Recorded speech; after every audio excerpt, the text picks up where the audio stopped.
vibration coming off people is totally different to any other sport. It's like all the tension gets trapped in this pit. That's right, yeah, and obviously they're all so nervous. They've not really done so much riding in all the big picture. They've just done the rocket ride prologues, and now they're down here. The first 50 are behind us, and yeah, it's all about getting around that can into that first turn and then getting your ass into gear up there. Okay, before we get stuck into the race chat, it's important to remember that this is just the climax of a week-long festival. That's right, yeah, you're getting it kicked off. Rocket ride kicks everything off on the yeah, and then we're straight into 2 runs on the prologue. The fastest guys go onto this front row, and yeah, now it's a completely different attitude. We're down here, the guys want to get going. Yeah, and you see, like, all the stars are out there. You've got almost 30,000 people coming through the mine through the week. Yeah, and obviously all the fans, all the spectators, they want to see what's going on. They want a piece of the action. They want to go and have a chat with the guys. They want to see what's going on, the press conferences around. They want to see all the new bikes, all the latest kit, get the photos of the latest tech on all the bikes. You know, there's so much going on around the festival. Well, if you take a look at the numbers as well, the statistics behind the Berg Rodeo, you can see just how global this is. We've got almost 1,100 competitors, but they've come from 41 different countries. Yeah, exactly, and this is where Hard Enduro at the moment is really, you know, at a pinnacle point of its career. I've been part of that evolution of the sport, and I'm so proud to be a part of it. But yeah, you can see that all the countries around the world are constantly getting better. Some are really a little bit behind, but they're trying the best and they're getting there. And it's going to be so good to see where some countries really start stepping up. One of the other big numbers that comes in, we've got 30 factory riders, and that's, I think, a reflection of the fact that the biggest names have to come here. They want to ride here, and it can change your career if you do well here, can't it? Yeah, it made my career, and obviously this race was so important for me. The sponsors want to see it, and it doesn't even matter if you're finishing first on the podium or just getting to the finish. You know, even the guys who are just getting to Carl's dinner, that's enough for some people. Next year they can try and get a bit further. But yeah, you're right, it can totally change people's careers, and it has done for so many riders. Okay, we've talked a little bit about those big names, and the athletes, yes, they're all here, but the course here at the Berg Rodeo is always the star of the show. And we picked out 3 of the shrines that all of the riders are going to be battling with today. The first is the most infamous of them all. It's Carl's dinner.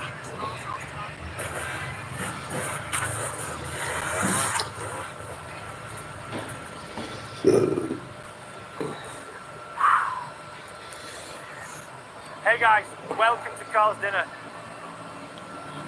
The most iconic section and the longest section here in Berg. Hello Paul, finally here. Why took a lot of time to ride here? I got stuck in a really big hole back there and I couldn't clear the skid plate. You know, I'm a bit out of practice these days. Once upon a time I was pretty good through this section. I know really well this section.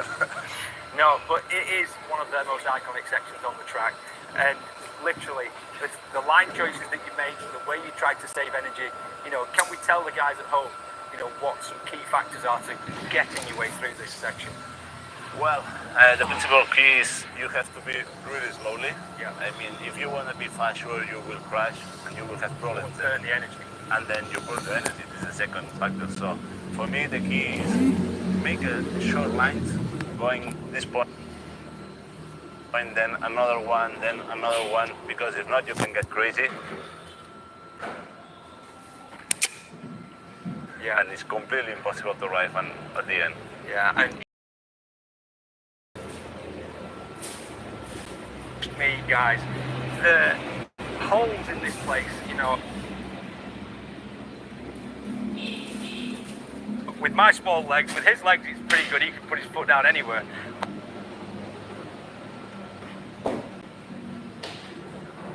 But you're putting your foot down into holes, you need to avoid the back wheel going into. Avoid derailing the chain, bending a disc. There's so many factors. Look how is the stunt here. Yeah, look how sharp it is. You can even shred a tyre, or you can slice a tyre. It's a bit slow for that kind of stuff, but it could happen. For me, principal secret is be calm. Yep. Take your time. Don't try to be more faster than you can, because if not, you will die in 10 minutes. You are over. And it's also quite cool now that a lot of the guys, like they introduced it last year, they came really early in the race now. And obviously the big bike, it'd be so cool for you to get it to here, but they obviously come in, they do it early, and then they disappear again into the forest, they come back. And how hard would it be to get that big bike through this place? I think it's gonna be really hard, but it's possible. I mean, I'm sure if we can arrive here with a D7, probably I take my time, of course. Yeah. For sure. But if nothing happens, I can do it, yeah. So how heavy is the bike? Actually, now it's around 200 kilos, a little bit less. So as you can imagine, it has to be a bit strong. Yeah, these bikes are obviously like 100, something like that, with the mooses and everything in and protection. So that's a big chunk, isn't it, to get through? And obviously you don't want to be riding through the holes when the amateur riders are coming through. You don't want to be driving into the gaps, because that's when you can bend things and break things. So front wheel high. This is one of the principal problems. All the riders, you know, they going on the street on the hole. So this is the biggest problem. Yeah. Pro riders like us, we are riding always on the top of the rocks. We are finding like more difficult lines, yeah, but then it's more easier, we can say, because we are more faster and we have less problems with the bike. Well, thanks for joining me up here. I hope you can get the big bike here. Good luck. The more observant of you might have noticed Paul was wearing a big wrist brace there, and he's on a 200 kg bike. That's not a good combination. Not at all. But he does go in there early, you know. The factor that Carl's dinner last year was early on in the race, and it's the same this time, so they're going to go into it 2 times. But yeah, he definitely won't go on going in there on a 200 kg bike with a damaged wrist, which he's hurt it in a rally a few weeks back. And then obviously he's re-injured it in a training accident just last week or whenever. We've got some facts and figures that we can chuck out now, though. Carl's dinner is 3.7 kilometres or 2.3 miles long. And the terrain that we saw you sat in there, that's a phenomenal distance. It varies every time as well. And in the past, sometimes it's chicaned. It's made so many different sections, you know, and it just makes it slower. Sometimes we've been in there, I don't even know, maybe even up to 45 minutes. 50 minutes. This year they're going to be in it probably around 30 minutes maximum with the 2 added together. But yeah, it's a long old place and there's big rocks. My favourite number in there is how long you've spent in Carl's dinner while we're working it out. Well, almost 3 hours, 49 minutes, almost half a working day you've spent of your life battling those. And you are working, trust me. Oh my goodness. Well, you're going back there later on, aren't you? I am. I'm going to get there for the first time through, and I'm going to get there later on in the race as well. Okay, the next of our shrines that we're going to check in with is way earlier in the course, so we see a lot more of the riders taking this one on. So we sent in our, I don't think it's fair to call him an amateur, but Rob Warner took on Centrum Am Berg. Translation, centre of the mountain. Hey everybody, welcome to Centrum Am Berg, formerly known as Three Kings.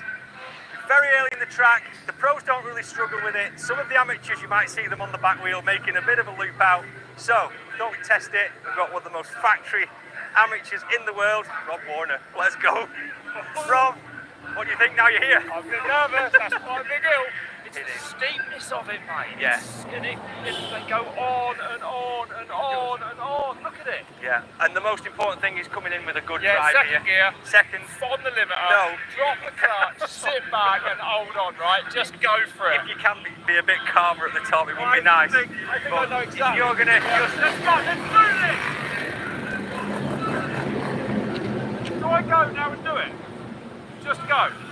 I'm nervous. It's got mirrored lenses on and everything. It looks full factory. Let's see how it gets on. It sounds nervous though. Right, second gear. Hope that back mudguard's bolted off real Yeah, well. I'm going to have to go. A little less power this bike.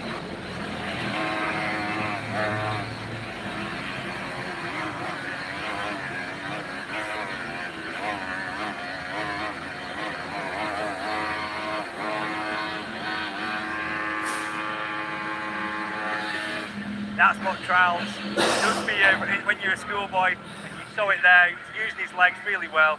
Yeah, he had it in the bag really, he knew what he was doing. What a ride. Looking all factory, and he's proud as punching himself. Chicken dinner! Well done, mate. How was that? Lovely. Faultless Yeah. exercise, huh? Got right on that right side. Faultless Dealt with it mega. Yeah. I think that was maybe a bit too easy for you though, Rob. So I think we should maybe, get the full experience here at Centrum Am Berg, and I think you should try the left gully because that's also a line. There's no way out of it. And we need to show the viewers at home how hard it is to turn around in there. I'm not sure you're And gonna. it's not straight, so the gullies are harder. Yeah, there could be a step as well. I'm not sure. I feel safe when you're in the gully and you get stuck though, because you can't fall as far. Yeah, so Maybe that's fine. Am I doing it? I think you should give it a go. You need the full experience. Just be wary of the step. Make sure you rev it even harder than you did last time. Well, bolt. Yeah, remember, on the limiter, lean back, hold on. There you go. We got this. Make it eat, baby! Let's see how he gets on with this one. May, you have got to get out under the Red Bull arch as well, otherwise you're going to have to come back down and have another go. I know this is going to be harder. It's not straight. So I'm going to go with the same tactic and just build as much speed as I can and just keep this thing revving. Right. Did you put that, Rob? Get that. You put that there. Get out of the way. This is serious stuff. Listen, rocks are everywhere. You've just got to deal with Get it. that one out of the way. It's psyching me out. Right. This, I don't even know what's in the top of that gully, but let's find out.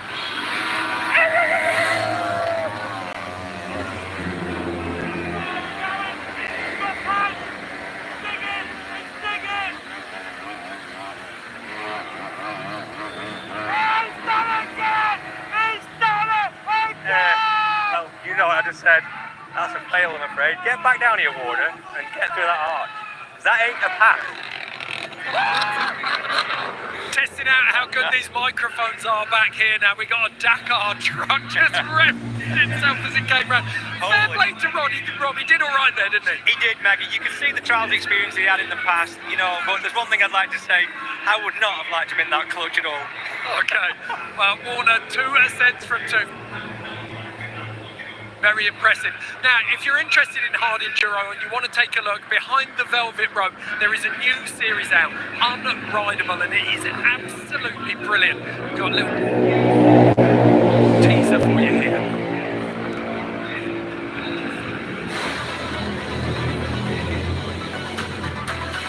You look at Formula One, MotoGP, Enduro GP, it's more of a cookie cutter. It's like the same format, but hard enduro that's so diverse.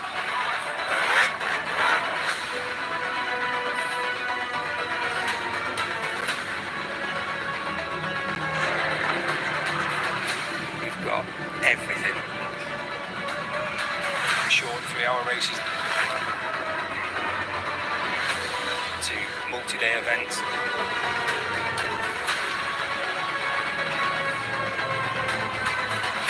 We put a race on anywhere in the world. Doesn't matter the terrain.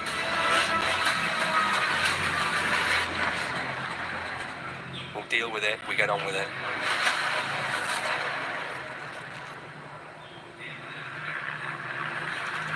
Go and have a watch of Unridable. Have you seen it yet? Not yet, I'm waiting till I get home to watch it with Lisa and Zach. Your passion is clear in it. It's really rad. The hairs on my face are standing up on end watching it. It's so good. I've been such a part of the evolution of the sport, and as well as so many other riders. But yeah, this sport's got so much more to give. The riders are they're not given what they need. They're not sort of recognised as well as they should be, and the sport just needs to keep going higher and higher. Okay. Well, now it's time for the third and final shrine that we're going to take a closer look at. And this one, Moto X Highway, has been pivotal in deciding winners in the past. Could be the same again this year. Let's take a closer look.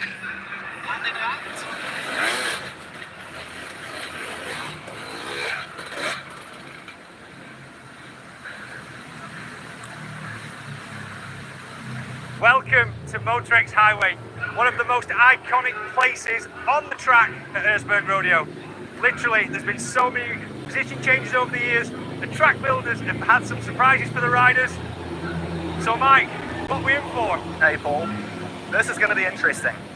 So, as you can see, they're in the same area as we were the last couple of years, but they've tweaked it and they've moved a few of the hill climbs around. Did you see the rocks at the bottom? I did. And not only the rocks, but the branches, they can derail a chain, they can get snagged in the skid plate, they can cause all kinds of bother. Yeah. So the riders have come through Carl's Diner for the last time. Yeah. They're already knackered. Then they're coming over here, straight with rocks down the bottom that you probably won't even see. Yeah. Up the slippy stream. And the logs are greasy as. Like black ice. Yeah, like black ice. Up a super steep climb over there. Yep. Next to last year's line. Around the little tree. Through here. Through here, and then up that bad boy, which I'm intrigued to see how it goes, eh? I am too. Yeah. And guys, you cannot believe how slippery this surface is on the floor of this forest. It's greasy. We've had a lot of rain in the last few weeks coming up to this race, and rain while we've been here. So, yeah, it's going to all slide away, Yeah. and the tree roots are going to get more exposed. And obviously, when you get up that kind of climb, I take it they're going to come back down, right? Yeah. Then you got to come back down. I think it's get off your bike and push it down, eh? Mike, there's an actual cliff that they're going to come down there. And the log in there at the bottom. Yeah, look at that. Yeah. You can take the front wheel, you're down on the floor here. I think They've not got any room to stop. I think I might have spoken too soon. Yeah, that's bad. So then you slide down there somehow, you probably end up here, and then you drop into this weird little keyhole waterfall section. Oi! Careful. Wow, the rocks are so slippery. So slippery. Tree roots in there, the branches, but such a short starting spot. Yeah, there's no grip in here, and there's no room, so somehow they've got to build speed from over there in that corner, and then get up this super slippery waterfall, which is undercut. Yeah, and that is the most important thing. With it being undercut, you've got such a small starting area, they've got to feel the back wheel on the ground, and then they're trying to get the skid plate at least up onto there, because nobody's going out on the back wheel unless they launch it. So, look for that foot peg. If you're going to fall back, get it dug in. It's going to save you some time and effort. Yeah. So from here, one more steep climb, and then they go up and out, and on to the next section. So guys, let's see how the guys get on with it. Okay, Moto X Highway, we talked about it on the way in. It has played a critical role in deciding winners, hasn't it? Yeah, it has. And you know, the last time we saw Manny and Billy going at it, Manny obviously was coming into Moto X in second. Billy was just getting round him on a tricky section around some tree roots. And yeah, you can just see him warming up there. But yeah, it's definitely a critical point, and even more so this year, it's going to be even more critical again. Okay, we just saw Manny warming up there. No two ways about it. 3 wins on the bounce. He is the man to beat. But why is he so good here? What works for him at Erzberg? He's the whole package. He knows when to go full gas, like out of here, he's elbows up. He's going to treat it like a motocross into this bit. He is so fast in the early forest. Billy actually said to me the other day that Manny may as well close his eyes. He knows it that well. And Billy says he struggles to keep up with him in there. Coming from him, wow. Yeah, I mean, Billy's not a man who's afraid of the throttle, but like 3 in a row, the pressure is starting to build on Manny. It is building, but also at this point in time, if he gets 4, it's a bonus, isn't it? So he's got 3 in a row. If he gets 4, so he's going to go out there, not really worry about that. He's going to worry about doing it for his sponsors, for himself, and all the other stuff, and just getting on with it like the true professional he is. Okay, very quickly, I'm going to make you earn your money. Who's going to push him today? My top 3 is Billy, Manny, Tristan. Okay, yeah. My heart says Billy, my head says Tristan. Yeah, but there's so many more, mate. So many more riders. Okay, the bikes are starting to light up. We're getting very, very close to the start now, but the weather looks like it's going to have its say in today's proceedings as well. We can take a look at the current conditions, and it's 20 degrees, very little wind, and we can see clouds starting to appear up at the back of the earth. It's great for the riders though at this point. That sun was burning down us before, a bit earlier on. Now it's a lovely temperature, but if it rains... Yeah, if we get a torrential downpour out of these big clouds starting to accumulate, that's going to change the game completely. Rock sections, all the early forest should be fine, but Moto X Highway, all that section over there, especially a new section in Lazy Noon, we're going to wait for some action, and it's all going to happen towards the end of the race. Okay, well, you can hear the bike starting to light up. 500 riders in the bottom of the Erzberg mine. We are very close to go time. We're going to take a quick break. When we come back, you'll be in the safe hands of Pat Parnell, Rob Warner, and Darryl Curtis.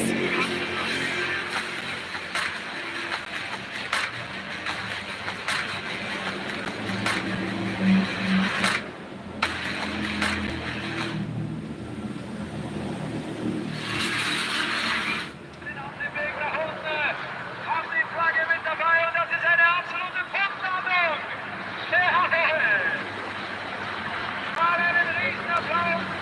Bitte für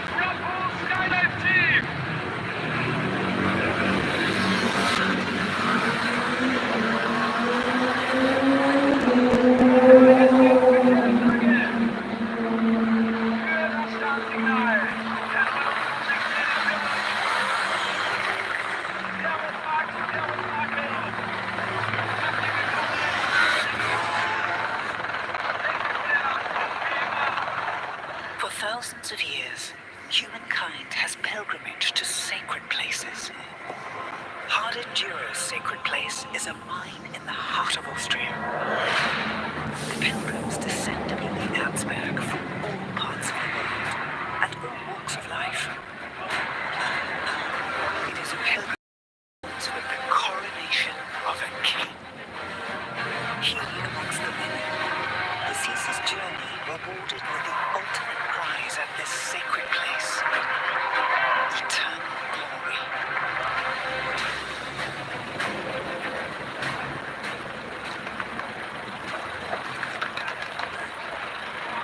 The Iron Ore Amphitheater once again embraces the world's elite in the sport of hard enduro for the 29th running of Red Bull Erzberg Rodeo.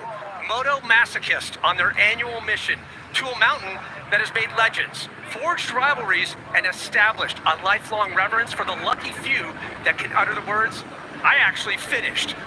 Welcome everyone, Pat Parnell alongside former Erzberg competitor and I'm proud to say 8-time finisher Daryl Curtis, as well as former World Cup downhiller and unabashed moto enthusiast Rob Warner. Welcome boys. Hello, Pat. How's the anticipation, the excitement factor right now? Super excited. I mean, we've got everybody lined up. I mean, it's going to be epic, epic, epic. And I'm excited to see what the weather's going to do a bit later.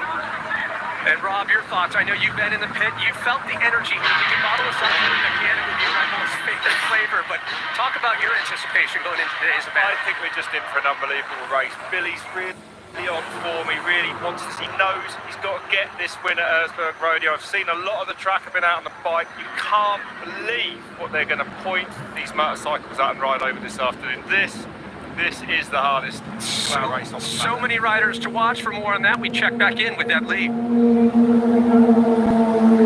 Thank you, boys. I'm down here, Manny Lettenbichler on the start line. How you doing, Manny? You feeling the pressure this year? Yeah, I definitely feel the pressure. I think it's always nerve-wracking. You know, if you come in as like the title contender, everybody wants to take it away, and I will just try my best and hopefully have a good race, man. Like, I'm so excited now if the flag goes up and we're out of this quarry. Manny, thank you so much. Good luck. Cheers, man. Thank you. So the line is set as the top 50. We've whittled it down from just over 1,000. And we talk about the expectations, the nerves. Daryl, you've been there before. How do these guys even keep in the mindset? Well, you've got to be super headstrong because the guys have already been down there for 2 hours. And it's been super, super hot this morning. So the temperature has also had a big effect on them. And Johnny Walker, 3-time winner on the Triumph bike. A lot of excitement about Johnny's chances here. Yeah, nobody expected him to do that well on the 254 stroke. So yeah, he had a really good prologue, and he's super excited to be back on the mountain. You know, he hasn't been here. Well, he hasn't had a hard enduro race for a year. And talk about the nerves. You've been in the pit. You're down there for a solid 2 to 3 hours. How do you keep things calm and collected? Well, you've just got to, like I said, you've got to be headstrong. And remember last year, I mean, we've had Tristan Hart go down on the start line. We've had Billy both go down. The idea here is to get out of this quarry cleanly. And Rob, you have to love to see Graham Jarvis there, the ninja, the assassin. Hey, still on the hunt at 50. I'm not writing him off. You know, the crease rain later, that'll play into his hands. Don't forget, last year he came through to 4th place. He's 50 years old. He shouldn't be doing it, but I think we could well see Graham on the podium. And remember, we also got Cody Webb on the second row together with Graham, and I think he just wants to try latch on Graham and try and make his way through to the front. Yeah, Cody Webb not dealing with injuries as we've seen in the past, so it's great to see him back in the mix. The entire front line, including the likes of Mitch Brightmore. Lots of youngsters coming through this year. They want to take on the legends, and it's going to be crazy. It's so great to see too Mitch Brightmore making that climb through the ranks to the junior and then just jumping into representing that new guard, and that's just a testament to the strength of the sport right now. And Ash not here this race. He had a knee injury last weekend, so he couldn't make it. And of course, Tristan Hart, who has been on a tear this year back in the States, and he is hungry. He's seen second, he's seen third. He is yet to capture an Erzberg win, and I think we've been saying it all week. He seems a little extra hungry, right, Rob? Definitely, he won the hardest round of the North American Series last week, the Tough Like Raw event.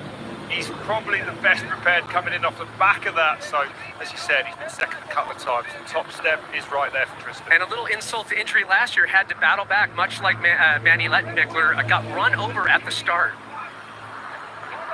Yeah, and it's so difficult to get out of this quarry clean. I mean, the good thing with this race is it's not all over off the start. We do see riders come through. Billy crashed off the start a couple of years ago, actually took the lead after Carl Steiner.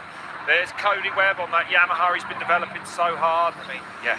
And Cody, we talk about what he's done for hard enduro and the sport of enduro in North America. Such a pivotal player, and it's great to see the strength of the sport come back. It's definitely growing in the States. I couldn't be happier, but that talent pool is definitely rising.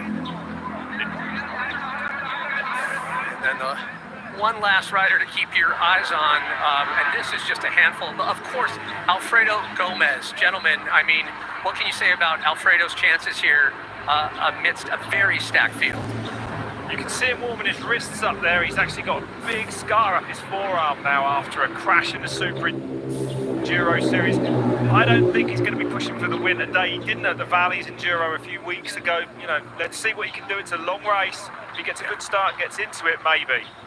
So take us through this monster of a mountain, Daryl. What a course. Yeah, well, it's a little bit different to normal. So this part of the course is exactly the same as last year. Making their way to the center of the mountain, Centrum Am Berg.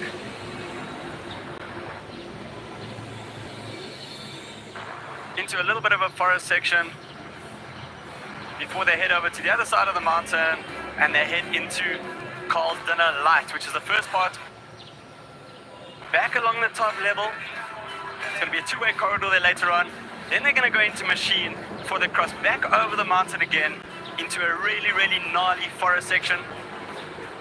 Big off-camber here, making their way back down into Carl's Dinner along the top level. They're going to go back down into Moto X Highway. Huge surprise in store there. On the way home, last little surprise after Dynamite, Lazy Noon. The new lineup there is going to be super interesting before they make their way back down into the arena. So permission to speculate. How about underdogs? What are we thinking here, guys? There's so many dark horses. There's so many of them, but I don't think anyone will crack the big three, really, of like Manny, Billy. I think, you know, Tristan.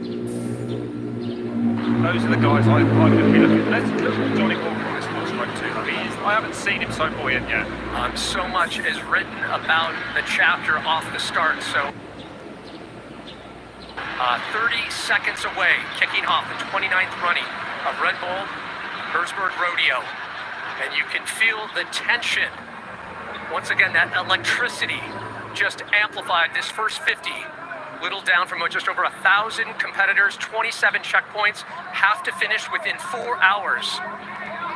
All the big names right next to each other there on the inside line. Who's going to take the whole shot? Podium's down there as well. Problems with the vision.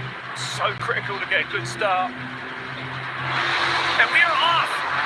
Then you got a really good start there. It looks like Johnny Walker's out in front on the Triumph. He's running a little bit wide. Out on the Powder Walker, through that big deep walk there, he's dropped a few spots now as they head towards the ramp out of this very bottom of this quarry. So much carnage here last year, as you can see, a little bit smoother on the uptake.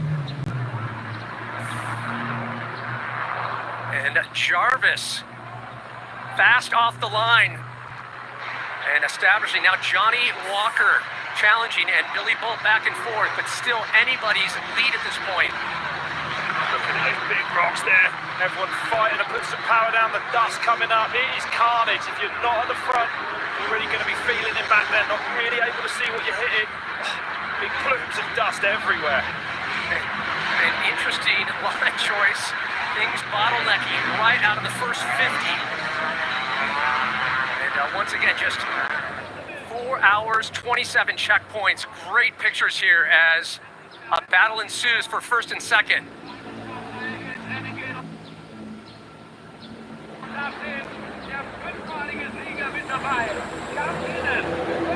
Back into more of these big climbs. You can certainly attack here at the moment. Hard on the power everywhere. No one looking like they're preserving those tyres for later in the race, Darryl. These super soft tyres get torn up on these sections. This is motocross all the way to try and get out to those difficult sections in front. And a good sign for Billy Bull as the second line gets ready. But that is right where Billy wanted to be. Look at that. You know, Billy's always said in terms of battling Manny, it's all about that first 10, 15 minutes. If you can stay on point, on step, and in this case, even take the lead, this is going to bode really well for Billy Bull. Yeah. Still hunting an Erzberg title. Second line is Ive. So look out for Cody Webb and Graham Jarvis. They want to definitely get out in the front of this pack. Riders going down more dust than I thought. Actually, the sun this morning definitely been drying things out. A little bit of rain earlier in the week. Some people's vision's going to be done after going through those big puddles there already. And the ramp looking a little less rocky than it has in past years, actually, giving riders an easier exit off the quarry floor. And we saw that climb, and we were talking about Tristan last year. There was a lot more carnage in the climb out of the pit last year. Yeah. Nonetheless, just a contentious battle ensuing right out of the get-go. On the inside of it, didn't get a great start. Moving forwards then, wasn't it? Rate of knots, Cody Webb.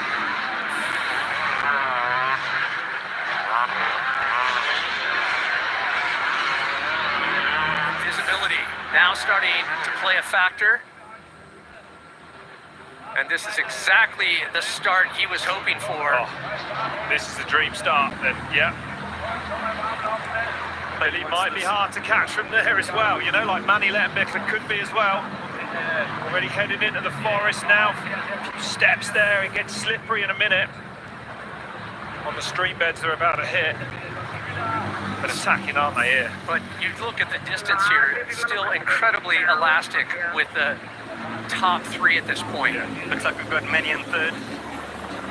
Oh, we couldn't, this is kind of the start we dreamt of, and we've actually been given it. You know, it's incredible. You can't write a better script. No, that's right. And, you know, Manny did fall earlier in the week. He has got a swollen, a damaged thumb. Hopefully it won't bother him too much on the bike, but he said later in the race, as he has to start pushing, he may notice it. And Paul Terrace here on the mix on the big Yamaha.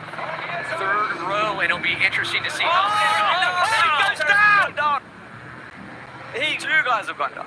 Hard on the power, he just donutted round there. Wow. Whoa, laying down so much power. Never a dull moment at the Erzberg. no matter the line. Yeah. I mean, we talk about that lead. It's going to be really interesting to watch, not just the lead, but the battle. And we talk about Billy Bull. He was in the announcing booth last year, and I feel like maybe just spending that time in the announcing booth is even like extra fire. Like, I'm not going back there with you guys. But Billy told me as well, you know, he hasn't done an Erzberg for a year. He skipped a year, and he feels like he has to relearn the mountain all over again. And I think the big thing is, you know, it's the first time he's been here as fit as he can be since 2021.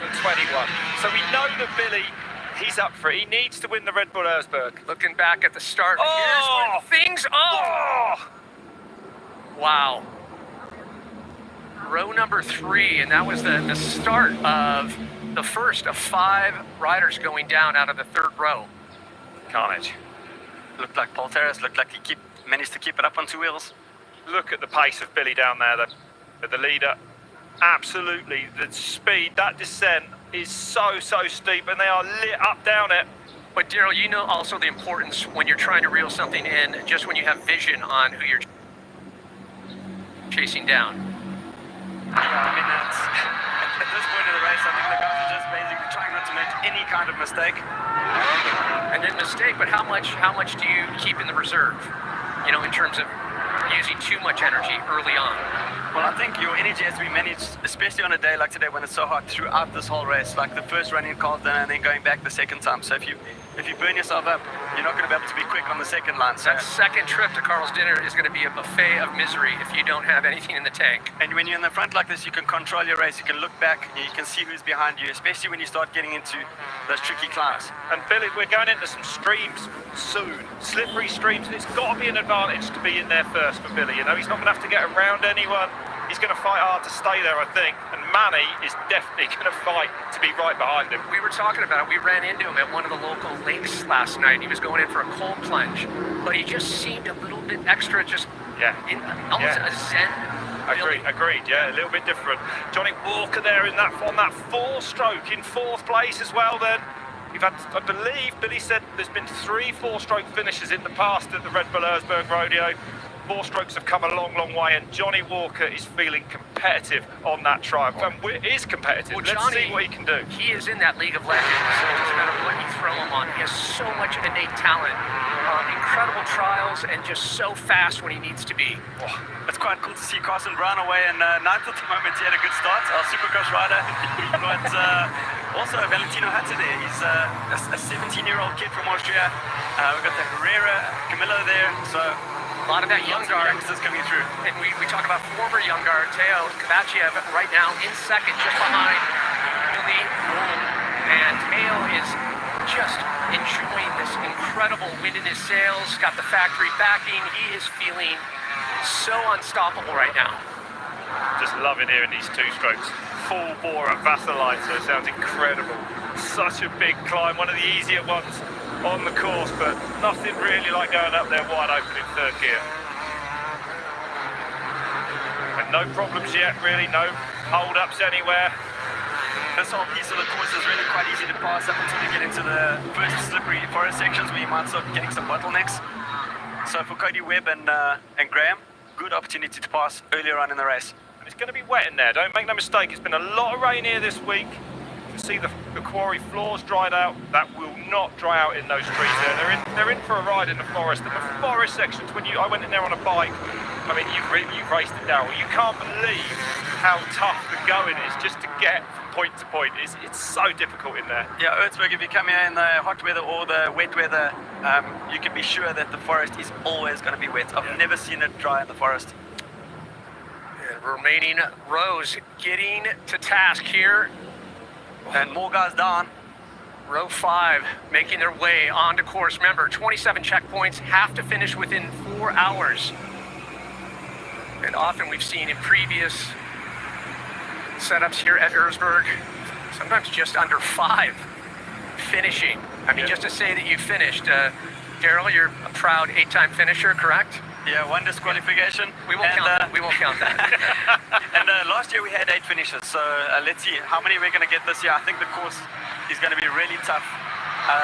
Carlton, I think, is going to be longer than normal. Well, that's if you're getting it later. I was talking to Mike Skinner earlier today, and he thinks it's going to be a little faster, but it's so interesting by splitting Carl's dinner like that and a couple of the change-ups in Moto X Highway, what that is going to do with the field. But also we talked about how healthy and how deep the talent is in the field. I don't think we've had Erzberg where we've had this much healthy talent in that front line. I couldn't agree more, that's right. And this man, I know when he's on form, when he's fit, Billy Bolt can do special things. Still out front, Kabachiev chasing him now, Lettenbichler there really close in 3rd, but look at the pace of Billy Bolt, man. This is an all-out race for these guys. You know, they just go. And it's not often that we see Billy injury-free. He is completely injury-free, and he wants this win so bad. It's one of the only things that he hasn't won. It's the Red Bull Erzberg. No hard enduro career is complete without winning this. And we've always talked to you about Billy's ability, not knowing when he's injured. You know, everything from the drop foot, but when there's problems, when he has mechanicals, and you find out after the race, and you're like, wait, you did what? He's just such a fighter. Yeah, absolutely. Yeah, another perfect Super Enduro Series, one all around. Actually had to have a hernia surgery just after that as well, before this hard Enduro Series. So like you say, a rare window where Billy isn't carrying an injury yet. Well, he finished 4th in 22, 2nd in 23, skipping last year. So let's see how 6-time world champion gets on. Just to always be that close to the top spot in the podium and know that you have all the skill set, all the drive. But off to a great start for Billy Bolt, followed by Kabachiev, Lettenbichler, 3-time consecutive winner, defending champ, still in the hunt. And we are early in this race, just under the 12-minute mark of 4 hours allotted time to finish Erzberg Rodeo. Here we go. Heading up now to Centrum Am Berg. This will be no problem for Billy Bolt. That's right, the block router Centrum Am Berg, the center of the mountain, and a little bit different too. We should point out when you've got, look how this hill just came in littered, the base of it. unfazed. Sat down, just lit up. That is absolutely nothing. A little bit faster than you, Rob. Yeah, I'm gonna say a little, little bit more stylish, a little faster. yeah. Elbows out and just unstoppable. But the top four all been shot there, they're still pretty close. Kovacev chasing hard. And look at the pace of Bolt down here, this is insane, you can't believe it's like, I did not ride my bike down that, it's so steep. Bolt's on the gas down there. It's incredible the speed they deal with this insane terrain at. Billy Bolt right now like the hammer of Thor on the throttle. He is unstoppable, look at this. And you know, he's been close to winning this a few years ago when he crashed off the start, you remember? Then he came through in Colston and took the lead, overtook Manny, flattened his front bike, had no power and had to finish the race in first gear. So, you know, he can do it. I just heard the four-stroke sound coming off Johnny Walker. Yeah. A long time since we've had a four-stroke up in the top 5. Long time, yeah. Will be interesting too. Yeah, if anyone can, you know, put the four-stroke to the test, it's Johnny Walker. Yeah, and he is loving it. It's a new challenge for him. I don't think you've seen him ride as well as he is on that Triumph in a long time, right, Darryl? Do you agree with that? He was insane on the prologue on it. But it's Billy leading at the moment, heading back into the lush green streets. So this just happened. Row number 4, in the entire row jumped the start, and the entire row disqualified. What? That's a Erzberg first. Carl Katak. So interesting. The entire row disqualified. Incredible. So adding breaking news here from Eiseners. An entire start row on DQ. It's the first time I've seen that. If Carl Katak's not happy, I'm not arguing. Oh, you don't want to be on the bad side of Carl. That's all we right. all know that. That's right. More riders enjoying the relatively easy Vassalator. Early stages of the course are really easy. When they get into that forest section, that's when they're really going to start feeling it.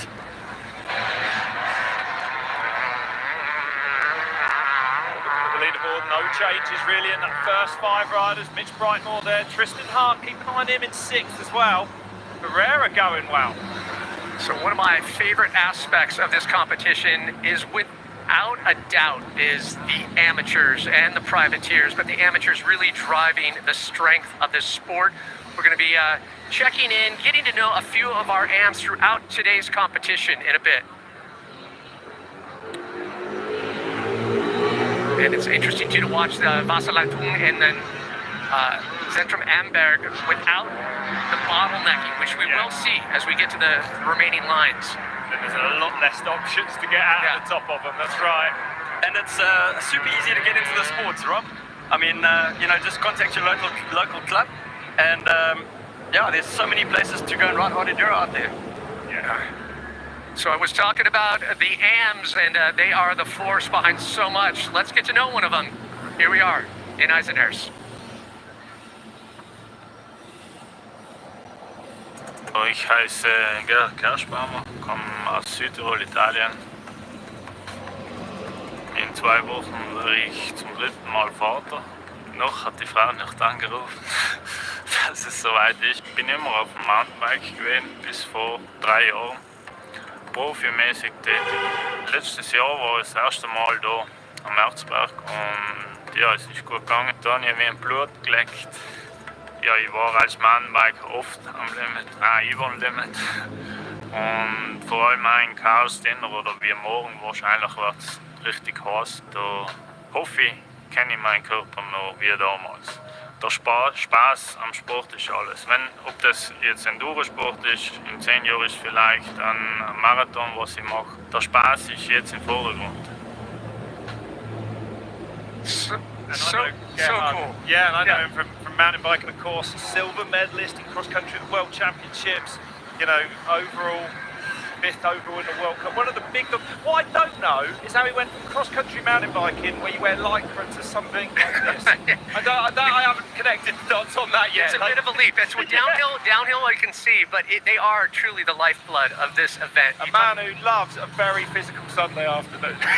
Clearly, the people that come to this event and they willingly take the punishment. They love, I call it a suffer fest, because you have to love the pain that's involved with hard enduro.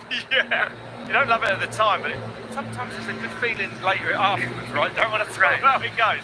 Oh, wow, Manny on the move. Yeah, such a cool pass from Manny there. Look at this. Johnny Walker has to go back down. He didn't make it. Wow. Kind of the downside when things start to get a little tighter just on these broken up sections. Hey, Manny looking like he wanted to get to the front there, though. That was a move. And Mitch Brightmore coming through there, one of our juniors, in 5th overall. Mitch is so well placed, and Tristan Hart is chasing hard. And I want to point out, too, cracking into the top 10, Reardon. You've been talking about Reardon all week, Carol. Little excitement, obviously, what he's been able to establish the past, I'd say, year, 2 years. Definitely finding some momentum, but some young, hungry talent. And we're not talking about that big of a time differential between Billy Bull and Rudolph Reardon, kind of rounding out the top 10, right? Yeah, and Will is an Australian, but he's running in the US Hard Enduro Championship. He's running 3rd overall at the moment, and he's got 7 podiums already this year. Yeah, so that's called, that's when you're in your flow. Yeah, he came here last year to go and suss Erzberg out, and this year he's gonna go and see what he can do. Winded his sails. There's Wade Young. Wade Young, we talk about Wade and his just focus. Trains so hard. I remember his first Roof of Africa, I believe it was the last one you won. Am I right? No, so Wade was born. Wade was born. I've given you a couple extra years, I think. I just added 10 years on you. Yeah, I think I have. Wade is looking so good at the moment. He's put on some muscle. He's been training really hard. And I think he's got one of the strongest guys out there. It's got to be so cool for you to watch these riders come up just as young kids and watch them become the top of their sport. And Wade, of course, finishing 2nd in the 2024 Hard Enduro World Championship. Yeah. So just the runner-up there behind Manny. Which I find incredible that how he did that without coming from a motorcycle trials background in any form, right? He's come from motocross. Mario Roman there. You can see him in the blue kit. He's got the yellow handguards. There he is, up out the top. Up and over. Yeah. Teammate Kabatchev still there in 2nd place at the moment.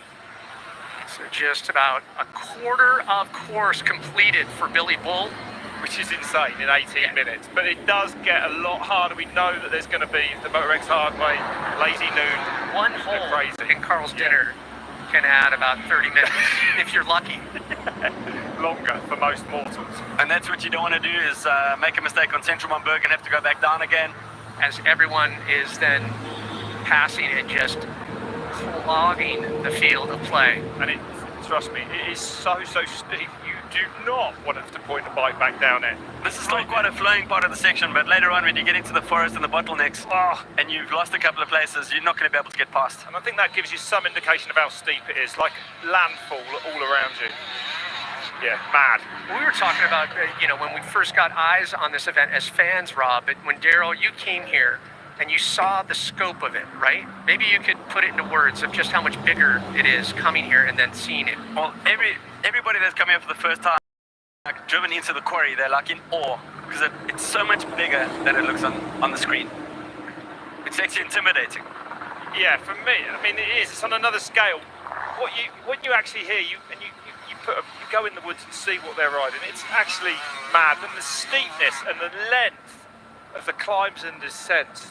But honestly, what they ride down, I can't believe you can get a motorbike to go down. And the variety of what you have to deal with. Yeah, everything. Yeah, big mud climb here. Look, some of that water from earlier in the week, so it is still really slippery in the woods. That's going to be difficult in the Moto X Highway towards the end of the race for sure. So as I start going into these forest sections, you've got big ruts from years past, big holes, big ledges. If you take the wrong line, you're going to get hung up on a big ledge. So choice here is critical. The queues are starting now, so riders, there's not much you can do when you're in one of these ruts. Incredibly frustrating if you're, because the front runners will be getting away. Just sit there. There's not much else you can do. You've got to take your time. There's Will Take a drink on your camelback. So Rob, that was Will Reardon. We were just talking about him now. Came through nicely there.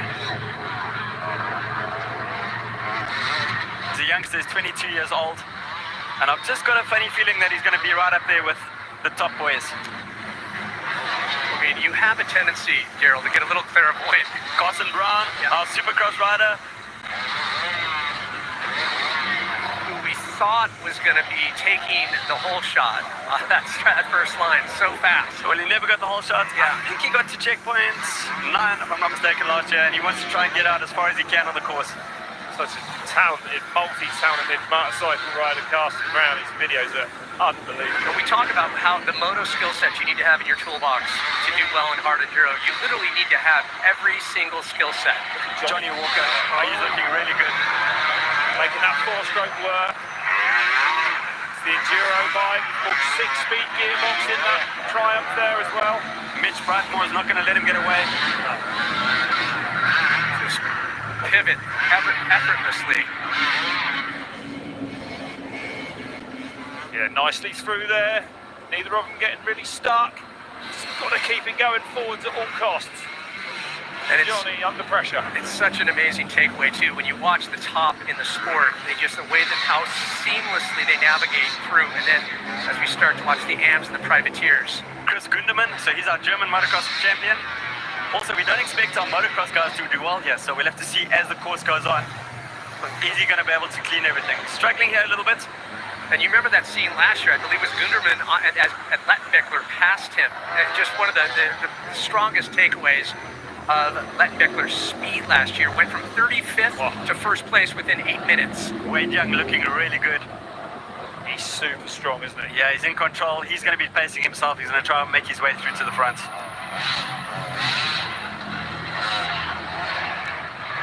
Yeah.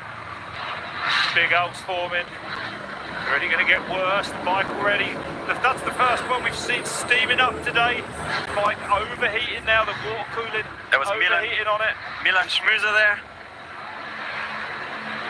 All the riders running fan kits behind the radiators, trying to pull some cold air and keep those bikes cool. But Manny's saying even the factory bikes overheat in these races. Like it's impossible to stop. And you lose performance right when they get that hot. Yeah, we talked about too, weather-wise, the upside of the sun coming out yesterday and today, drying things up, but just the temperature, the difference that you're going to experience when you're out on Carl's dinner, it's going to, up by, 30-40%. Yeah. And now Billy's progress looking like it's slowing down, 31% now. Matt Lettenbichler up to second place. Oh.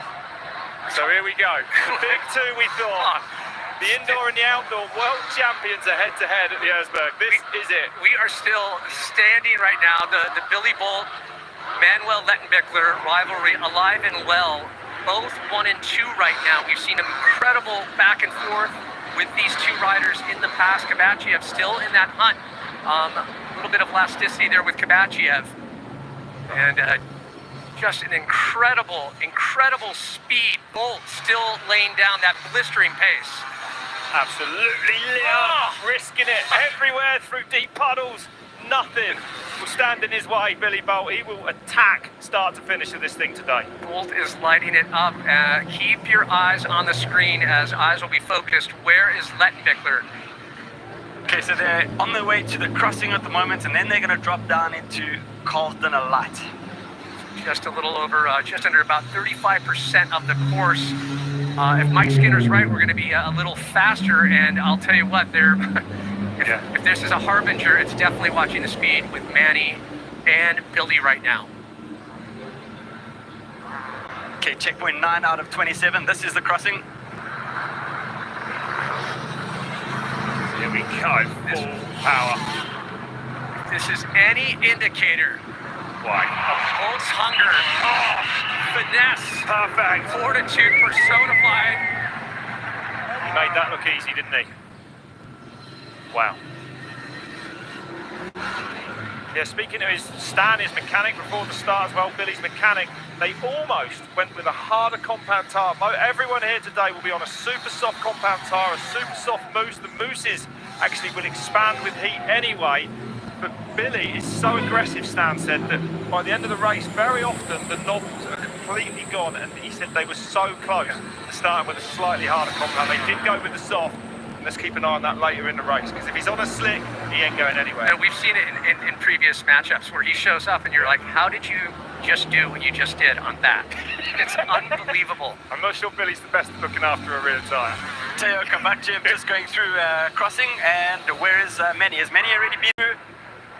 Looks like it on the checkpoint on our monitors, doesn't it? Camera's missed him. And hats off to our timing crew, keeping things on point as we're eyes on the crossing. Billy Bull, followed by Lettenbichler, Kabachiev in third. 12 seconds only now, it looks like. So Lettenbichler looking like he's gaining. We're going to see him. There he is. So they're in the same shot together.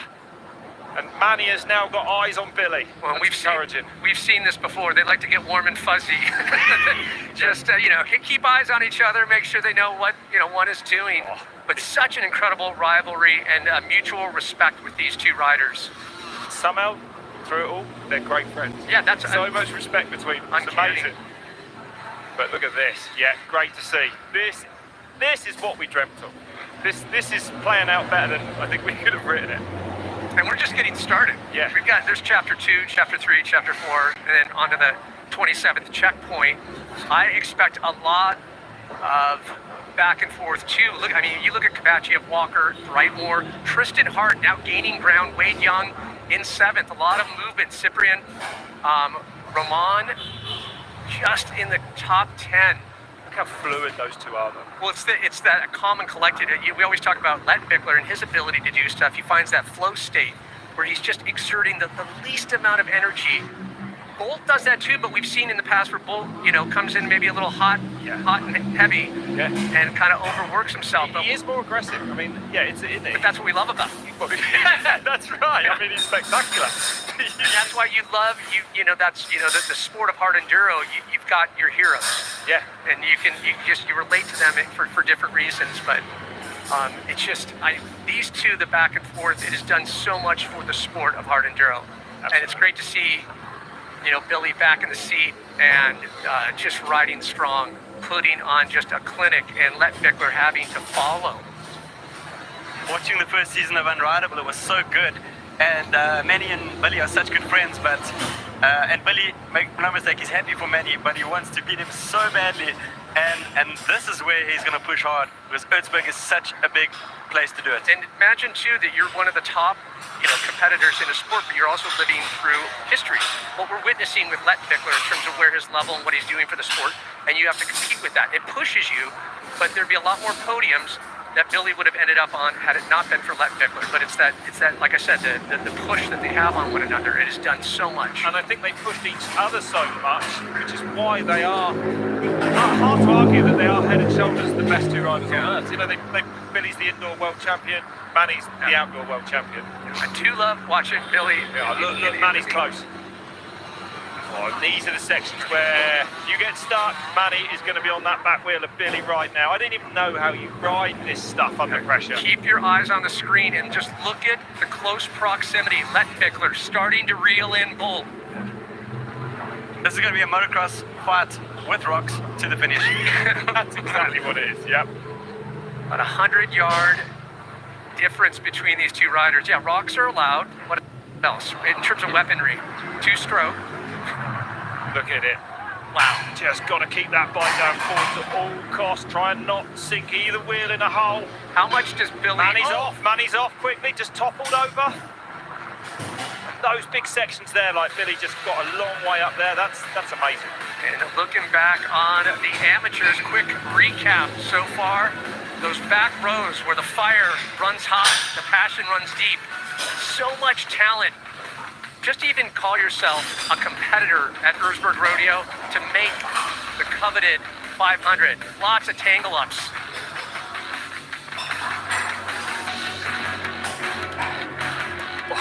And you can remember, Daryl, those early days before you got it all dialed in, right? Yeah, I tell you, it was just a challenge just to get to the finish line. But yeah, I think most of the guys have been through this their first time. And it's funny, those new to hard enduro, those are a lot of the highlights that make the clips around the world. It's just those intense moments of the amateurs and how much they laid on the line as we jump back with eyes on Billy Bolt, Manuel Lettenbichler, both in eye shot of each other. Just watch, trying to stay on top, avoid those holes. Both Billy Bolt and Lettenbichler know how to work their way through this minefield. Oh. So just to put it into perspective, Manny finished his first Erzberg. He was the youngest ever finisher at 16 years old in 2014. I'm talking 10 years ago. He's considered, he's getting old. But it's incredible how long he's been at the level.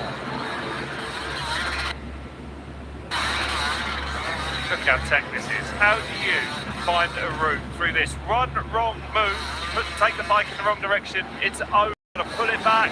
Like, they're under so much pressure in it. One mistake could be so costly. Yeah, and Rob, you come from the trials background, and I know, when you talk to Paul, Boltz, he's able just to finesse and stay on the top, but it's so much more difficult than instructed. Am I right? Oh, yeah. Trials is the ultimate skill sport. It gives you the best basis, definitely for hard enduro. It's a little bit like this, but these guys on these bikes, it just blows my mind where they take them. And I look at Billy. I mean, Billy, he rode trials to a junior world championship level, Manny to German national level as well. So that's their route, and that's why they can ride through it like this. And someone like Graham Jarvis, I've seen him go through Carl's Dinner, and it's like he's skating on ice. It's another level, isn't he? It's just unbelievable. He's able to actually gain and make up for a lot of ground in this section. But he had an entire professional world championship trials career before he even got on a hard enduro bike. These guys opted out of trials earlier to become the superstars they are of this. But Manny, the goggles are off. That's Tristan, excuse me, the goggles off now, so he's cooking up in there, getting super hot. The fight is very real now. No feeling better than taking your goggles off and having some air on your face. Okay, then we got Mitch Bartmore. So Johnny has made that move on Mitch. Yeah. And those that have already checked out Unridable, great story with Mitch working with his dad doing masonry. But the good news is no longer having to do that, now focus on riding alone, but just good kind of a vision here of the challenges of Carl's Dinner. And this is the Carl's Dinner Light, low caloric intake. And that's Wade Young at the back, and he's caught up with Teo Kabakchev. Looks like Teo's got himself into a bit of trouble. Yeah. So we expect to see a reshuffling at the next checkpoint number 11, which will be double fault. Theodore's lost some time in this rock section, hasn't he? For sure. But I've just been amazed at Teo, watching him in last year with Romaniacs, and his intensity and tenacity for such a young rider. It's really unnerving and promising at the same time.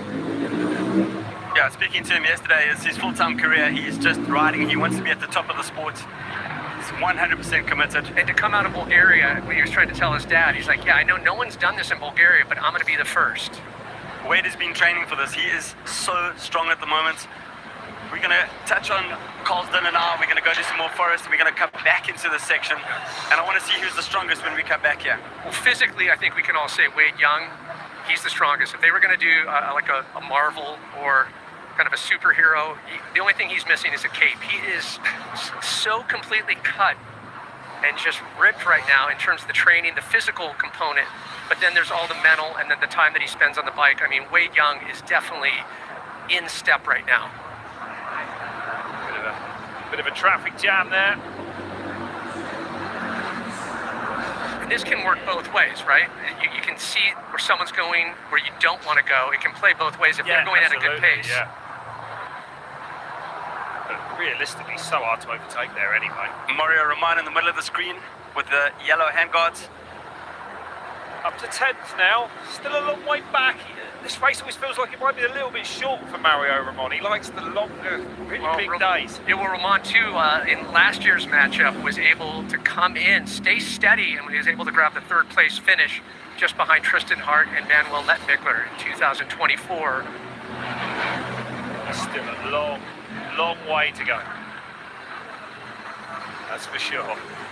Yeah, this is, I'm going to be curious to see when we finally make it back as we're splitting Carl's Dinner in two This is just the appetizer, but when we come back later, where things are going to be, because there's a little bit heavier section that it's going to really challenge to see how much these competitors have in the tank. How good are they at keeping things reserved? Is Carl's dinner like the starter and Carl's dinner the main? Yeah, a little appetizer, aperitivo. Just to get you a little, Yeah, get the juices flowing, so you know what's coming next. Look at the rocks, look at that climbing of that forest, it's just insane. I don't even know it's possible to get these bikes up them. And I will say, we are a little lucky just getting that extra cloud cover. It makes all the difference. I mean, how overheated do you get when you're out there, Carol? Well, it's I think the clouds are starting to form a little bit now, but if it was as hot as it was this morning, then it's absolutely going to take everything out of you, and hydration is going to be key here. And Mario Roman on the hunt, a contender, a podium finisher here at Erzberg. The rocks don't look massive, but when you're actually walking it, you actually struggle to walk it. The rocks are massive.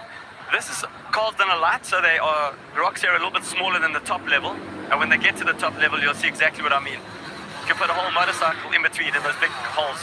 Are you surprised that so many years have gone by? You know, there's a lot of things that remain the same with the course, but are you surprised that they never run out of new things to kind of change it up and challenge kind of the progression in the sport?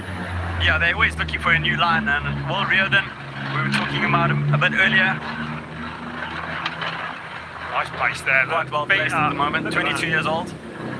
Beautiful feet up riding. When you put your feet up, if you can keep your feet up, of course you have got more control, but you know, it's so treacherous. You can put your foot in a hole at any moment there. You've got to look where you're putting your feet the whole time, where the wheel, you've got to know where the wheels are. Put them in the hole, you're going to be pushing. And we've seen guys break levers here before. You tip the bike over, break a lever, break a gear lever. So there's a lot of bike management that you need to do as well here, besides the physical fitness. There you can see the double line at the top there, top layer of Carl's Dinner.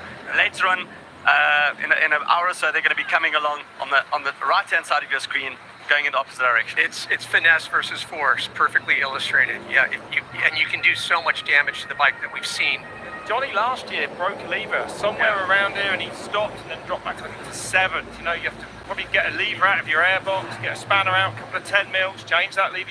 Depends where it breaks on the blade, but if it's up towards the master cylinder, forget it. Yeah, there's no pit crew waiting for you. No, you've got to do it all yourself, no outside assistance. We had a glimpse there of what's in store for them as, you know, Billy, we saw him just out of shot right now, still in the front. Interesting, LeBlanc just out of the top 10. Dan Peace there as well, 16th for the Brit at the moment. Notable mention, Matthew Green in 18th, trying to move up. Ryder LeBlanc's doing great in the US series. What's that? Ryder LeBlanc really like a rising star of the US hard enduro series. There's been a lot of discussion this week, yeah, in terms of the strength. Finally, like I believe that the North Americans, or Americans in that respect, starting to wake up to the strength and just how amazing hard enduro is. Yeah. no shortage of terrain in North America. So this is Billy. Just literally putting those wheels exactly where he wants them. It's nice to have that wingspan on the legs too. Oh no! And he's down, and that's how quickly it goes wrong. As he broke a lever, pulled down a hole, you can hurt yourself so easy. That's going to cost Billy energy, and he's going to be able to get back up onto the line. The front wheel's really down. He's looking like, oh, this is a mess. And as you say, the heart rate is going to be going through the roof. He's saved. Look where he is. Just right. He's going to get it out of there. Right on the cantilever fulcrum point. And Bolts was talking about this too at the top of the show, just how sharp these rocks are too. Oh, comes in like a dagger. Yeah, they're nasty. It's nowhere nice. There's nowhere to lie down. No, it's like armor piercing on the skid plate, you know, coming in hot. Absolutely brutal.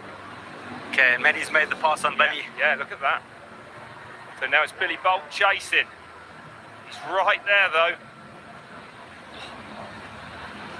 So, Lettenbichler out front, Bolt just about out, 50 yards behind. There's a reason why Manny's won this race 3 years running.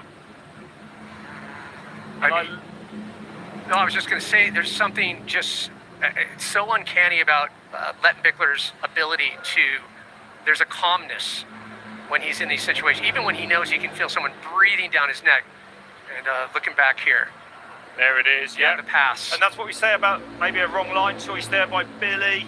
I mean, look at what Billy had to ride back off. Insane, yeah. Probably won't be very happy that he went out all the way out there. But that inside line by Manny looks like it's impossible to me from here, to be quite honest. And you think about, you talk about these two, you try to anticipate where a pass would take. That'd be the last place, or take place. It would be the last place you would think. And now Manny, you know, it's twos and throws. Manny puts the wheel in a hole there. Oh, incredible. And a chance too for Billy to take advantage of the line that, you know. Yeah, now he can follow. Now it's for Manny to take the wrong turn. That's right. That's right. Yep. Look where they are. Look at where they are. And this is too, we talk, you know, just to not speculate, but to just bring back the story of the injured thumb with Lettenbichler. Every single rock, if you have to push a little bit extra harder. Yeah, I think, you know, I spoke to him yesterday and it's so swollen, it's really big. Like twice the size of his other thumb. But I said to him, surely the adrenaline will get you through, and he just nodded. Does it look like one of those? I think so. For 2 hours, oversized foam finger? Yeah, almost that size, yeah. Yeah, he hurt it on Monday. I spoke to him, he didn't seem too phased about it, so I don't think it's going to bother him too much. I agree with you, actually. Yeah. And look how clever he is. Looks, moves, gets the bike to the next kind of safe spot, and then goes again. How many rocks ahead is he in his mind?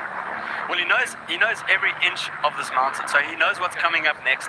And as long as he's in front, he can control the lead. He can look back and he can see, okay, I've got Billy's like 30 seconds behind or whatever it is, and it's not the case right now. So he's just got to make sure he doesn't make any mistakes on every single. Billy is right there. Billy is not losing time to Manny Lettenbichler here. He's right where he needs to be, and as you said, perhaps being in second place, probably less stressful, right? You can see that line. And Billy making it happen. He is just following Manny's going now. And if we could jump in and maybe hopefully continue the script going, we just want it to be no mechanicals, just these two, what they can do on their own, battling one another. Look, he's just everywhere. Hulk just grabbing those wheels. Manny in a bit of bother now. It is, you can't believe how physical this is. You just can't believe how physical this is. Lifted those bikes through here, those 302 strokes. Oh. I mean, I think this right here, when people have never seen hard enduro and they're watching this for the first time, they instantly ask the question, why? Right? And between the two of them, we've got 9 world championships. That's right. And why? Because there's no better feeling than completing something like this. That's why. Well, not that many will. Well, we talk about it. It's obstacle immunity in the simplest of way. You do something hard. You know, next week when you're dealing with anything in life, you're like, I got this. I just finished Erzberg. Oh no, I didn't finish. I just won 3 times in a row. Definitely puts serious wind in your sail. Justin Hart. Don't write him off either. Not at all. 4th place now. Coming in off a win at the Tough Like Raw round of the American Hard Enduro Series last week. The toughest round, they said, so he's well prepared for this one. That wasn't Tristan. That was still Manny Lettenbichler. These two fight. So the sports top riders still charging Lettenbichler, Billy Bolt. Nothing. We'll get eyes back on them as we check in with another amateur here showing passion and the love of hard enduro. Moje ime je Tjaša Piker, stara sem 28 let, prihajam iz Slovenije in s tem športom se ukvarjam že v bistvu od malih nog. Ko sem bila stara 6 let, so me prvič podali na motor, tako da to me spremlja zdaj že v bistvu celo moje življenje. V bistvu želja po Erzbergu je izhajala v bistvu že iz otroštva, ko sem gledala vse te potke, vse fante, ki so dirkali. Je pa seveda moj velik idol in navdih Laja Sanz, tako da ona je v bistvu res ikona tega športa.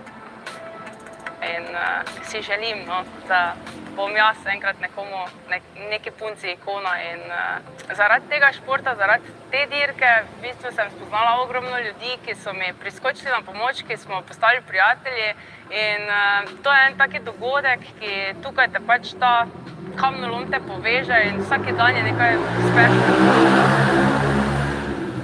Such a good story there. She mentioned Sands and, of course, Gomez Cantera. Just inspiring.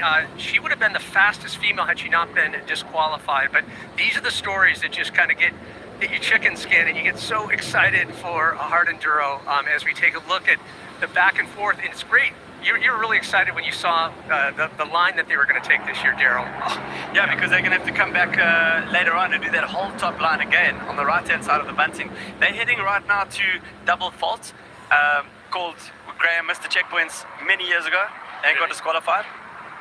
Billy's still right there, look. 1 and 2. Billy right on Manny's wheels. Still, maybe a little bit more of a gap now. It's so tech.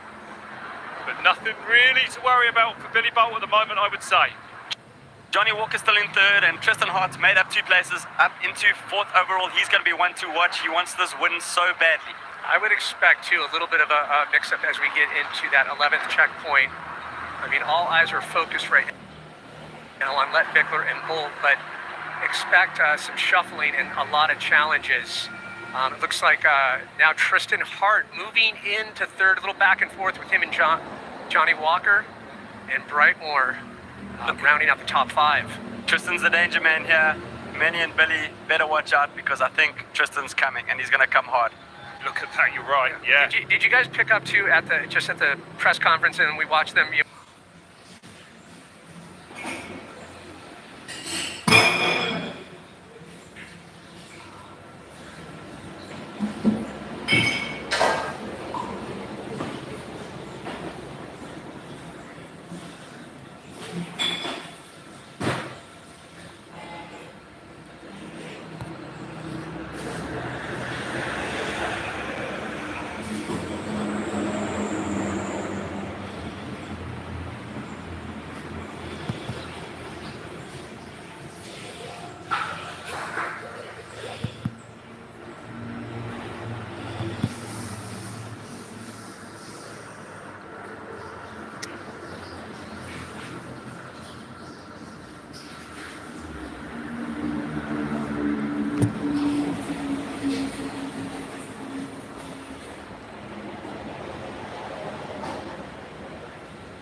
Beat Lettenbichler, and it's just that, to be there on his tailpipe and just basically waiting for a mistake to happen.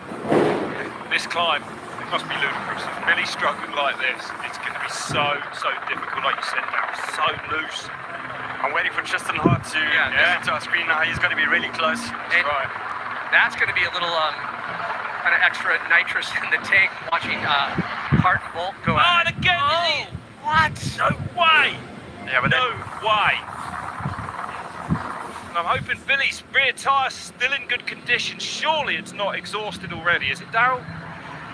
I mean, he is hard on those rear tyres. Manny's Lettenbichler continuing just to charge ahead here. That's Manny going up checkpoint 12. That's George Avenue. On his way to Machine. Look at the clouds. Look at the clouds. Dark clouds ahead. We might get some rain yet as well. Just to make it a little wilder. It's still no Tristan Hart, which just shows you how big the gap was that Manny and Billy had. Like Carl Kaddock, I think he maybe orders those on demand. Oh, let's... There we can already see there at the bottom of the screen, that's George Avenue, going back out away from Carl's Dinner towards Machine. Yeah, and just like that, you look at that distance, Daryl, is just incredible how quickly, in just under an hour of the 4 hours of allotted time, you need to finish Erzberg Rodeo. This is a perfect place now. Manny can just get his heart rate down a little bit. He'll be looking over his shoulder and he's going to see no Billy Bolt. Perfect place he could be in, controlling his heart rate, just getting his nerves calm.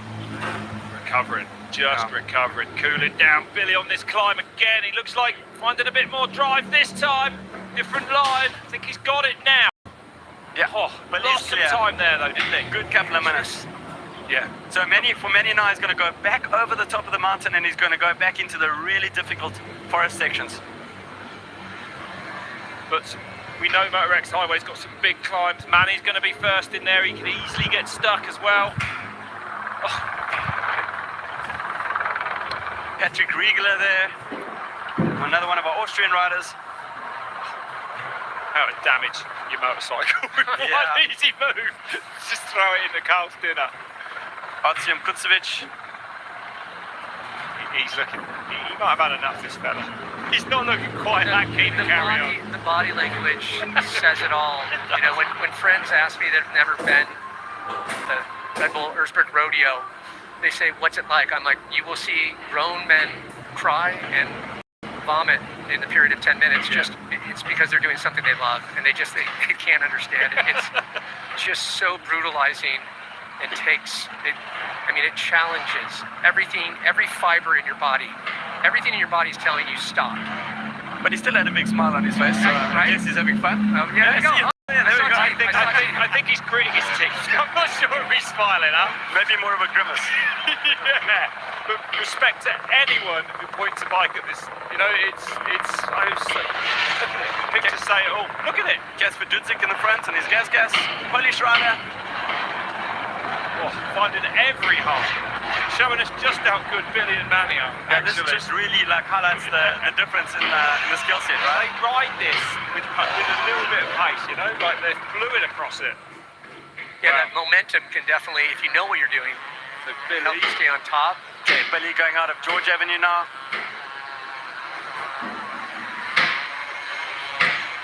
He'll be annoyed at that. Losing that time there. That's when you go back and look at the game tapes. Tristan wasn't as close as we thought, was he? No sign of him yet, Tristan Hart. Yeah, you would think with those two failed attempts. Yeah. Interesting. And on it goes, back up again. There's no rest on this mountain really. It's just a little bit of road section to bridge the gap between two climbs, but very rare chance to get some breath back. We look at the time differential. Billy Bolt just under 3 minutes, trying to reel Lettenbichler. Not an easy task.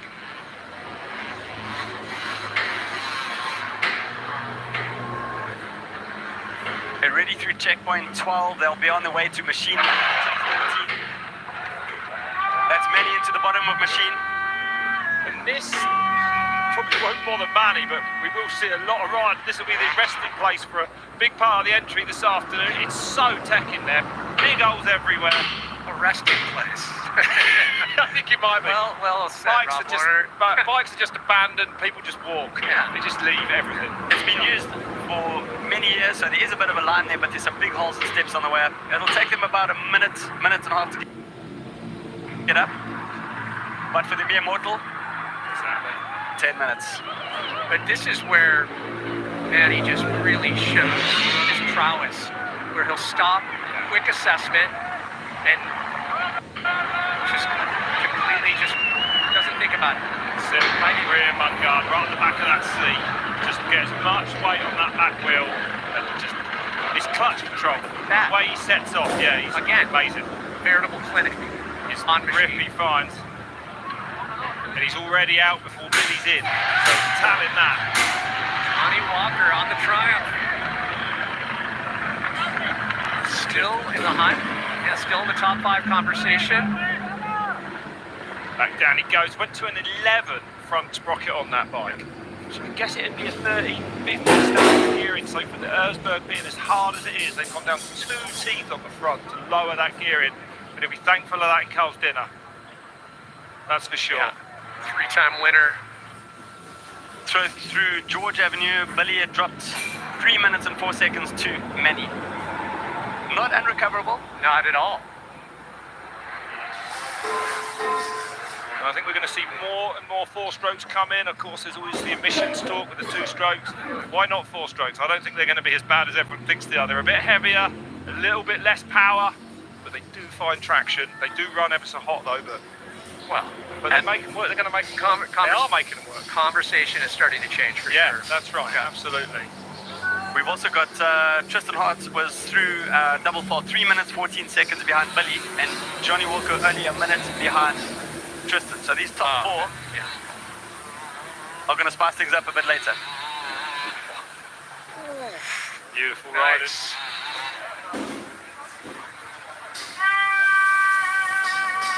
How about these fans?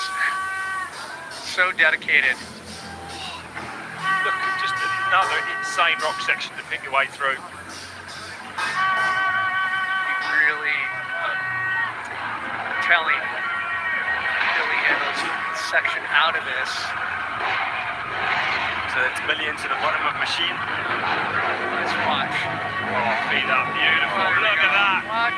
Covered so much ground there in one move, and again he's still going. This is brilliant. So Billy fighting back. We know he's a fighter, that's for sure. But quick up there, I would say. Yeah. So fighting on here. See if we can have a look at that rear tire, see the condition of it. Be good. This is where you have to be quick, concise, and committed in those pivots. And accurate. You know, you can't afford to make a mistake. You can't afford to get stuck in a hole. Oh, fighting again, just loses the back there. Puts the power down. Finding a quick go around for Billy Bull in second. Close pursuit of Manuel Lettenbichler. 3 consecutive wins, going for a historic 4th win in a row. Trying to join the likes of Lazuziak. 5 consecutive wins. Yeah. It's unbelievable. Mad, absolutely mad, yeah, that's right. I believe Taddy might be jumping in here. We'll hope to hear from him in the booth here later in the show.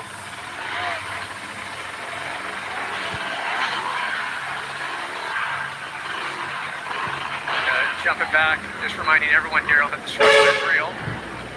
Yeah. That's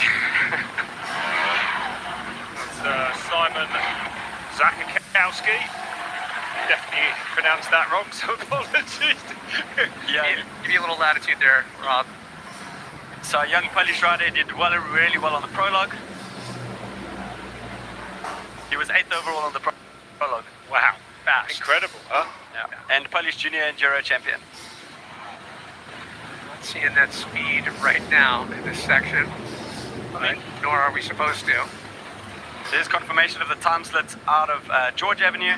Okay. Billy was 3 minutes behind Manny. Tristan another 3 minutes behind. And Johnny. But look at the gap between Walker and Hart right now. Got battle. It's going to be a battle. And do you know what Johnny's aim is this weekend? A podium. So keep an eye on that. Yeah. He knows he's capable of getting that triumph in the top 3 today. Yeah. You might have to get around Tristan Hart to do that. But Walker, he's definitely got the skills and the wop. You know, he's loving riding that 4-stroke. Yeah, he's so confident, and it's his first hard enduro this whole year. Yeah, buoyant. Good to see. So that's Teo Kabakchev. Yeah. Kabakchev, Getting stuck on that climb where we saw Billy. Not Georgia Avenue, double fault. Super loose there, look at that. Kabakchev was looking awfully strong. Those of you just joining us, we'll bring you up to speed. It has been cataclysmic, a little explosive as anticipated, bringing everyone up to speed. A lot of anticipation right out of the gate as Lettenbichler, all eyes focused. But once again, Lettenbichler didn't get the whole shot. It wasn't as bad as last year where he had to climb back from 35th place. But what was your takeaway, Darryl, from the I think Billy Bolt got the start that he wanted. Out, he got the whole shot, and he was out in front exactly where he wanted to be. Didn't see that pile up on the ride out of the bottom of the quarry. But it was up to Lettenbichler to reel in Billy Bolt. Slowly, methodical, calculating, taking his time. And Billy Bolt, that was the first mishap of 2. Yep, that's exactly right. Just a quick, slight chink in the armor there. Manny took full advantage of that, took the lead. Manny whipped through that gap, didn't he, Billy? But then this is what's cost Billy around 3 minutes. Yeah, it was on that section where it took him about 3 attempts to make his way up. Really surprising. So George Avenue right there, Manny cleaned it, and Billy lost 3 minutes. The back of the pack, the story is all about Tristan Hart, Johnny Walker, some back and forth with them for that top 3 spot. As we get eyes on the mountain here and a great visual, as you can see the distance between Bolt, Lettenbichler, and then Tristan Hart just behind that, currently in 3rd place. But the animation here really shows you the scope of this mountain. This is super interesting. So they've crossed over onto the other side of the mountain, and they've got Devil's Kitchen, they've got Elevator, Cuckoo's Nest, one-way train, and then going into Chris's Stony Party and Udo's Playground, which are extremely difficult. Okay, you can see this is the bottleneck that we talk about when you're farther off the lead here, and this can add not just 2 minutes, sometimes 10 minutes, maybe 15 or more. Yeah. And this picture's from Ludwig's Land, which is quite earlier on in the day. It's the first forest section. Johnny Walker heading into the bottom of the machine now. The 254 stroke, Triumph, looking really, really good. And Walker just has that deft touch as well. Able to smoothly navigate such a treacherous line, and just makes it look like no big deal. Beautiful rider, yeah, absolutely. I don't think this will stop him either too much. So I've got confirmation out of the top of machine. Billy's managed to claw back about 20 seconds on Manny. This is what we want, just slowly but surely, just down to that last battle that we saw 2 years ago. And if it does rain, and it's looking like it's getting darker and darker out there, then the mud climbs in the Moto X Highway will become more difficult. Manny will be in there first, and set it off, he'll dig a drier line, so he will put a line in. It is easier for the following riders, I like when you put your meteorological crystal ball in play here. Call me Michael Fish. Yeah. Mitch Brightmore, looks like he's pretty close to Johnny. This brings up to, the grizzled veterans, the younger riders. How much more energy do you have in the tank just because you're about 15, maybe 10 years younger? Brightmore has the hunger, definitely has the age advantage. And he's already a 3-time junior world champion. And now with the big leagues. And he is in the big leagues. Junior no more. And full time this year, first time with him and his brother pro deal, and they're getting so much better. They're not laying bricks all week. It's so cool to Unridable, the series, the Red Bull series, and watching him have to do, masonry work with his dad, but just keeping him real, keeping him round and down to earth, and it shows in his approach. And his brother Ash won the first junior race in Valleys, and unfortunately he's injured his knee, so he's not going to be not racing Erzberg. No, we wish him a speedy recovery. Sounding to me like it might be an ACL he's done or something. Said he's looking like he's out for the season. So all the best with the recovery. But Mitch doing the family proud today. The sky has definitely changed colour out there. So great vision from above as we watch. Looks like Eva Lettenbichler.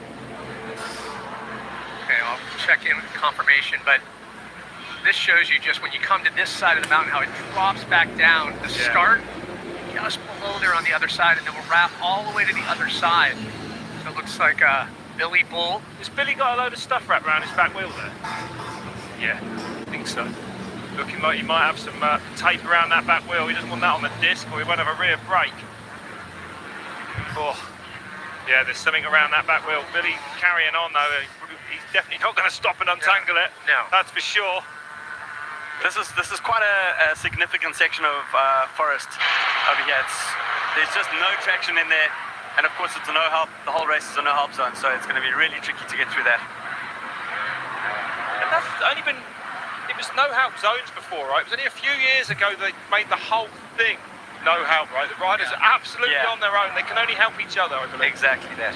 Which in a way there was, I mean, the ones that had the hooks and the, the same thing with Getson Rodeo. No, it was one of the most exciting things, but it was, you're waiting for someone to lose an eye. For sure. Yeah. A little bit. Yeah, as the sport's evolved, it's become that much harder for the track builders to try to find out what's rideable and what's unrideable. They want to always find that balance. You don't want it to go too far or it would truly unrideable. So I guess we did have here in 2015 when 4 riders clubbed together to take the win together. Maybe that was too much, but as you say, it's so difficult to gauge what will almost stop Billy and Manny. You want to showcase the sport at its highest level, and if you push too far. Look at the riders up in the distance. Like, can you imagine just coming into this section? You're already exhausted, and you're like, brilliant, I've got 45 minutes of walking about. And this is, when you split this, and we were talking about Carl's Dinner, broken Carl's Dinner light, and Carl's Dinner. No, but it's over 2 miles. It's not even the real 2 miles. This is just your appetizer. And having Carl's Dinner lights this earlier on, a lot of guys have never been to Carl's Dinner before. So it's really cool for them to have a crack at it. Yeah, that's true. Yeah, most people won't get there, will they? No. Normally, in the past, it's always been towards the end of the race. Now it's split. We've got a healthy chunk of it in the morning. So more riders getting humbled earlier in their experience with Erzberg. Then the difficult section where Manny and Billy are. Then they're going to come back in and have another healthy chunk of the top level of Carl's Dinner. What was your first experience when you went in there? How wide were your eyes? Yeah, it was as a competitor? Oh my goodness. We had a chance to walk it before. Something interesting now at Erzberg, the riders aren't allowed to walk any of the sections. But we had a chance to go look. Then there were spotters in a couple of the years later where mechanics could walk and choose a line for you. And now it's like every rider for themselves, you're completely on your own. There's the top level of Carl's Dinner that I was talking about. So when Manny and Billy come back, they're going to be riding above the logo there, above that top line on the other side of the corridor. And don't be fooled, just because it's a horizontal line. It doesn't have that pitch of that earlier section. Teo Kabakchev there, up machine. Oh, it's raining. Well, this will change things up then. Here comes the rain. Earlier than expected. Right now we check in with weatherman Rob Warner. Rob, what do you have? I've got no employment after this. Man, it was so hot and dusty when we were outside just now, and now the rain. Yeah, but the riders might be pleased with getting cooled off, but man, that is going to make the rest of this tricky. Those rocks right now are pretty grippy. They're not going to be that grippy if they get really wet. Yes. Nowhere near. To be honest, I think the wet is going to help the guys going up like double fault, for example. We saw where Billy struggled. I think it's going to have more traction when it's wet. It's going to help make the ground bind up a little bit. Well, no, but it hurt others for sure. But the forest, different story. Too much water can make it more treacherous. So. Motor X would be harder, I'd imagine. Moto X Highway towards the end. If there's Although not wet on that, what do you think? Yeah, I think so. Although there is a lot of cover of the trees. There is. It will take a lot of rain to come down through it. And it's already super wet in there, so I don't know. No. Wade Young coming into machine now. 7th overall. Riding brilliantly. Look at that. Feet up through there. Incredible riding from Wade Young. Wow. That's insane. Yeah, Wade's best result here is a 4th. So you'll want to do better than that. I mean, a podium is definitely in reach for Wade.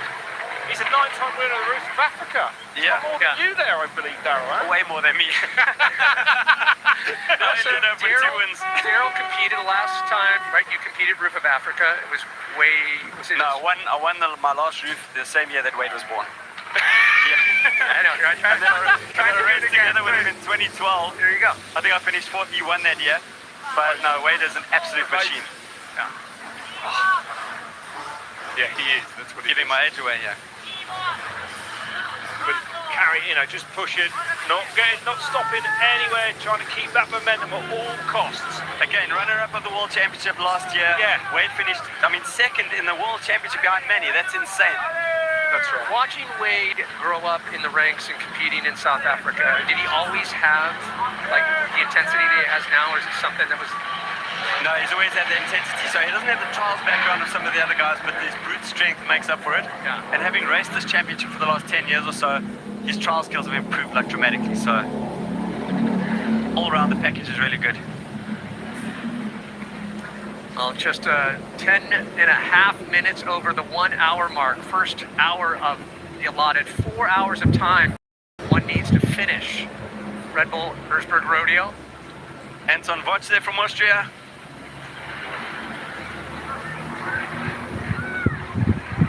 And it's that looks like it might be Alfredo Gomez. Maybe I'm wrong. Yeah, that's Alfredo.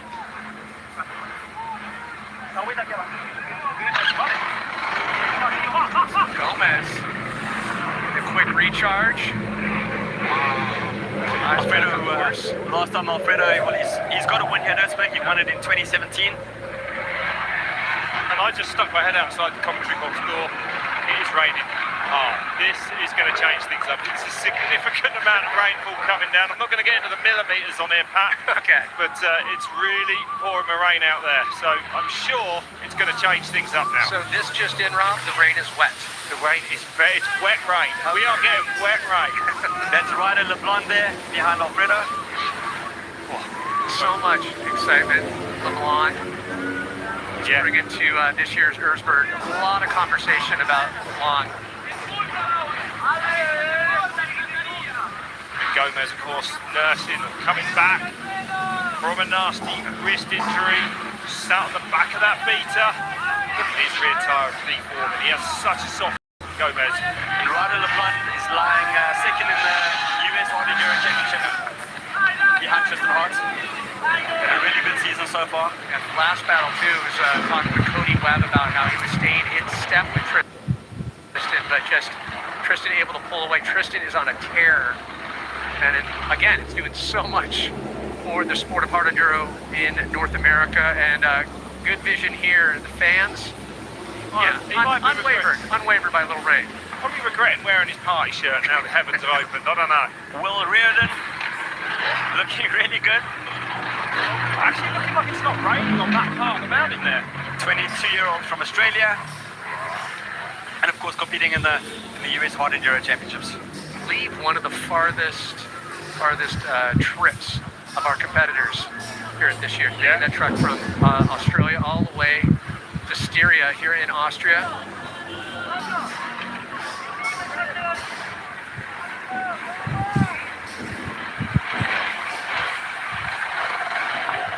Yeah, just getting to see so many more riders. Mario Roman coming through there. We mentioned Roman, 3rd place finisher from last year. Wow, just waxed it. Mario's not where he wants to be. No, he'd prefer to be top 5.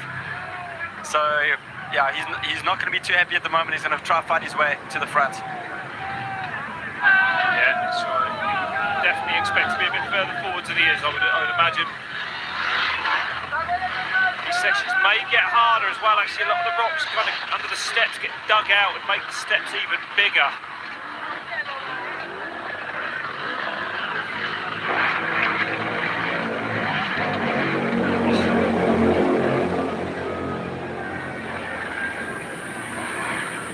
Even the fans need assistance. Just showing you a little bit of the pitch. Bond just finding so much traction up there though, look at that. Just making it easy. Labour in the bottom end of that 300 two-stroke Sherco. Jarvis, 18th at the moment. But expect some movement. We've seen Let it go forwards. Jarvis just able to reel in. We've seen him come back from so far behind, but obviously Jarvis, one of the top pros. We keep talking about the blood life of this event, and it is none other than the amateurs. Let's get to meet another amateur here from this year's Erzberg. داریوش قربانی هستم از کشور ایران، متولد 21 اردیبهشت 1366.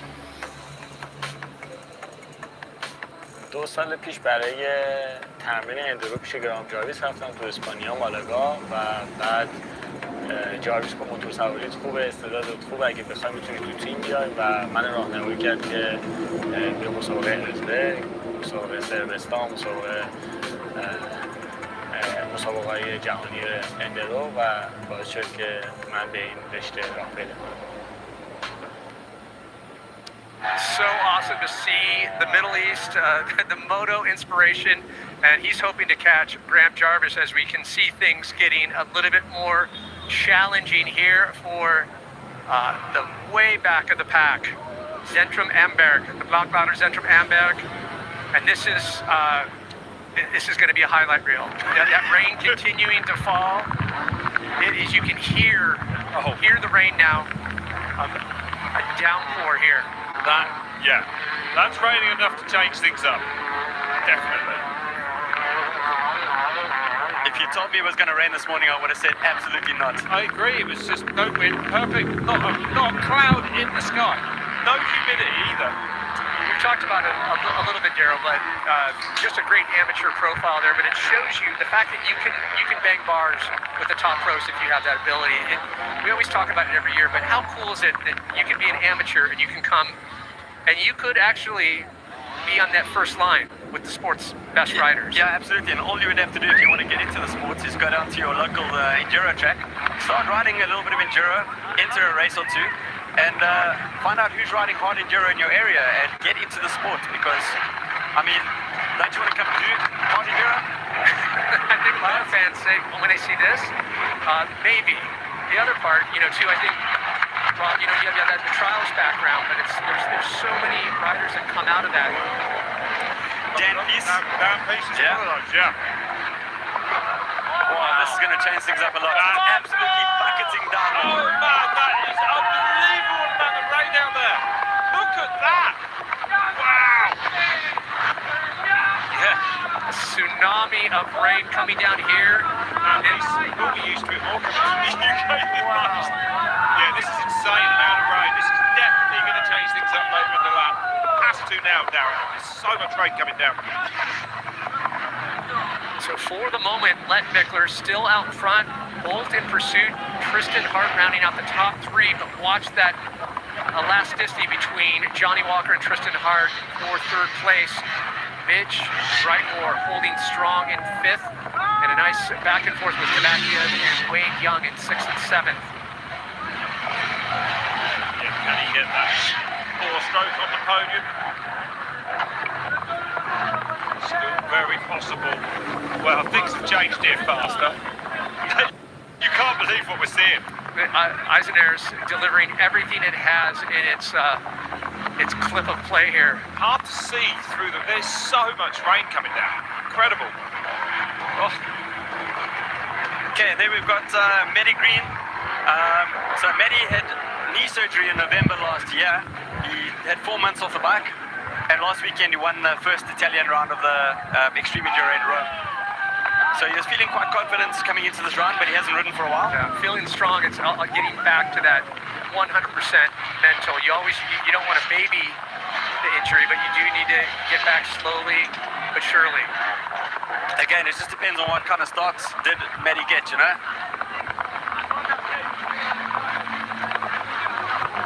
Wow. Well, the graphic said over half a kilometre now between Lettenbichler and Billy Bolt. It's talent. But this, now it's getting harder. That does play, in my opinion, to Billy's hands, you know? Depending on where Billy is and where Lettenbichler, in terms of where he is on course too. And I think, yeah, but it gives it, it'll give him more opportunity to catch up. Now it's got harder, there's more chance of Manny getting stuck. Here's a rider just completely unfazed. You can throw snow, sleet, little lightning, Graham Jarvis, unfazed. And he'll be happy that it's raining and getting harder, that's for sure. Yeah, Graham Jarvis is. Let's watch him through the next pass through Cole's Dinner. I wouldn't mind betting he comes out there inside the top 10. He's not far off the top 10 now, really. I don't think there's a chance of a podium though. He's just too far off the front, boys. Agreed with that. But let's say this, for all the viewers out there watching, your dad, he's 50-something. What's he doing? He's on the couch, he's watching. Graham Jarvis is on a bike right now. He's competing and hanging with the world's best, which he is one of them. It's unbelievable, his ability and just how unstoppable he is. Well, you just have to remember that he's got 5 Bergsburg wins under his belt. Yeah. Same as Teddy Blazizak. And Manny 3. Can he make it 4? And as you correctly told me when we were walking the course, Darren, I said 5 times, and you said, don't forget that he had 2 other wins disallowed because he missed checkpoints. So he could have had 7. So he should have won it 7 times and he missed double faults twice. Is that what it was? Yeah. He double faulted on double fault. That's why it's called double fault. Is it really? Yeah. I learned something. Yeah. And going back to the block ladder, Centrum Am Berg. This is the wall of shame, or the wall of... You called it that, pal. You know, just rising above. It becomes, once the bottleneck begins, a little different story, Rob Warner. But Rob, going up on your own was one thing. When you got like 10 guys jammed up there, I mean... Forget it. It's really difficult to go up on your own. I mean, I absolutely made sure of it because getting stuck on something that steep is no fun. It's a terrifying proposition to go back down it. So, yeah, if you're going to go at it, try and get up. But, like, these gullies now at the top are full. Bikes and bodies. There's someone nearly there on the KTM over the far side. It looks pretty flat on camera, though, Rob. What do you think? It's nearly vertical. Actually, they're not using ropes for nothing here. Look at these guys, they don't even know each other and they're just all teaming up on a Sunday afternoon. There's a better picture and every possible line is blocked. Like, how are you going to get back? Look at it. All just waiting for a rope. Come on, guys, you're going to go back down and do it again. This bike's abandoned in the middle of one of the lines there. People will be thanking them for that. Just marking their territory, becoming more difficult by the minute. Yeah, there's not enough ropes being thrown down. People are waving for him. Oh, there's a guy. He's going to make. No, not even close. Oh, now he's going to be under it. No, he's managed. With more bikes, more rain, it becomes that much more unrideable. Which we keep talking about the new series on Red Bull TV, Unridable. You do not want to miss it. Trust me, it'll give you the backstory and all the micro stories, the behind-the-scenes stories that is hard enduro. Such an incredible series, getting to know these riders and look at what they have to go through to get to the end, the culmination of a season-long march. It's unbelievable, traveling throughout the world. Such incredible skill sets, all put to the test. Yeah, it really showcases the World Championship beautifully, doesn't it? And hats off to an incredible production team as eyes back on Centrum Am Berg, and nothing has changed as people kind of in a holding pattern. Yeah, I mean, you have got to go through the arch by the looks of it as well, which I did definitely default on. But there is, like, bikes are pointing down, bikes are pointing up. There's nothing you can do. There's nothing you can do here.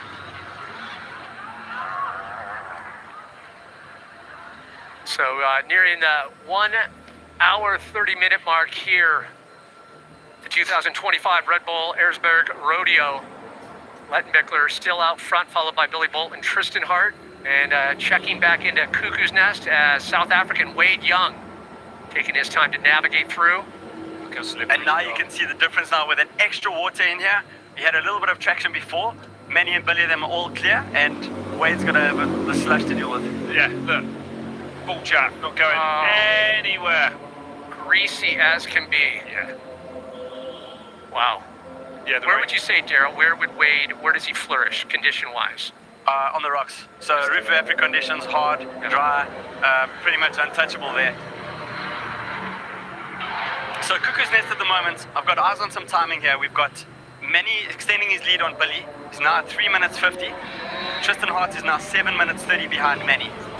But we look at this too. Lettenbichler had it was over a 20-minute gap last year. I mean, it was huge by the end of it. But this, I don't know, surmountable for both. Lettenbichler would have to falter.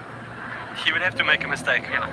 Oh, look how many riders are at the bottom. Oh my goodness. Take a number. They're not. Wow. It's the amount of abandoned bikes there that I find most surprising. You hope they're still around, or do they just leave that they'll come back on Monday? I think they should just abandon everything and go up top and have a tug of war. Divide into 2 teams, get the rope, and just leave. Forget the bikes now, it's over. They're not getting out of there today. Followed by a cage match. But the poor guys at the bottom, they've got no chance of having a run at it because there's no line open. I think you need to get involved. You need to try and get up there. But you're right. There's not much space. Not much space at all. And bikes in trouble everywhere around this huge quarry now, around this huge mountain. Just having to navigate that on itself is a huge task. But this really does kind of embody the spirit of in the old days, rodeo, yeah. I don't know if you remember the Bardavana, the bathtub. In the old days, it was just a challenge to get out of the bathtub for most guys. And I think if they can get past Centrum Am Berg, it's already an accomplishment for most of these guys, because that is a monster climb. Levels of accomplishment as a privateer, as a fan. Rob, you were saying you were intending to compete way back when you first got eyes on it, right? Yeah, I think when everyone was sort of first saw the pyramid, the carnage, in the early days, and you had to wait when the entries went live to try and get an entry. And in 1 year I succeeded, and then I was coming and I managed to break my femur just before it. So yeah, there's Alfredo Gomez going into Cuckoo's Nest. And the same taking a wrong turn there. No, he needs to go up to the right, I think. And he rode into those 2 bits of tape. So the track builders, what they do, they get quite creative and they block off sometimes the good lines, or really unrideable lines. That caught Alfredo also. But the rain is definitely making it more difficult. Well, we were worried about that. Had it rained last night, I think there would have been even more changes, right? We've seen that they do an audible right before the race. Moto X Highway was one story where we saw it just what we thought was way too difficult, but of course Lettenbichler was able to go through. And the fact that it's all been laid out in the dry and now it's rained means we might be in for an incredibly difficult end of race. Mario Ramon there. Up into the top 10 now, 9th for him. So keep an eye on Mario, because he will get better as the race goes on. He's super strong. Yeah, he cleaned that section, got out there really smoothly. Will Riordan should be next. These rocks are going to be so slippery now. Oh, I couldn't even imagine being in there with no traction. Surprisingly enough, these rocks actually, you get quite a lot of traction in the wet. They're wet, they're okay. Take the layer of dust off, they're not bad. The forests are the place you need to worry. Where they get green. Yeah, these rocks are not particularly slippery. Good traction. And the tires are so good these days. They've got super soft mousses. Yeah. The compounds of these extreme tires are so good at the moment. David Cyprian, first time we've seen him. Czech Republic rider, also very well known on the hard enduro scene. Had some really good results. Let's see if he can fire up there. Quiet. Always difficult with the front wheel. It's a little step on top at the same time as the rear. Stopping him dead, and now it's a fight. This is the deceptive part about these sections. You can see it only seems like about 8 to 10 inches that you have to get past. And there's confirmation about times, Pat. Yeah. 4.5 minutes separating Lettenbichler and Bull. Tristan Hart still holding on to third place, about 10 minutes, just under 10 minutes between Lettenbichler, our leader, and Tristan Hart. Oh! Dino Rudolph going for his 5th Erzberg finish. The last 4 were back in the day, and he's come back and he wants his 5th finish. Isn't it great to see? Obviously a rock star here. He made that happen. He cracked a root there. Beautiful riding. Yep, aggressive.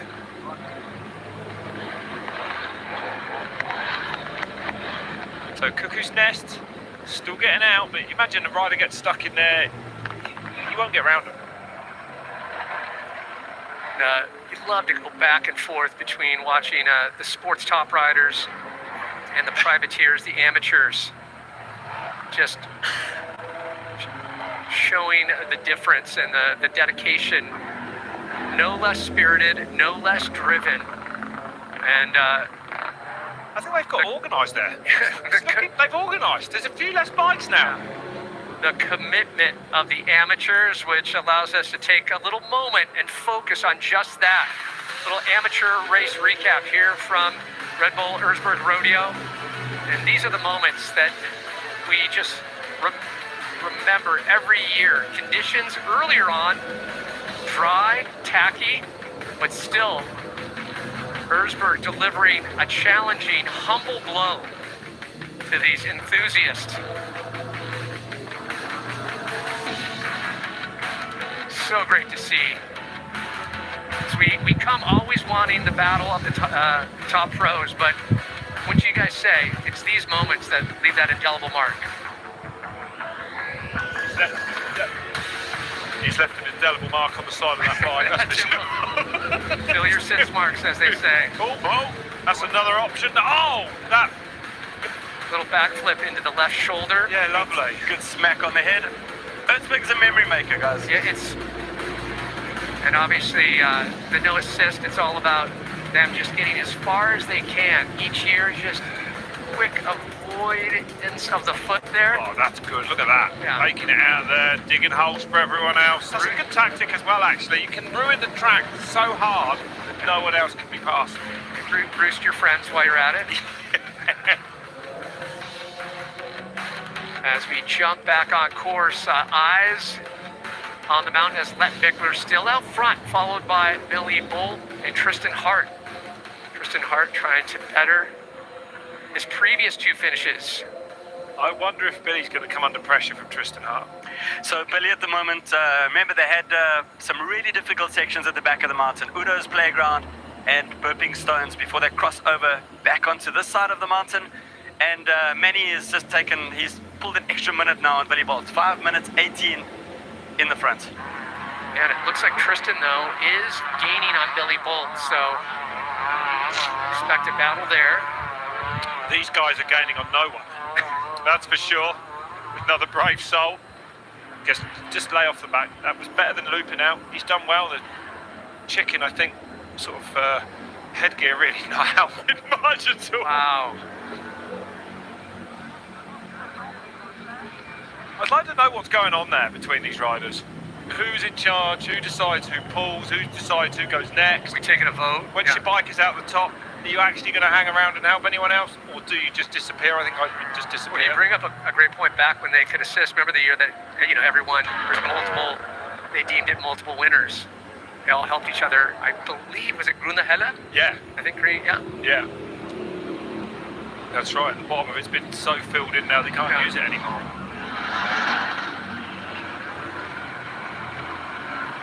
And it perfectly illustrates just how steep Centrum Am Berg is. Yeah, it's ferocious. It's so steep. You can't believe it, actually. But still riders going forwards, encouraging to see. He could do with a new set of riding trousers, that fella there. And the ruts are just getting deeper and deeper. I think I'd probably go back home and have a beer. Yeah, the bigger question, what's in the Camelback at this point? Yeah. Is that like a Zillertal, a nice lager? Well, I can't wait for the guys to get back out into Carl's dinner. Well, yeah, see the gaps. It just, mean, this course is so huge, and we'll get eyes back on our leaders. They disappear in a couple of different sections, and we will get eyes back on our leader, Lettenbichler, Bolt, and Hart in our top three. But also, still in the conversation, Johnny Walker, Mitch Brightmore, Kabachiev, Wade Young, Roman, Alfredo Gomez, and Will Reardon. We're talking a lot about Reardon and how many shockwaves he's been sending into the sport the past season. So all contenders, it's all going to be how those leading the charge, if they can go unfettered and go flawless. All right, there we go. There we got Manny has popped out now onto the road at the top of Carl's Dinner. He's got a steep descent, and he's going to get back into the rocks. And that's not second place, that's Paul Bolton filming him, I think, right behind. It looks like, look at Manny on the gas. Yeah, there's Bolts. Bolts, that's our cameraman, doing his best to keep up with Manny. Intrepid reporter, we hope to be checking in with Bolts a little bit in the program, as we're just an hour and a half into this 4-hour slog that is Red Bull Erzberg Rodeo.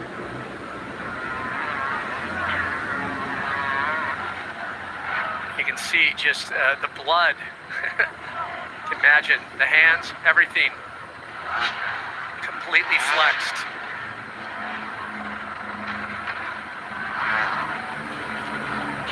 Just illustrates Finn Haufir, German rider. It's all relative, guys. Yes or no, all relative.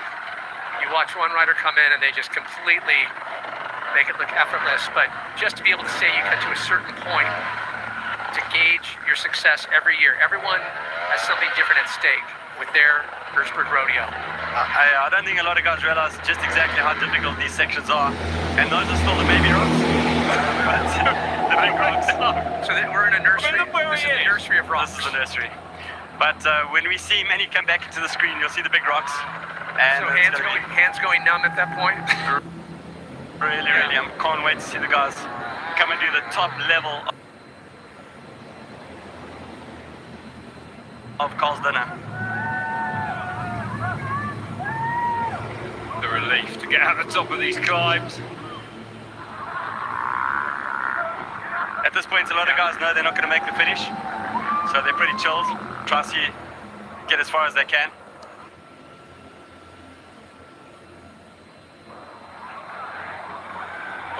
But the course is relentless. There's not just one difficult section. Every section is difficult. Very few breathers in between. If there's one theme, I find it repeating itself no matter who the rider is that you're talking about. It is the humbling factor of this event. Every single rider is humbled. Doesn't matter at what level.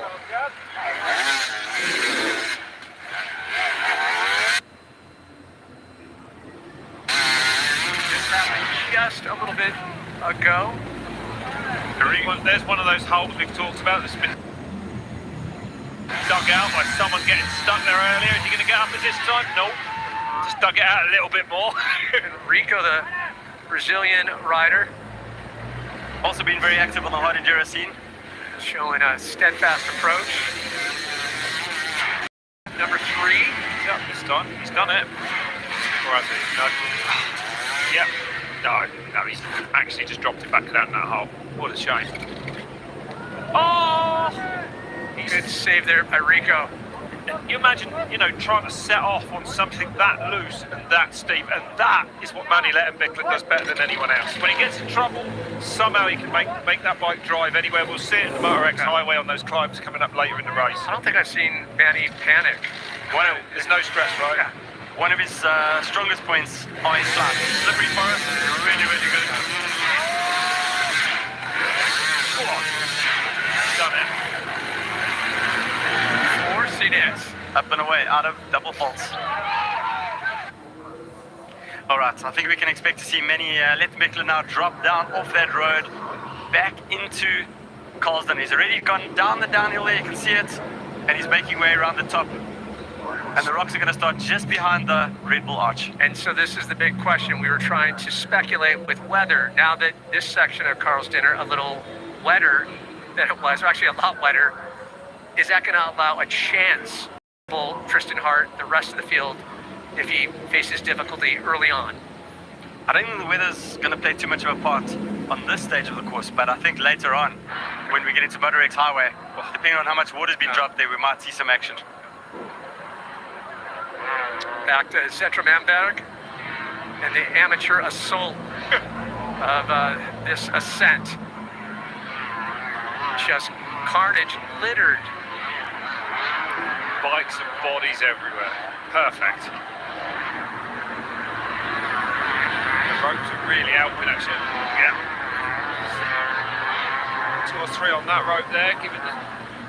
Here it is, teamwork, making the dream work. Another guy in the pink's got another idea. He's done all right there though. They're still coming up. The falling rocks are such a problem here as well. It's so steep, the rocks, when they get going, you've got to be careful. You will see these competitors still trying to make it up on hour 4, right before we hit that point. Chris's Stony party, Lettenbichler, Bolt, and Hart still in the top 3. Tristan Hart. Oh, on the sump on there. Look, I just can't even believe where he is on a motorbike. It's just not right. It's just ridiculous. This is one of the most difficult sections. Is this Cole's now? Yeah. Is he in there now, Daryl? Is this Cole's dinner? Second run through? Or just coming into it? Oh, I believe it's the traverse that we talk about. That's that upper section. Just based on where he was. Yeah. It's that upper, like it's basically a traverse across the lower section. They were going the opposite direction. There's the tape on it. Look at that, just... He just keeps it going. Effortless. Yeah, he just keeps it going, that's right. Clever. The least amount of energy exerted, that flowetry approach. We talk about it, he gets into this flow state, and once he's there, that's where Lettenbichler just becomes unbeatable. And don't forget just how much... Look at the ground he's covering here. You know what I mean? Poltara's there looking like he's giving him a bit of advice from the side, but yeah. Well, Poltara's... Steep downhill, look, he's just put the front wheel in a hole there. So there, Billy's starting to drop into Carl's dinner. Around a 6-minute gap at the moment. So the gap climbing a little bit. Does Bolt have enough to pull him in? So checkpoint 20 coming out of Podium's playground, the gap between Manny and Billy is 6 minutes 52, which is a huge gap at this point in the game. So were we expecting things to land time-wise? I know last year Manny was just under 3-hour mark. What are we thinking here? I would say more or less the same kind of time. And he won by 20 minutes. Yeah, but I expect, I mean, it's going to be interesting here. Look at this. It just does not get any more tech than that. And look at him devouring it. Just getting that bike a little bit further than anyone else will in one go, you know? Oh, there's all that tape still wrapped around Billy's back wheel. Doesn't look like it's on the disc or slowing him down too much. He's got some of the course markings in there, locking that rear wheel, so it looks like the rear brake's still working. It would want to be working down there, to be fair. If Billy's going that slow, I promise you that's nearly vertical. No, that'll be so steep. It still has the tape. I wouldn't ride down there, I've seen it. No. It's mental. Well, look at the rocks falling. Well, let's see how many guys do actually ride down there, but it's insanely steep. Yeah, you stand at the top and you would never believe anyone be able to ride a motorbike down it. It is insane, that's right. Looks like he's got a little bit of a scrim, the fence wrapped in the back there. Yeah. Should be fine. The only danger is always on the disc, but I don't think the tape's going to worry him too much. No, it would have probably worried him by now if it was going to, I would have thought. But then again, Billy Bolt consistently surprises us what he can ride through through mechanicals. So mentally now, Billy might be able to have eyes on Manny. You know, they'll be on the rocks on their top line together, and that, you know, what's that going to do? It could be just a shot of adrenaline. Look how hard this is. Look how hard this is. That's what I was talking about. The big rocks on the top line of Carl's dinner, completely different to Carl's dinner light. Your hungry man portions here. Loose as well. Look, crumbling under Manny's feet. Wow. I don't think I've ever seen sections like that in Carl's dinner. Is it always that difficult? Wow. It's a fight, even for the world's best.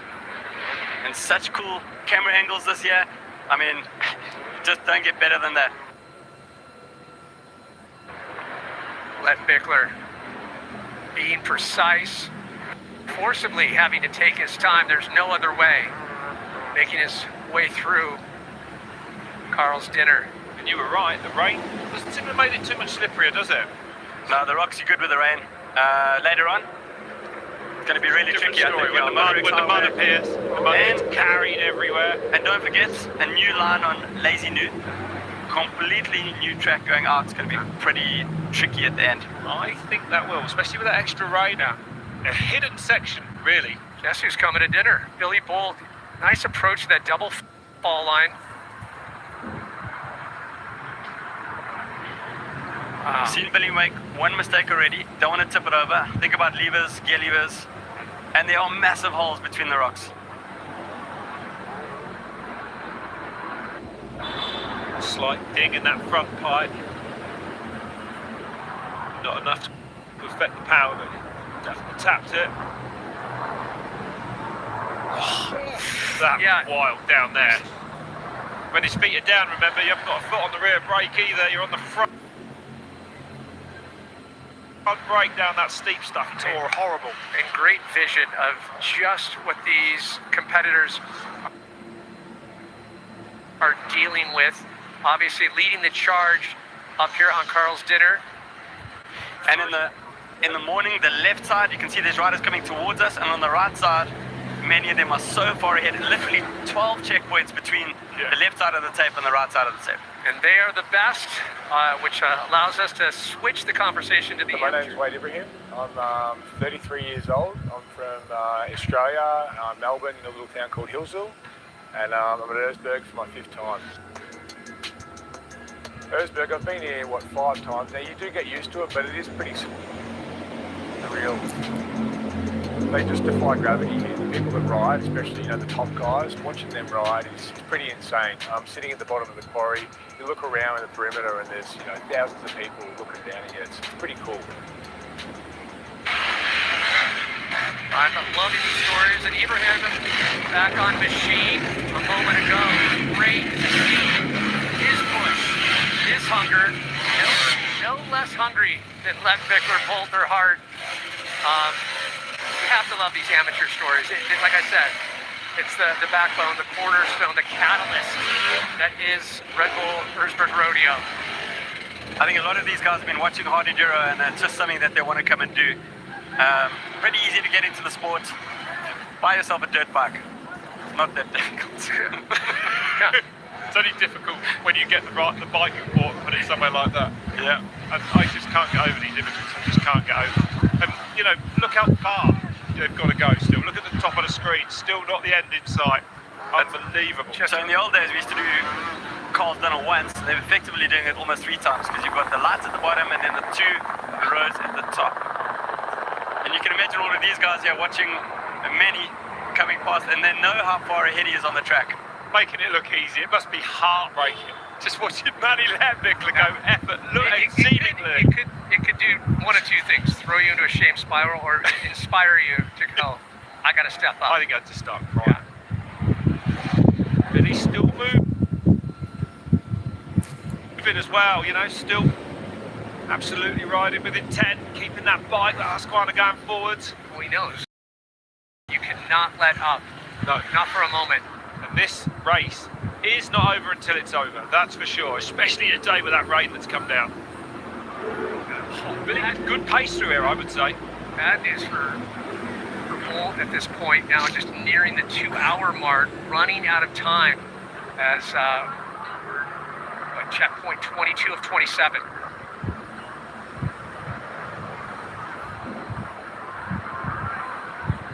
Oh, right up on the front wheel there. Been teetering there. Yeah.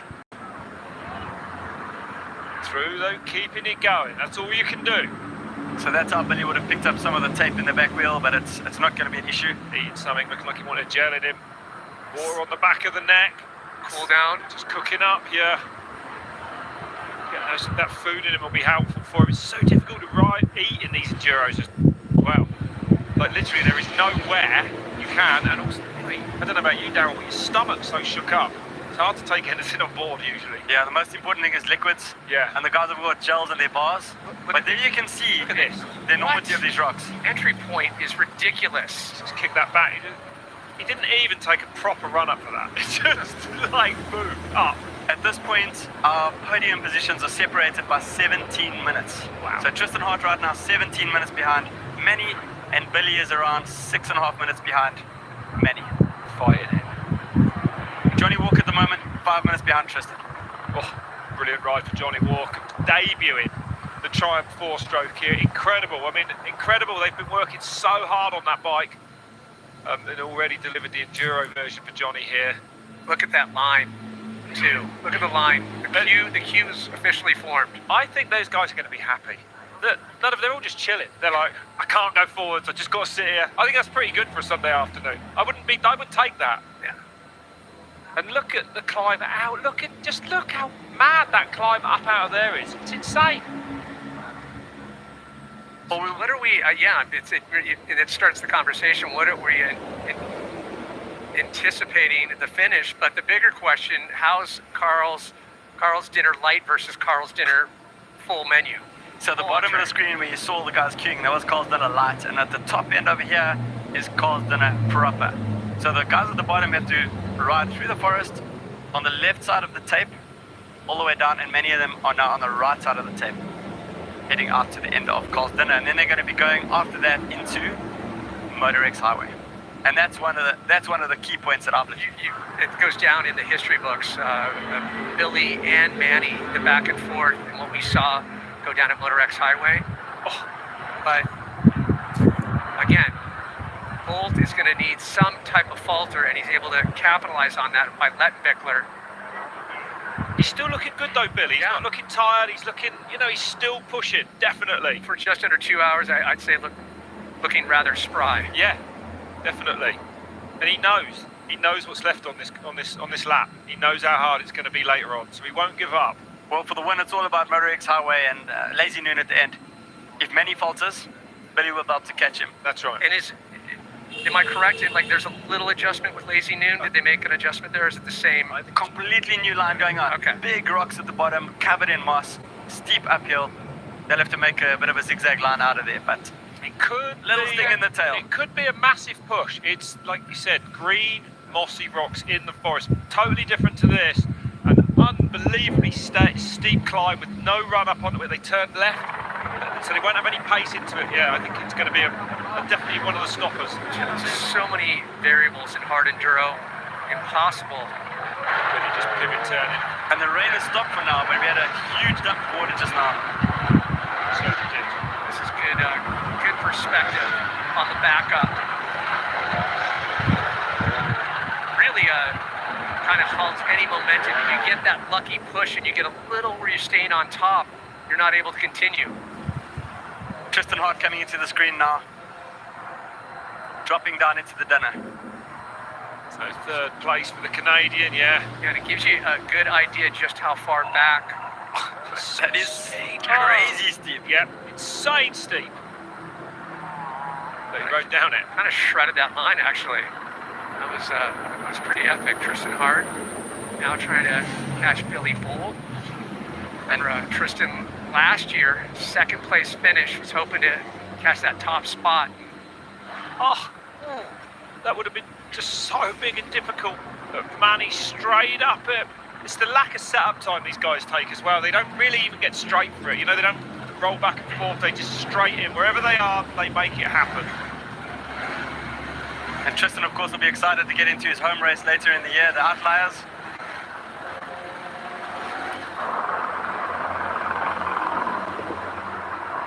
You can see right now, making easy work of one of the more challenging sections of Carl's dinner. Tristan Hart showing his prowess. Trials inspired Carl's dinner. Oh, wow. But Lettenbichler must be good way through it now, surely. This will give us a good idea. Looking back, where do we see? Even have no eyes on Billy. He's that far back. Yeah. I'm sure Manny would have looked behind him at some point and seen that he's in the clear, and he'll just be managing himself now. Will Manny even do that, you think? Sometimes Manny, I don't know. Yeah. Maybe sneak a peek. He might sneak a peek. No, he's been so good at that, just making sure he doesn't set a wheel wrong. So here we go, a little better, just taking a look from above the vision as Bolt, right on the other side, that entry into Carl's Dinner, the top section, more challenging section, bigger rocks, and having to take that traverse across, which is also, you're dealing with that, the secondary fall line, the angles are a little off. And the distance-wise, we're only at 300 or 400 meters, but it's a good 6.5 minutes. Yeah, such a challenging camber. Wow. Look at that, see, just that quick touch. Yeah, when you can link it together like that, just get it going for a bit. Oh, like Billy is now, that's just amazing riding, that is. Feeling it. Look at that, yeah. Covering serious ground there, not using too much effort either. What? Billy's looking so good at the moment. He is, yeah, I agree with you as well. Stood up on the pegs there at the end. But look how difficult it's getting here at the end of Carl's Dinner. Yeah.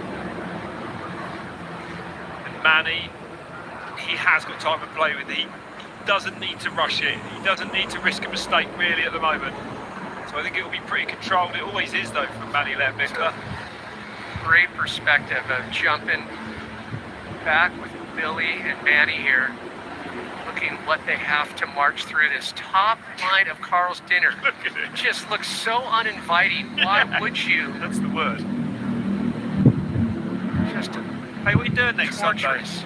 You've got this little event you can come and do if you want to look totally insignificant amongst 20 billion rocks with the motorbike. Yeah, and that is the distance right there separating Lettenbichler. Now eyes on Lettenbichler. So that entire push going from Bolt all the way up to Lettenbichler, leading the charge, hitting checkpoint 22 now of 27. And this is a difficult exit from here right up to the road now, this exit out of Carl's Dinner. Yeah, It's going to get muddy in a minute, it's going to be slippery up. Really steep, very loose as he gets out above the tree line before he gets up to the road. But no doubt this man will just wax it. I think, don't you? They might even go up to the road. Maybe they cut left around the trees. Let's have a look. I think it looked to me like they were going to come out on that road up there, but yeah, might be right. Yeah, it's just when he's in that state, that comfort, he's just so poised, and just that light, deft touch, where he's able just to glide through things. That there's our camera making it look all flat for us again. Yeah, it's so steep. So steep there. He's so deliberate, I would say, Manny, right?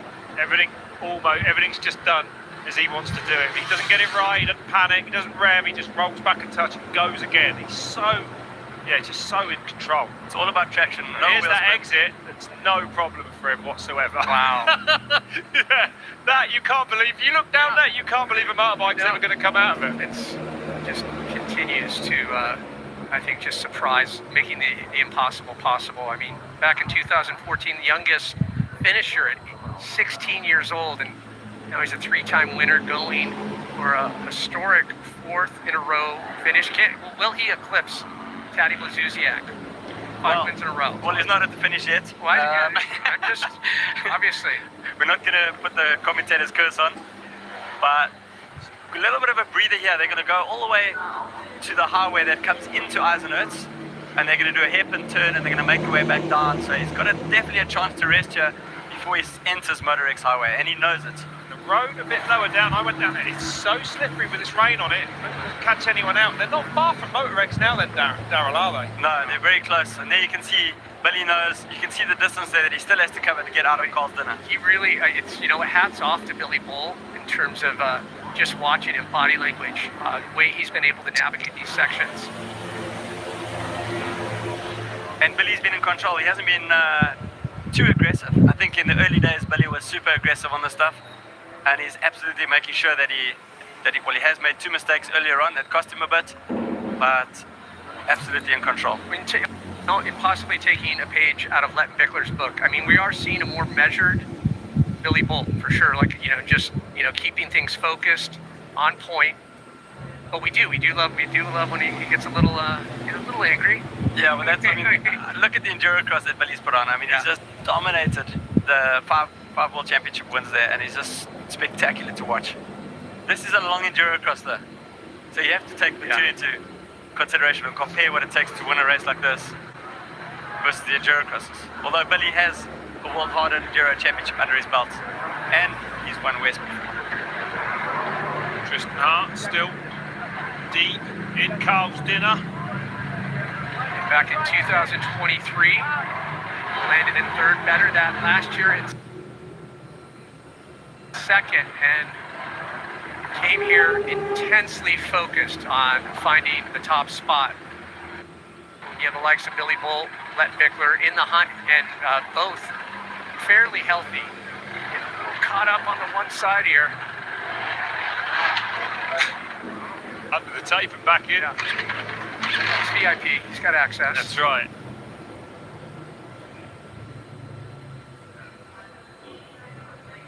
Okay, so here we are, Moto X, yeah. This is the entrance into Moto X Highway. Now this is where everything could change this year. There's going to be some big climbs in here, and if Manny doesn't get him up the first time, Billy is gaining on him all the time, remember? And how about, look at this, he doesn't, look at this, he's in trouble. If he goes down there, he might not get back out. He was taking a moment just looking. It was so steep, he didn't want to ride down there. Well, remember, these riders haven't had eyes on this yet. No, where is he going now? Now he needs to go left. Wow. Lettenbichler's in trouble here, I think. I can't imagine how you're going to come back out of there. Wow. And this is why it's not good to be leading in these brand new sections, right? Well, those of you just joining us, Lettenbichler in trouble approaching Moto X Highway, and if you're just joining us, let's bring you up to speed here at the 2025 Red Bull Erzberg Rodeo. Lettenbichler wasn't the leader from the get-go. An interesting beginning as we saw Lettenbichler have to battle. It was none other than Billy Bull taking the lead. Clean start in comparison, and the clean climb compared to last year. We saw a lot of crashes last year at the start. The guys got out cleanly. Manny took a commanding lead. And it was this pass, so telling of the back and forth. Bull having problems after Lettenbichler made that pass in Carl's inner light. Right there, the moment for the pass. And following that, it was the secondary mishap for Billy Bull, having to force himself multiple attempts. That's where he lost the bulk of his time, on that climb. 3 or 4 goes to get up it, yeah. Which was so atypical for Billy Bull. We were trying to read the situation. Tristan Hart, Canadian powerhouse, and then the rain came, making things just a little bit more fun for our pros and amateurs alike. But not able to slow down defending champ Manuel Lettenbichler. Continuing his charge, distancing himself even more.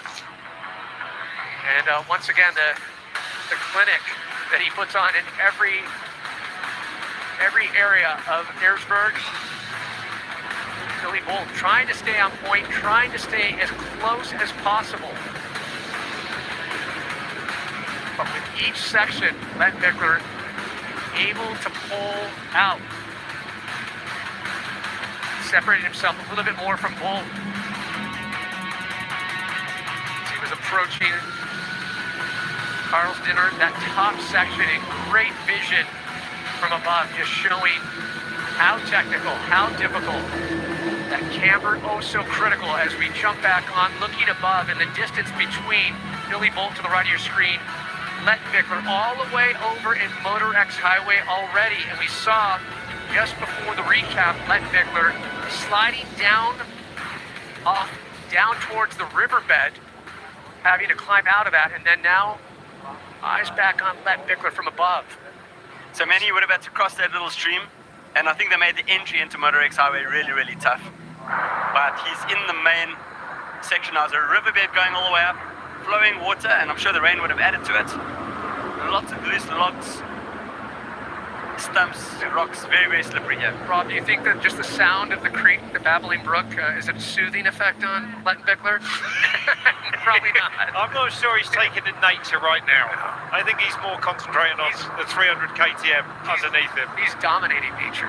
He is absolutely dominating it, yeah, and he's good to see him. I thought he was in so much trouble coming to Moto X down there, but he salvaged it. There's some big climbs coming now though, right? I would be the most worried if I was Manny's position right now for Moto X Highway. We saw in the years past, they tape it up and they make these crazy climbs in here, slippery.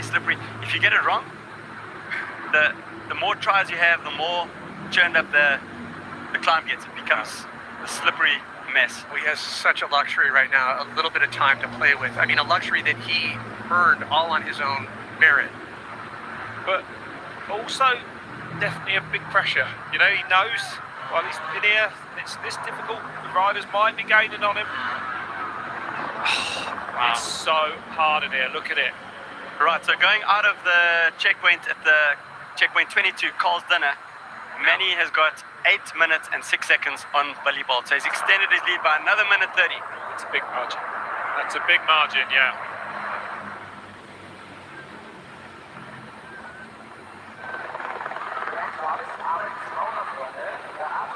But Moto X Highway stopping, slowing, Lettenbichler down massively. I wonder if Billy is out of Carl's dinner yet. Yeah, he's pointing at one of these climbs now. Billy's out of Carl's dinner. He's on his way to Moto X Highway. So if Manny falters here, 8 minutes. There he is. Not a long time. No, so Billy on the tarmac now. That's Mike Skinner, one of our riders, filming him. Yep, we will be seeing Skinner, his footage, as well as our own intrepid reporter, Bolt's. The recap of this year's Red Bull Erzberg Rodeo will be hitting the airwaves of Red Bull TV this Saturday. So be sure to check back and see all that embedded, exciting reporting. Brings such life to this event. So Billy's got this big switchback to do on the road. Get his heart rate down a little bit before he smashes Moto X Highway. If Manny's got a problem in Moto X, this is where the race is going to tighten up. Yeah. That's for sure, yeah. Probably the only place so far on the entire lap you can have a little bit of a break this road. Yeah, how much, Daryl, in these sections are you trying to get the physical, the refractory kicking in, right? Yeah, I can see Billy's not like racing flat out. He's just using the time to just get his heart rate down a little bit because he knows what's coming. Key thing here, stay calm, get your heart rate down. As soon as you start getting tired, you can't function anymore. Just recover as best he can, yeah. And now straight back into this little wood right up by the highway. Still got a fair way down to the quarry floor before he gets to where we saw Manny Lettenbichler dropping it down that crevasse into that stream bed. And those of you watching, that you know, for the first time here, you might be a little slack-jawed. You can't believe what these competitors have already gone through. We're just at the halfway mark, at least for the entire field. Obviously, we anticipate Lettenbichler, Bolt, the rest of our top 10 to finish under that 4-hour mark. But just staggering when you think how much these competitors have already been through.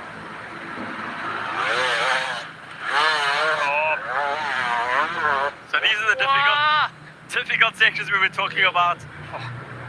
Have to clean these. Super difficult. Is he going to go back from there, have another go? He's got a good launch point perhaps from those trees there. But yeah, again, so much control though, just putting the power in where he needed it. And just remember at this stage of the race, all of the cold dinner they've done, the other forests, and now you come in here, Manny has to be tired. He does, remember he's got bad thumb as well, and these are the moments when he said he thinks it might hurt him when he has to get off and start really pushing on the bike. I think he's forgotten about his thumb, to be honest, Rob. I think so. Yeah. I think if it was a problem, it would have reared its ugly head by now. Smashed it on Monday on a little training in the fall. He just squashed his thumb. Well, the psych of the serotonin. I mean, here's Billy then.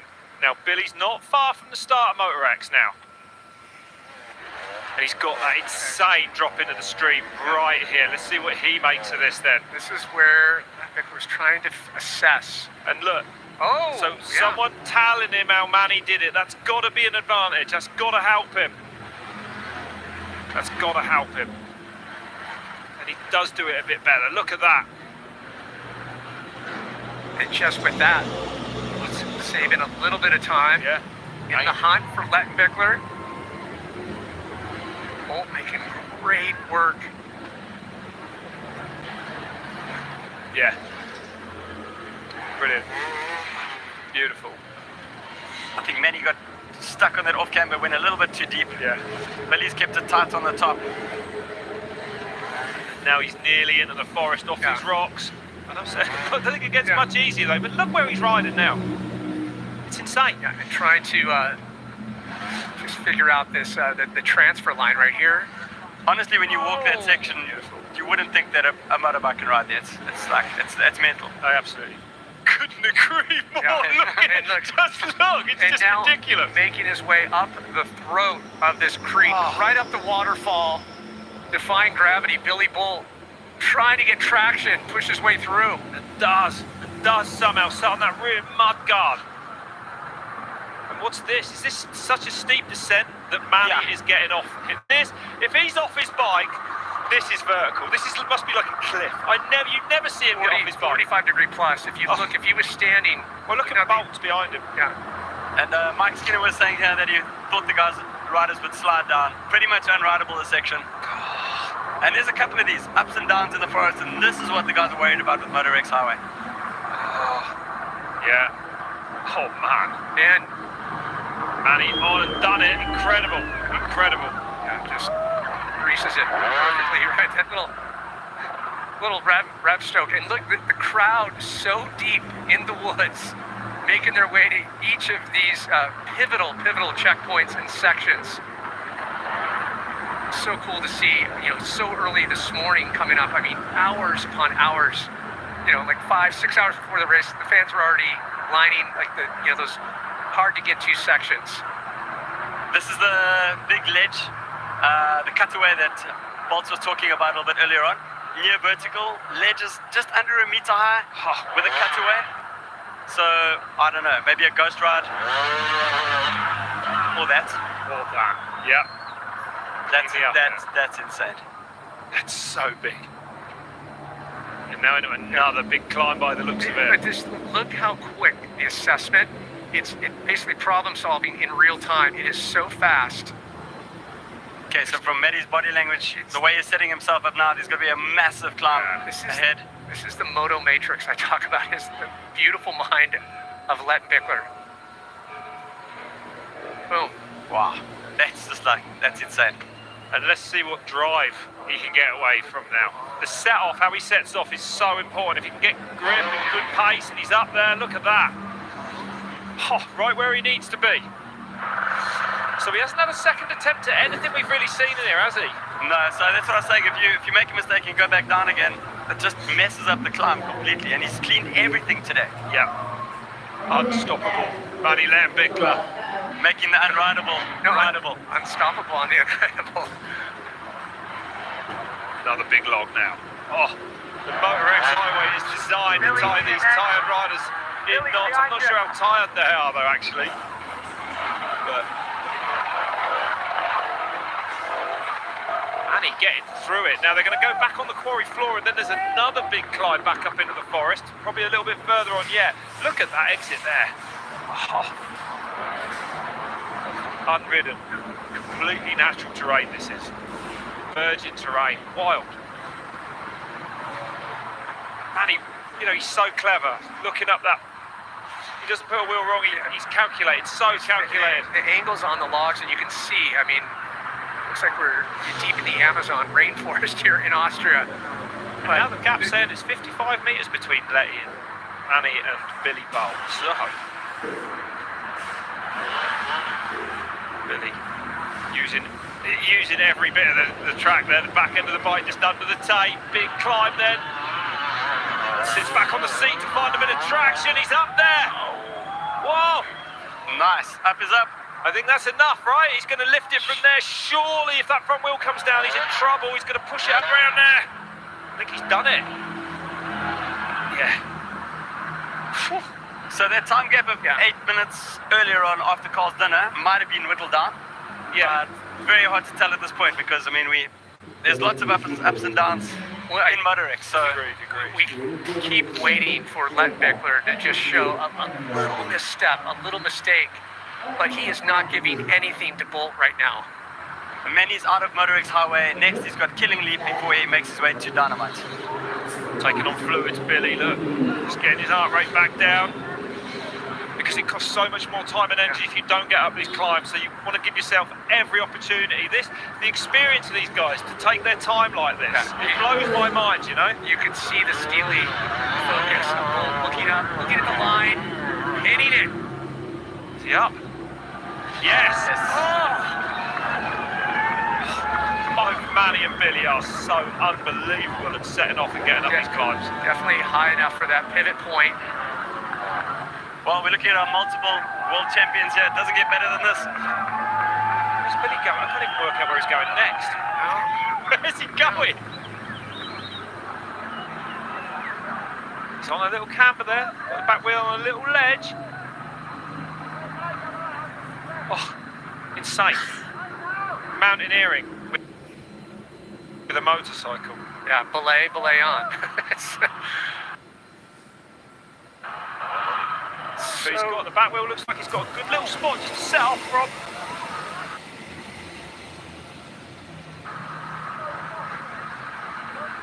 Quick adjustment here for Bolt. He's not happy. Running out of time, about 2 hours, hitting the 2-hour, 15-minute mark. Going to pull that back wheel over again a little bit. Of course, if that camber goes where the back wheel is when he sets off, then it's almost over, right? There's no, you know, we ain't going to set off on a camber very easily, so even not risking his own weight, just easing that bike up there. Wow. Tedious, but nonetheless necessary. Only way up though. So the more and more bikes that get this far and they start slipping down and breaking that little edge there, the more difficult it's going to be. So I think sometimes a huge advantage to get there earlier, but I mean, just... Let's shift focus on a local hero here as we move away from Manny and Billy. Ich bin der Luca Gropic, ich bin 17 Jahre alt und komme aus der Steiermark, genau aus St. Gallen. Darum ist das wie ein Heimrennen eigentlich. Ich war letztes Jahr schon dabei und habe da viel Erfahrung sammeln können und heuer probiere ich halt das alles umzusetzen und schauen wir, was geht. Mein Ziel für das Rennen ist einfach so gut wie möglich abzuschließen und einfach schauen, dass ich Spaß beim Fahren habe und einfach das Beste daraus mache.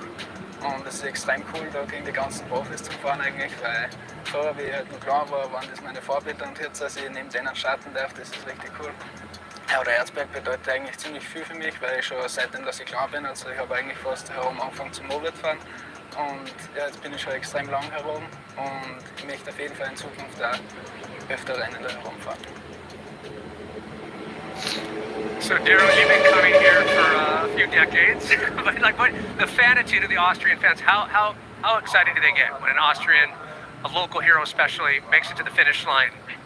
Well, especially in Austria, I think the fan, that's huge. They want an Austrian to win so badly. It's crazy. Yeah, thousands and thousands of spectators already. Oh. Yeah, and there is a talent pool, you know, here in Austria, but they have to go through the likes of this guy right here, Manuel Lettenbichler, defending champ. He has won the last 3 Red Bull Erzberg rodeos. He's looking for a historic 4th for him. Billy Bolt still in hot pursuit. The Canadian Tristan Hart, who was in 2nd last year, currently in 3rd place, just rounding out the top 3. Mitch Brightmore, a junior no more, battling, trying to pull in Hart and move into 3rd. And notable mention, Johnny Walker on the Triumph in the top 5 conversation. Well, there's that step that Manny made look so easy. Yeah. Billy's up it, but Manny looking like he's in a bit of trouble on Killing Leap. It's a big climb off the quarry floor to where we saw him, and I don't know how far up it goes, but he looks like he might be in for a bit of a push. Billy. So as always, track builders at the last minute, and it looks like Killing Leap, there's no track there, which means they've cut a new line up Killing Leap. Yeah. So when we get Manny back in frame, we'll see what we're dealing with. I rode over there on my motorbike and I said to the guy, is it going up here? And they all looked away and said, what? And would not tell me a thing. This is one of the restricted areas the riders don't even know about. And the rain is coming down again out there. So definitely, you know, we've still got to go to lazy noon. That's not going to be easy with mud all over those green rocks. And just hats off to our film crew here, providing amazing vision. Such a massive course, and getting eyes on our current leader, Lettenbichler. And how is he riding up that? It's nearly vertical. Look at that. That's unbelievable. This has got to be the sting in the tail. I was thinking it was going to be Moto X Highway, but it looks like they've added this gnarly section in for Killing Leap. Yeah, the technical tacking that he's able to do. Look at him finding traction there. That's unbelievable. Looking pretty dry there. Yeah. Doesn't look like the water's had too much effect on the soil. Nice traction. That shows you the steepness. Couple of nice pivots. Yeah, definitely has a flattening effect jumping on board. Just from phenomenal above. riding this is. Look at it. Just keeping it going up. Billy still in the Moto X Highway. Another big climb. He did that well though. Wow. Yeah, nice up there. I think, you know, Manny, we saw push that last bit of that one. They should dig a bit drier and it might get better where they launch from. So the climbs could potentially get a bit easier. That's what I was talking about there. As Billy came around the top, you see all the soil break away. As it starts getting rid of all of the leaves, it's going to get tougher for the next guys. Up over that log as well. Whoa. Husky taking the abuse. Yeah. Just. Billy's back tire still looking pretty good to me there as well. Definitely hasn't ripped all the knobbles clean off it. When the mooses swell earlier, tyres get harder and they can actually rip all the knobbles clean off. Saw it in Los Andes hard enduro last year in Chile. Billy could not get up this climb. He had just a slick. Not get up. Yeah, he tried 50 times. He was not getting up it. Yeah, no knobbles left. But he's out of Moto X Highway nearly, right? Making a little mincemeat of this this section right here. He's getting there. Just coasting through. Looking very comfortable. And Tristan Hart, just behind Billy Bull, in third place for the moment. Nearly half a K between Manny and Billy though. So I think that 55 metre graphic was probably inaccurate, we saw.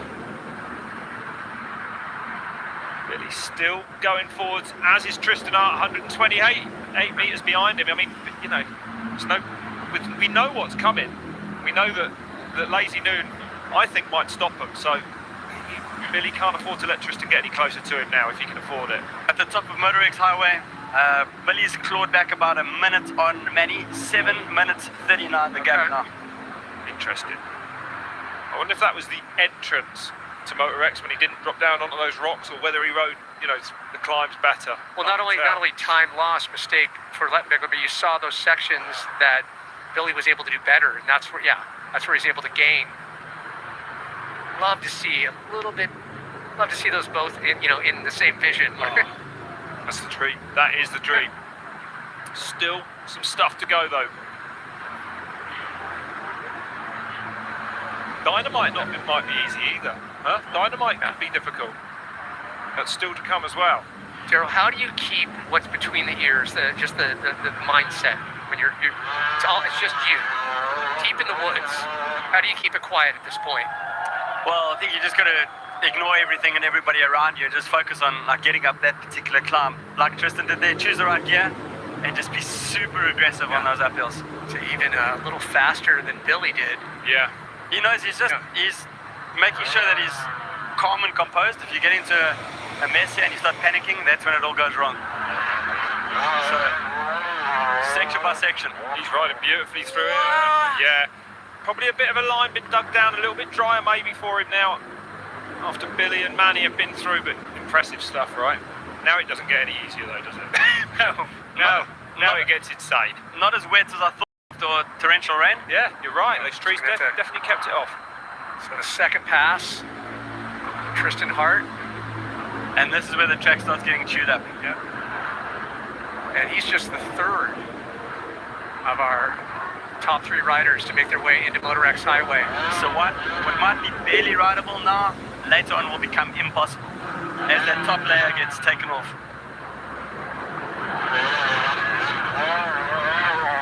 I think he wants to try and do that next section in one as well, Danny. He wants to get over to that tree on the left there. Losing valuable time right here. Yep, and then from there he can probably push up that last steep section. Oh, what a difficult position to be in now. Do you push or do you go back down again? And that's what I'm saying, where you might have been able to push it out earlier will become impossible now. So there's Billy with the KT, the Husqvarna, some of the staff around him as well. And this is Killing Leap, that massive climb. You can't believe how steep that is. I couldn't believe a motorbike was going to go up there when I saw it. Wow.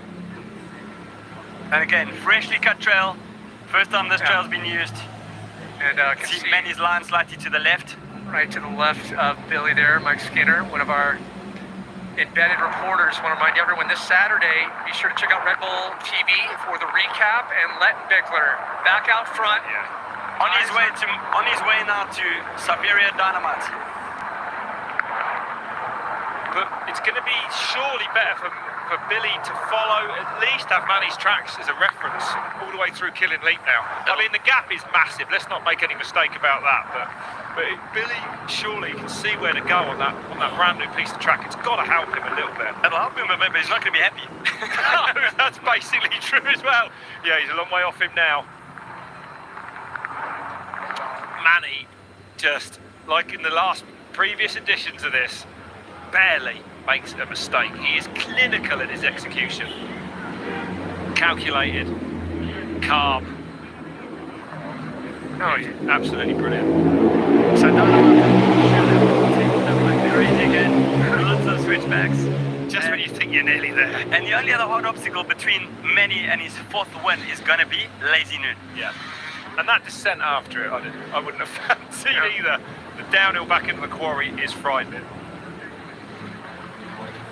A good look of where Siberia Dynamite sits on the course as Lettenbichler continuing to get that much closer to the finish line. 2 minutes 24 on the clock. Getting up towards last year's winning time again. It's another long one. Imagine all the people still back on Centrum Am Berg. They can actually be there for another hour and 35 minutes if they wish. So,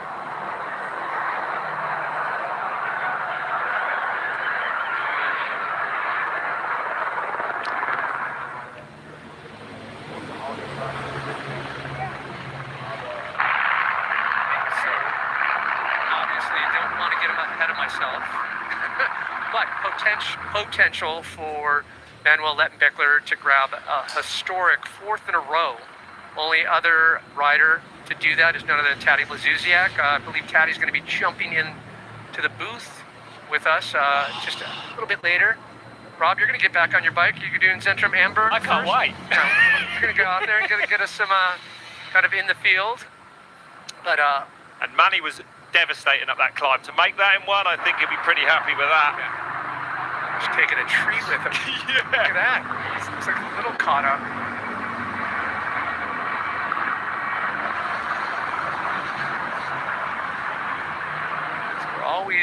Always curious. What are they going to deliver? Change it up, make it a little bit more challenging. But if this doesn't stop him, Lazy Noon might. I mean, it's... What do you think of it, Darryl? You went and had a look at it as well. It was hidden. They put the route marking around it and hid it in a wood so no one would even find it. Intelligence was had by Paul Bolton, who took me over there. You must have had the same nose, but it's going to be hard, I think. It's so green, it's so steep, not much traction in there. It's the last thing that can really trip Manny up. That's right, Rob, but it's also very short. Yeah, it is, you're right. So, it's probably 50 meters up. I don't think it's going to be a problem. If I saw the way they got through Moto X Highway, I think Lazy Noon, or certainly if there was a battle for the front where they were together, then it would be exciting, but I don't think it's going to be too much of an issue. Lettenbichler having a little traction issue right now. He's got out of that hole now. Slowly but surely, just marches on. You know what? Probably that one mishap for him, losing a little traction, sliding down. But side of that was really the only mistake that we've seen. Yeah, that's right. And despite the huge amount of rain that we've seen, there's still good traction up Dynamite. I mean, literally a perfectly scripted, week weather-wise. Yeah. Oh, that was really clean from Tristan up there.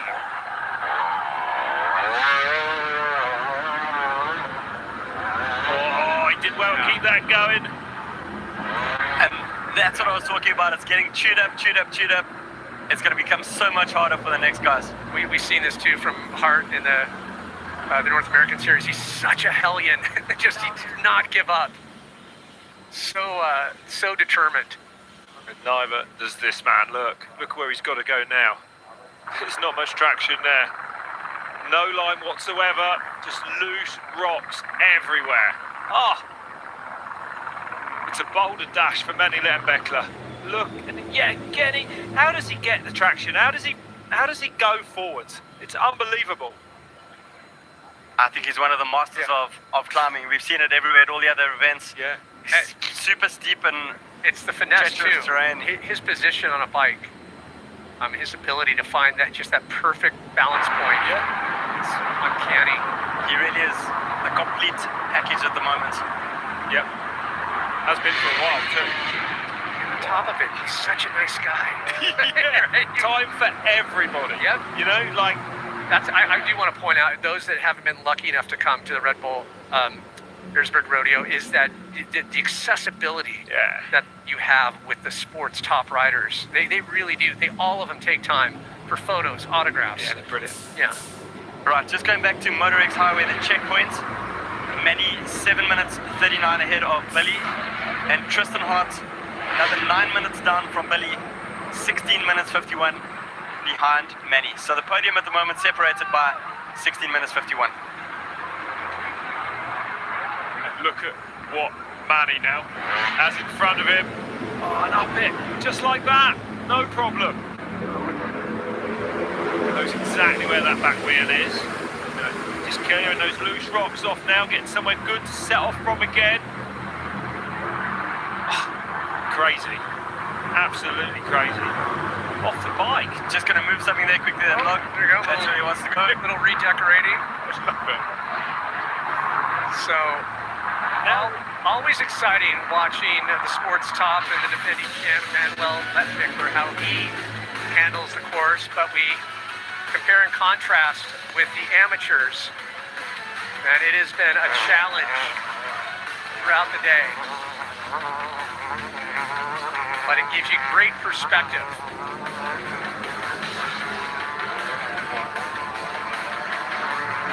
And definitely a different race for every single competitor. 500 entering today's event, 50 disqualified for that fourth row false start. But nonetheless, Toby Martin there, determined, Charles Champ, giving Hard Enduro a crack. He's got the catalogue, one of the only men to beat Tony Bowen in indoor trial. That's his claim of fame. Great to see him at the Hard Enduros. Just, you know what, that shows how hard it is. Toby's a multi-British trials champion. It's just stuck. the struggle is real, especially on the amateur front, the privateers. No easy task to make the top 500 get one of those coveted rows to start on finals day.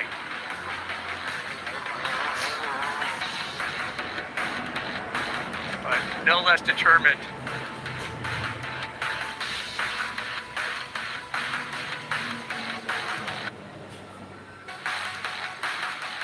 And we are back. Our leader, Manuel Lettenbichler, leading the charge 2 hours, 31 minutes. Getting that much closer to potentially grabbing a historic fourth in a row. It's going to be a longer race than last year. A little bit.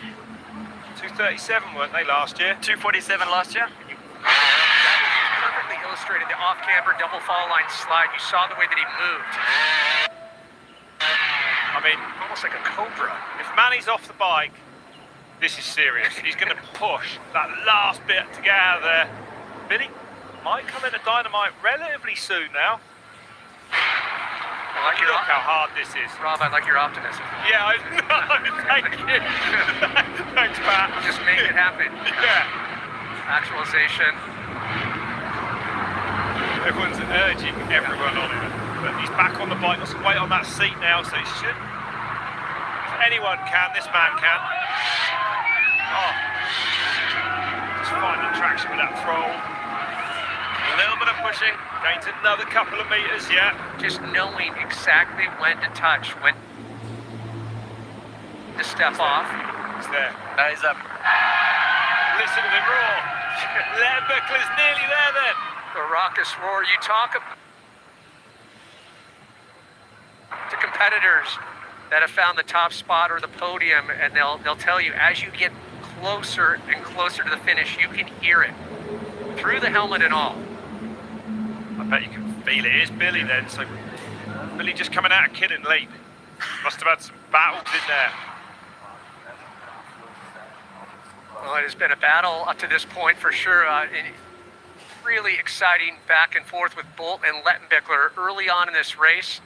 A pivotal clutch move by Lettenbichler passing Bolt in Carl's dinner light, then a slight mishap by Billy, and then a second where taking 3 attempts to make it up a section, trying to catch up to Lettenbichler, and Lettenbichler just capitalizing on that and pulling farther away, utilizing that gap, giving himself enough time to really take his time and calculate each approach.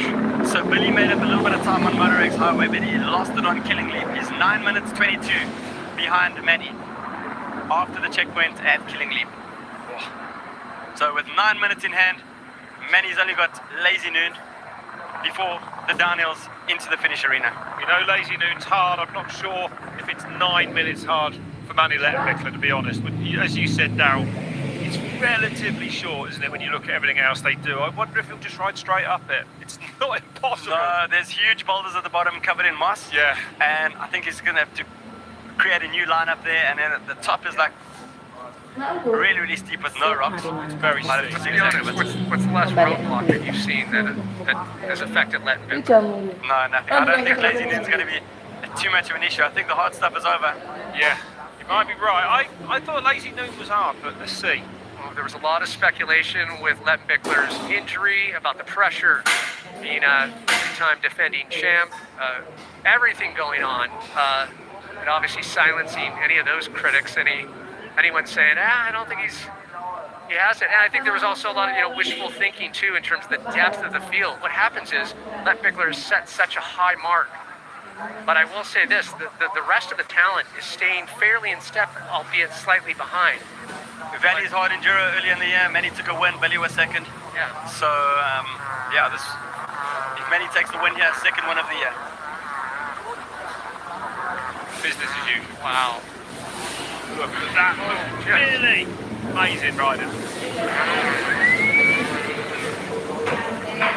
Now into the deep stuff. Where are you going to go now? Oh, try it. Again. Oh, look how loose it is. Yeah. I love when Bolt does that, when he outriggers and just counterbalances the bike. But he's also so strong. Yeah. Shoulders on. Wow, look at that. That's impressive. Yeah. He'll ride across there now. He can get back on board, I think. Amazing riding. Found a nice little divot for that back wheel. He's going to try and make it a little bit better, I think. Abandoned it completely. Definitely taking his time. Back in 2023, Billy Bolt grabbed second place. Be a bit higher, look, yeah. 6-time Red Bull Erzberg finisher that was so laser focused finding the top spot. Still some time on the clock, but running out of precious time. Quite a big disadvantage to have not ridden here last year as well. Like Billy said to me, he said, he feels like he's forgotten the mountain. Yeah. And a lot of the sections now will be unfamiliar to him going into them again. Yeah, I think a lot of people were asking him too, did you get any insight with being in the booth with us last year? And he's like, I can't remember what I said. He said he had to go back and watch and see how things were unfolding. But he was so good in the booth last year, but I hope we don't see him there again. We want to see him right where he is now, on track.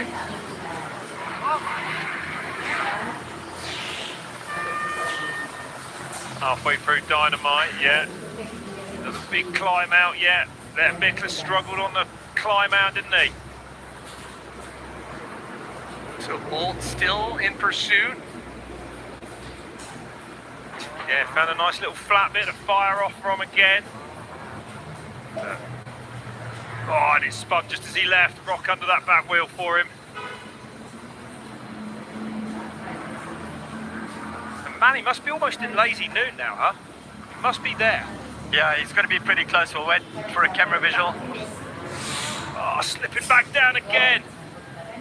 Oh, so difficult. You don't realise just how difficult it is. Well, the wear and tear at this point, even for the likes of Billy Bolt, starting to show the effects.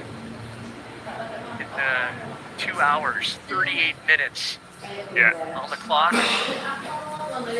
Also just cleaning the line there. Every little bit of traction.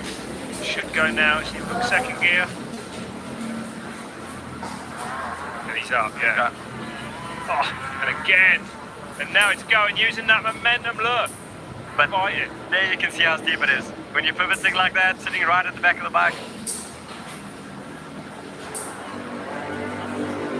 Definitely upping the challenge factor later in the course. It's nice now he's got going. He's finding nice traction up here, really. Oh, nice. Yeah, amazing riding. Yeah. Incredible riding. Look at that. I mean, if you guys stand there and see how steep it is, I mean, that's just like insane what these guys are doing. Yeah, you can't believe it. 2 hours, 40 minutes in as well. The hardest one day in the world. Still got some energy left. You can see how steep it is, by the way. He's coming back down. Here's the 4-stroke. Oh! Walker back at Moto X Highway. Okay, that's what I was saying earlier on, getting nice and chewed up now. The more riders that attack it, the more difficult it's going to be. Rides with Johnny, he's been with him the whole day today. Potentially, whoever gets out of here first might hold on to that advantage to the end now then. Mitch deciding he's going to push. Oh, don't lose that camber there, that little ledge there. Just waiting the peg, making sure he doesn't. I think he's out. Someone's going to get stuck on that log there if he's not careful. Oh. And this is it. Here we are. Lazy noon, this new section. He's on the climb already. It's so rocky. You can see the green moss there on him. No traction. Lettenbichler. Zero traction. Big boulders covered in moss. Yeah, this might... I thought he might have actually ridden up this, but it doesn't look like it to me now.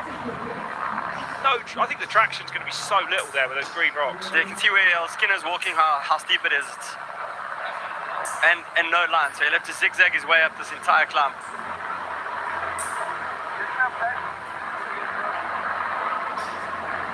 Trying to lessen the steepness by going across it. Tristan Hart, yeah, third place. And the Canadian Tristan Hart was close for a few moments. The elastic back and forth with Bolt in second. Lost some precious time, but currently holding on to third place for the moment. Brightmore and Walker, as we saw, they're all the way back in Moto X. Tristan now, 7 minutes 55 behind Bolt, and 17 minutes behind Manny. Yeah, a big chunk, even if Mitch or Johnny could claw back. A big deficit with just 2 more checkpoints to go. And he's getting there, getting ever closer to the top of Lazy Noon. One big drop after this is about all that's left. Backing it up against that tree, looking for somewhere we can just fire off, find a bit of traction and get him going.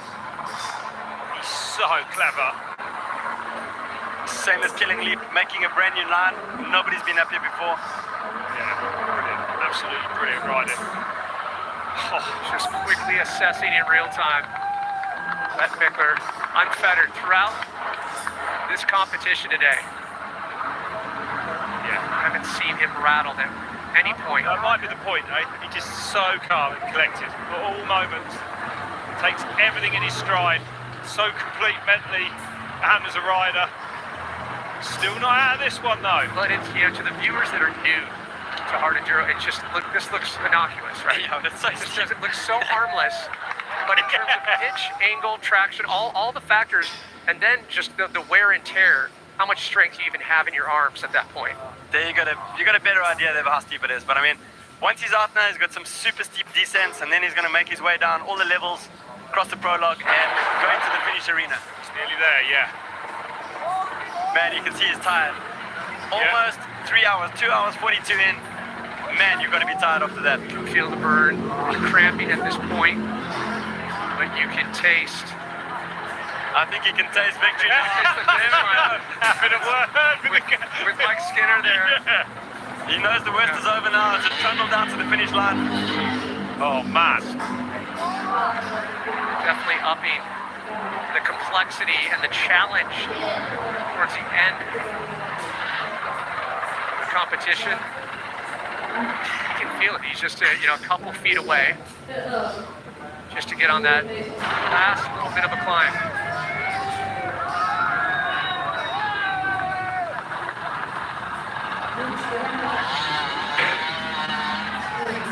Yeah, that's it then. Up and over, he knows it. There's a fearsome descent coming though, there really is. Just around there, just going to go right down to it now. I think he knows he's got a big gap, he's got time in hand, and it's not easy. No rush.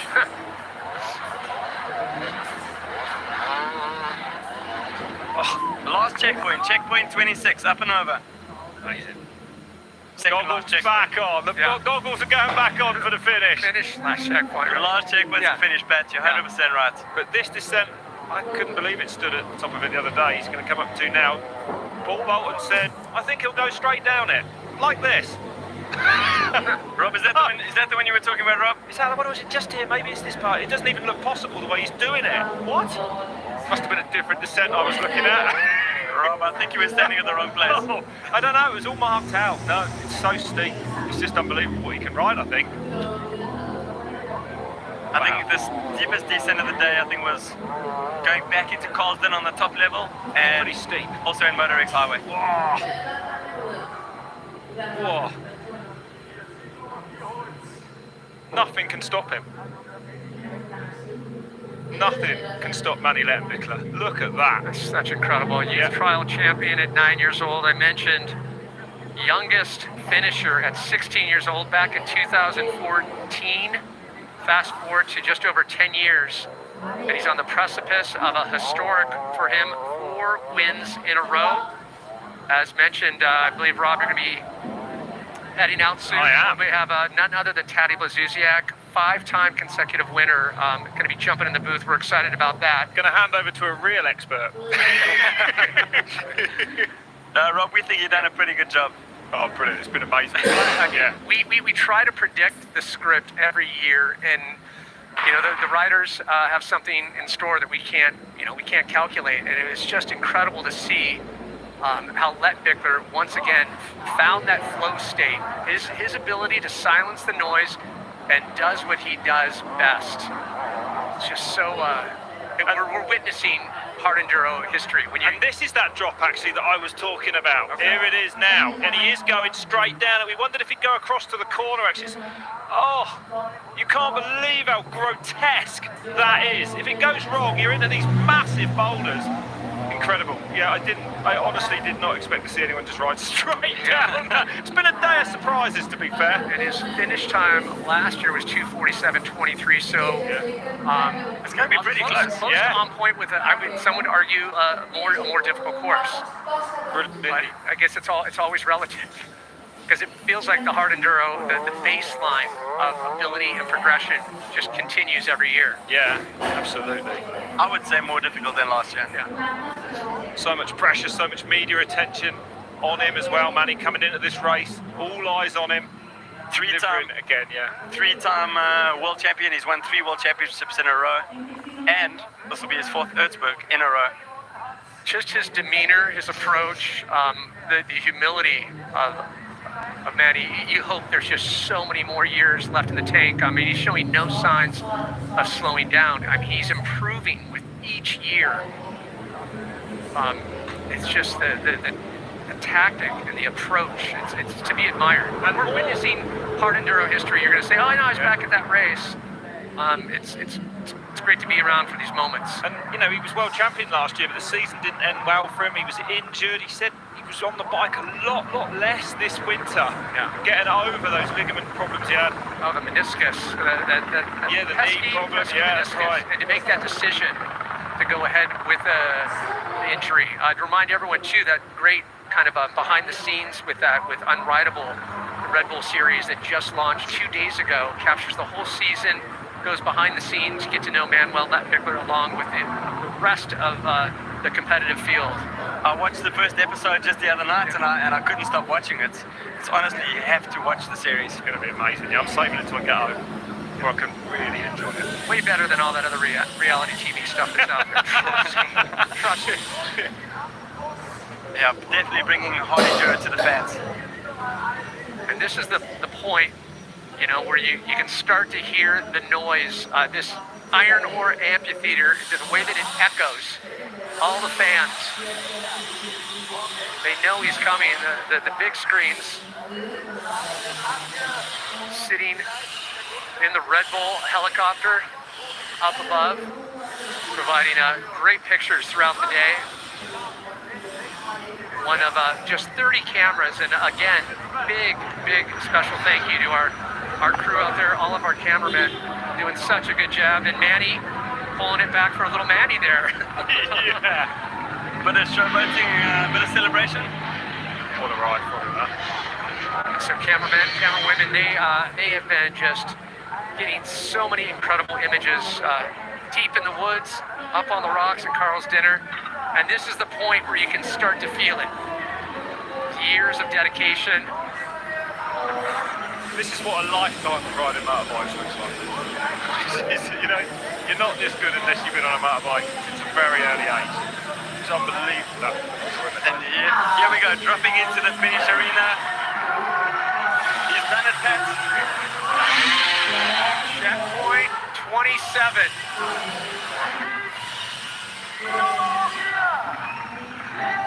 And there it is, Carl Koenig with the checkered flag. It is official. Manuel Lettenbichler, your 2025 Red Bull Erzberg Rodeo champion for the 4th time in a row. Unstoppable. Faultless. From what we saw start to finish, that was unbelievable. That was unbelievable. 3 hours out there, nearly. The faultless. I don't think we made many. He didn't make one mistake the whole race. Not that we saw, did we? Huh?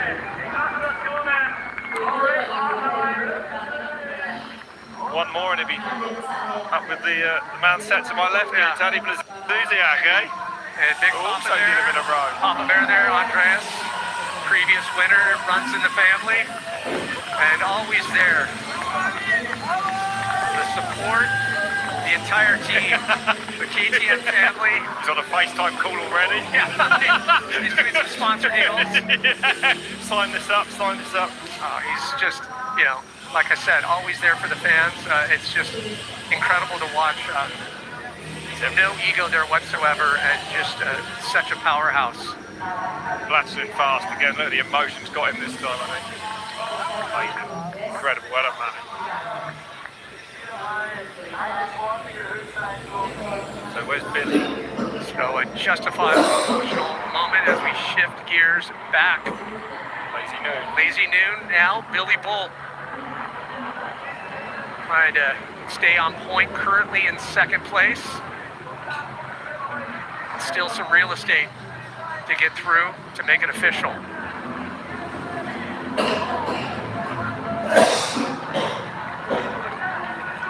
Out last year with injury, mentioned back in 2023, grabbed the 2nd place finish here, just behind Manuel Lettenbichler. So a little carbon copy finish setting up as Tristan Hart also currently in 3rd. We might have a mirror finish of 2023 if we were to end right now, but still a lot more time. We've seen incredible things unfold here at the Red Bull Erzberg Rodeo. Tristan on set to have his 4th podium. It'll be his third place. 1 second. Don't know how that sits with him. I know he knows that he's got all the necessary weaponry to find the top spot when you're battling such incredible talent. not making it easy for you. Not easy to beat Billy Bolt and Manuel Lettenbichler, not with the streak he's having at the moment. No, that's right. Teo Kabakchev coming through in 4th, and Brightmore has stayed ahead of Johnny Walker. Mitch Brightmore, the youngster. Young guns are definitely coming through. But Johnny's got to be happy, hasn't he? But I mean, I know he was aiming for a podium, but to turn up on a brand new, unproven, 4-stroke enduro bike, a 250F, I'd say a top 6 finish. If he stays there, he's so impressive. And we're going to see more of that bike. So Manuel Lettenbichler came out with a pivotal pass. Billy Bolt in Carl's inner light. And from that point on, it was hasta la vista. Taking the lead all the way to the finish and grabbing such a historic win, his 4th consecutive win here at Red Bull Erzberg Rodeo. Talk about the comp prowess personified. A big day for Manuel Lettenbichler, getting the checkered flag, and a 4th win. Right now, we send it to Ed Lee with our champion. Manny, we've seen you win 4 of these Erzberg rodeos now. Never have I seen you this emotional though. This one it feels like it means more to you. Yeah, definitely, yeah. Like, you come into this race and you're like the title contender, and there was so much pressure, like already before the race, that like, you always have doubts, you know, it's a new year, and just like so difficult, and so many good people out here, you know, like it was a big fight, and then I was already crying before the start, you know, because I was so nervous. So yeah, really stoked to get this done. I didn't expect that. And yeah, everybody's saying there's no pressure, but at the end there is pressure, and we deliver it. So. Well, you're feeling the pressure in your head, but it wasn't visible in your riding at all. We heard them say it in commentary, and everything that we saw on the screens, it looked like a masterclass. There didn't seem to be a single mistake.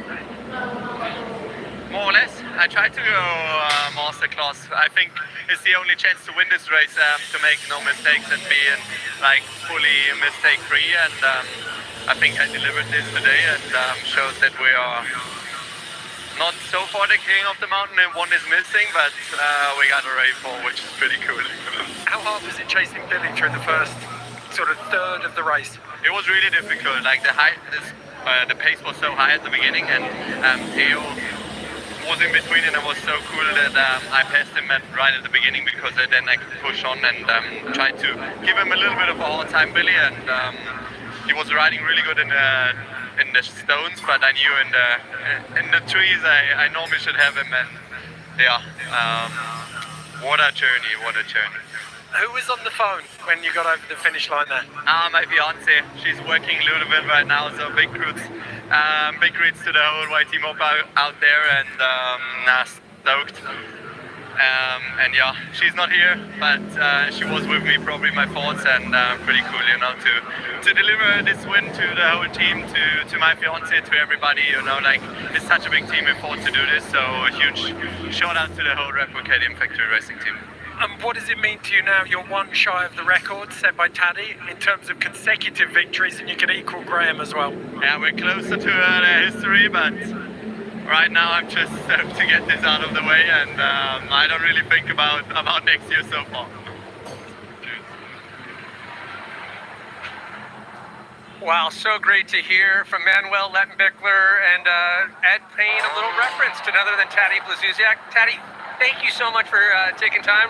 Rob Warner, he's out on course. All the sound of the two-stroke got him a little too excited. We had to send him on his bike.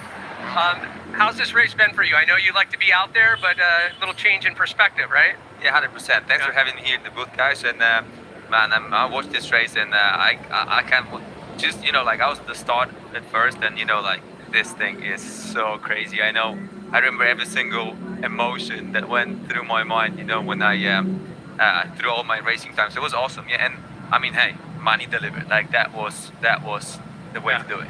As first and foremost, as a fan and a competitor, when you watch, you know, you have a record that everyone says that's not going to be able to be eclipsed. But what do you think when you're watching now where the level is at with the likes of Billy Bolt and Manuel Lettenbichler?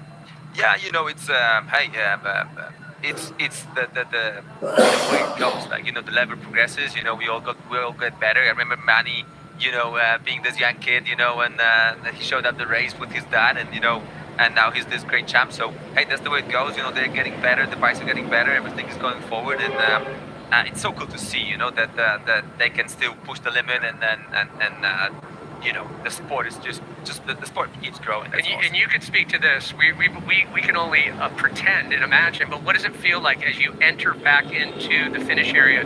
Can you hear the fans? Can you feel the energy? Man, actually, I was sat here when you guys were Manny was at this spot where he's at right now, and I was, you know, I still have goosebumps right now. You know, like I remember that. This is when you know that, hey, like I just done something pretty cool, and man, like I remember every single time I was like, wow. And then again, and then again, and then again. So I got, you know, every single time it's just, you can't really believe what you have just achieved. So it's a massive achievement. And like Manny said, it's a team effort. You know, it's a great team. And man, like, and the way he rode today, yeah, well done. And how about Billy? I mean, he pushed us hard, and Manny's beaten Billy again. I mean, what? Yes.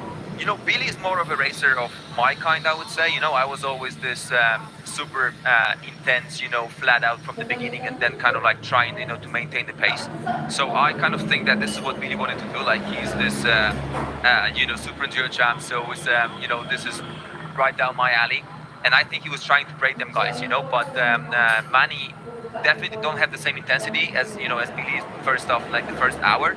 But Billy had never built that gap, you know. So yeah, but he's still done great, you know. Like, he made that mistake in the first part of the course dinner, right, the last hill, and I think this is when he was like, okay, now I've got to control my second place and see if Manny actually makes a mistake, which he didn't. That's what I mean. Like Manny, Manny, that was their right. This is what the way to win that race. You did in your day. You kind of were all or nothing approach, a little lightning in a bottle, right? Yeah. You know, this is what I mean. Like when I said that Billy's racing style or is a little bit like mine. Like, I would go all out as long as I can. Build it. I mean, not that I was fading, but I would build a good gap and then control it. So the intensity was my strong point. That's and Billy races the same way. Maybe you could help for those getting eyes on, you know, hard enduro for the first time. They're watching around the world. What is it about this event? When they see the suffering, when they see the pain, what is it about this sport that you love so much, and why it resonates and why it keeps you coming back for more?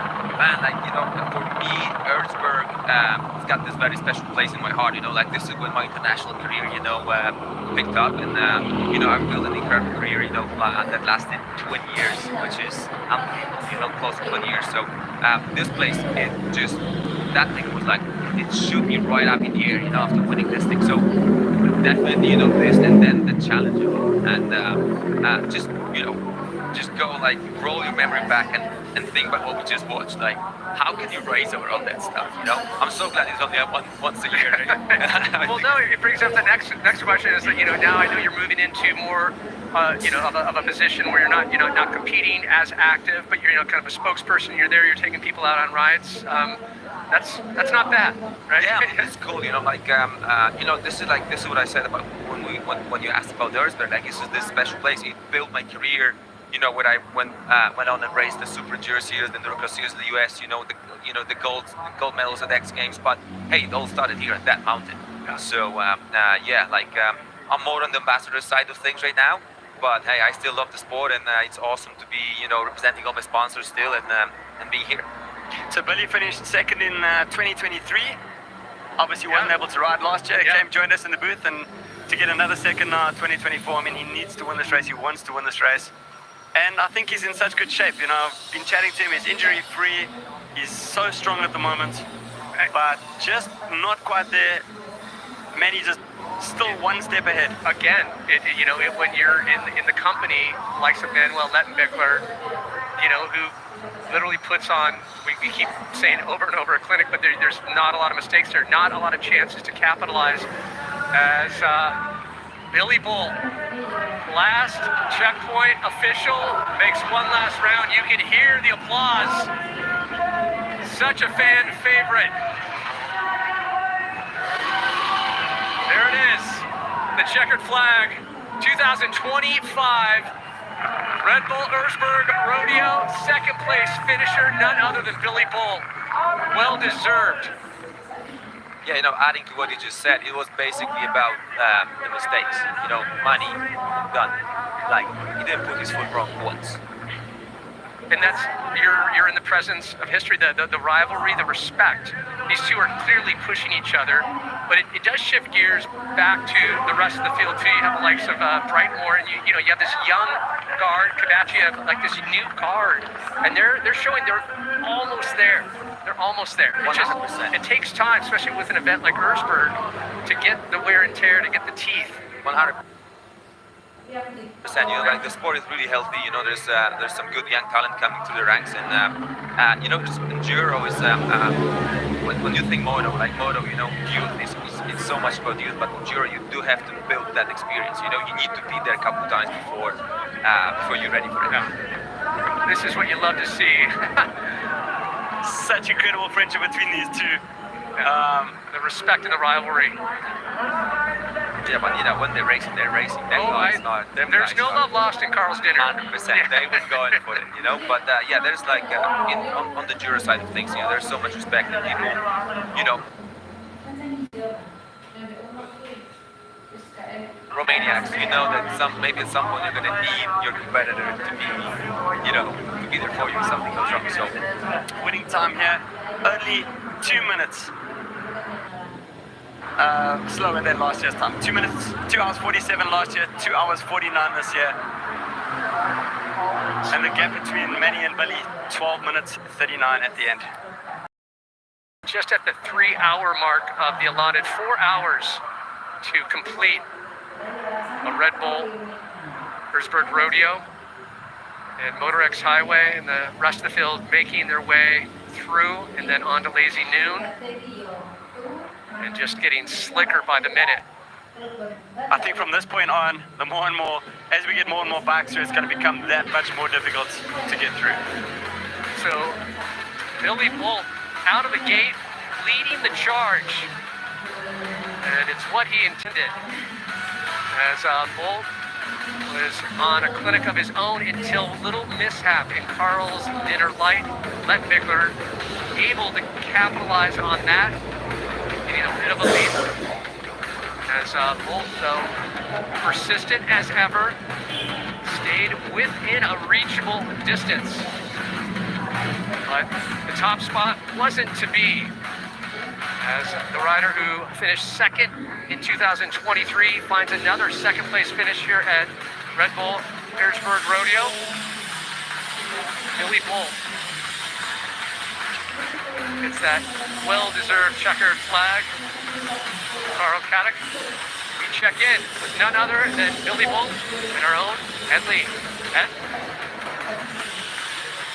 Bill, congratulations, second place. A phenomenal achievement, and the consistency that you showed through all of that race. It came down to 2 mistakes almost in the end. Yeah, it was a tough one. I knew I had to go. I had a good start and couldn't not go. Manny rides this place so well and he just makes so few mistakes. I just got a little bit tired the first time, well, the second level of Dyna, but the first time there kind of way past us, and then that hill exit in the trees of Dyna, just them 4 rows just kind of killed us. And then my second win kind of kicked in. Second time through Dyna and Moto X Highway felt really good, but I just too big of a gap to try and close. Manny just makes such few mistakes. But no, what can I say? Second best today. He was the better rider on the day, but I can't be too disappointed. I think back 12 months ago where we were to where we are now, it's been quite a up and down ride. So yeah, like I say, not what I came here for, but I left it all out there. I believed till the end. I've had some miracles at Lazy Noon in the past, so I still had some belief, but I got into Lazy Noon, I couldn't hear any bikes or anything, and I was like, oh, let's just get it to the finish line. But yeah, other than that, amazing event. Crowd were insane. What can I say? This race is just unbelievable. The course looked as sadistic as ever in Moto X Highway as well. Yeah, I think the course was spot on, to be honest. It's difficult. I don't think there's going to be too many finishers, but we rode most of it. A few places I had to push. That's one thing I would say I'm not quite up to full fitness with. You know, when I was riding the bike, it felt good. The few areas I had to push in just seemed to kill us more than I was expecting. But you know, a lot of things to take, a lot of lessons to take from it, and we'll be back next year stronger, hopefully. I've got to say, you had a little piggyback passenger on the back there. We didn't see it on the broadcast. Where did you pick that up? I'm quite good at collecting them orange fences, but that was, I don't know the name of it, but there's quite a difficult uphill just after machine. And it was like they taped the old line, so you had to go higher than the old line. And I just about made it, and I was kind of pushing, and I seen it. And I was like, do I try and avoid it? Because obviously it is quite dangerous to wrap it up for your rear brake. But I was kind of slipping with my feet, so I just kind of threw the bike and it caught it up and wrapped it in the wheel. And I had to pump my back brake a few times, but it didn't really bother us too much. I just thought it's ruined every picture that's been took for the second half of the race. 12 months ago, you were in the commentary box, and you were just as impressive there as you were out on the course today. Which one do you prefer? I prefer this one for now, but I've had quite a few compliments on my commentary performance from last year, so I obviously did something right, and I thoroughly enjoyed both, to be honest. And yeah, you never know. For now, next few years at least, well, my name's still not on the win list, so until that happens, I'm definitely coming back as a rider. That's good news. Thank you, Bill. Cheers, guys. Well, Billy, we miss you here in the booth. Taddy, it's great to have you. We definitely prefer to watch Billy on that side of the screen, right? Yeah, we don't want him in the booth here. I think he should stick with him. 100%. He's got so much more left in the tank, but here's an exciting story unfolding. The battle for third and some movement between Tristan Hart, Mitch Brightmore, and Teo Cavaccia. We have the young guns, you know, we keep talking about the new generation coming to the ranks, so, you know, them guys are right there. Like, we talk in the top 5 in the hardest race of the year. And it's so cool to see, you know, to just seamlessly move from that junior level right into the pro ranks and be a contender right out of the gate. Oh man, and it's a big step. So they're, you know, they've done their homework to the winter. So that's awesome to see. Mitch has already got his 3 junior world championships under his belt, and he's aiming now for the top guns. Teo too, so completely committed. Look how tight this is, guys. Just, you know, everyone right on top of each other. Caddy, is there a part on course? I think it's Carl's dinner, but it could be that you have a love-hate relationship with this mountain. Oh, guys, Teo's about to pass Mitch. Man, we're talking 3 hours and 10 minutes into the race. Them guys are on it. That's awesome. This is going to be a race to the finish line. It's only a kilometer or 2, and they both want that podium spot. But they're both so tired at the same time. You can see the body language, man. That's Tristan Hart. He's got an issue with his bike. Mechanical, and you hate to see this. I mean, for so long, Tristan Hart was gotten back and forth, second and third place, back and forth with Billy Bolt. Started to lose a little ground, and then Bolt started to lose a little ground on Lettenbichler. Man, we've got a full-on moto race to finish. We haven't seen this in a while, and you love to see this as they enter back into the amphitheater. And this is for the podium spot, so they're going to be going at it. That's how badly Teo wants this podium spot. I don't think Mitch is going to give up. Motocross style. Yeah, at Yersburg. Yeah, either way, we're going to have a new face on the podium between these two for third place here in 2025. Look at the speed and trying to figure out where a pass could take place. Teo, a quick look back. He knows that Mitch is coming.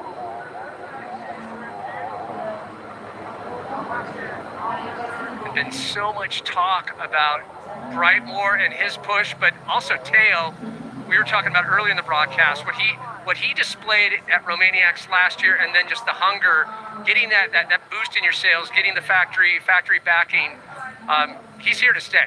Oh yeah, it's a massive difference. You know, once you know you have the factory behind you, you know, and people believe in you, it's like you just shift another gear. So, well, it shows. Yeah, little circle backing, not a bad thing. Super close to the arena now. There's not much time left for Mitch to make the pass. Man, it doesn't look like they're going fast. Hey, but they're going prologue speed right now. Yeah, we saw some wicked wipeouts during prologue. It's a little deceiving. It's just those flat roads. definitely some booby traps. Oh yeah, and they're going the opposite direction, so Yeah. the bumps are weird.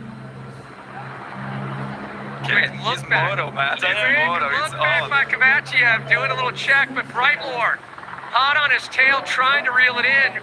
Might be too little, too late. And he built a little gap, I think. Yeah. He got built a little gap like the last couple. Yeah, like I think he's stretched it out a little bit. I think he's got it. Only thing that's gonna stop him now is a little wrong turn. What? My words weren't cold. That's it. Oh man, That was so good. is. Yo. See if that going around the marker there was allowed. Panic setting in. yeah, it's gonna be okay. Like Yeah, as long as he didn't gain any advantage, and he obviously lost time, so it's all good. Say Taddy said it's okay. I mean, you know, if it's not me to judge, but I would believe that, you know, it's like, you know, getting off track on the moto track. Like if you didn't get any time, like hey, it's No, I think that's all good. I think Teo got a bit of a fright there. He was like, you almost lost the podium spot there. Man, actually, Mitch had it. Like, Teo just throw that pass on top of the right before the arch, right? Not over. Still a little bit of time, but you can see just making up that distance. And when Teo is just completely pinning it right now. But they moto. I love it. Yeah. Well, hey, we 3 hours and a quarter in. Think how tired mentally and physically at this point. Man, all they can think of is that podium. Like you don't feel pain anymore. Yeah, exactly. Okay, so they're gonna drop in now. Looks like yeah, looks like it's done. That's so close. Okay. One last lap. Teo Kovacev. Just feet ahead. Official. 3rd and 4. Teo Kovacev, his first podium finish. Red Bull Erzberg Rodeo. And the body language. Brightmore just out of the top 3 in 4th place. Visibly, the wear and tear showing. What a great battle to the end. Well done, boys. The final moto was entertaining. Hey, I would say, like, them boys, like, they just throw his final moto for us here. That was pretty good. My heart goes out to Tristan Hart, though, because he had the podium pretty much in the bag. He's got some issues. I'm not sure what they are. My heart goes to Mitch Brightmore. I mean, I think the body language says it all. Just missing that 3rd spot. He knows it was in his grasp, and that sometimes that's worse than being, you know, 8th and 9th. 100%. Like, it hurts more. You know, it hurts more. That 4th place hurts more than being 5th. 100%. Yeah. You know, this close. But I think he should be happy with, you know, with how he rode. And like I said, this is the new generation. He's coming to the right. I think you have to say too, you know, Mitch has to hold his head up high. He left everything out there on the mountain. And, you know, you go back, you know, hindsight's 20/20, allowed to go through those mistakes. And then nothing to credit too, when Teo is riding at that level and that pace, as we jump back, now Tristan Hart with the mechanical slipping back to 5th.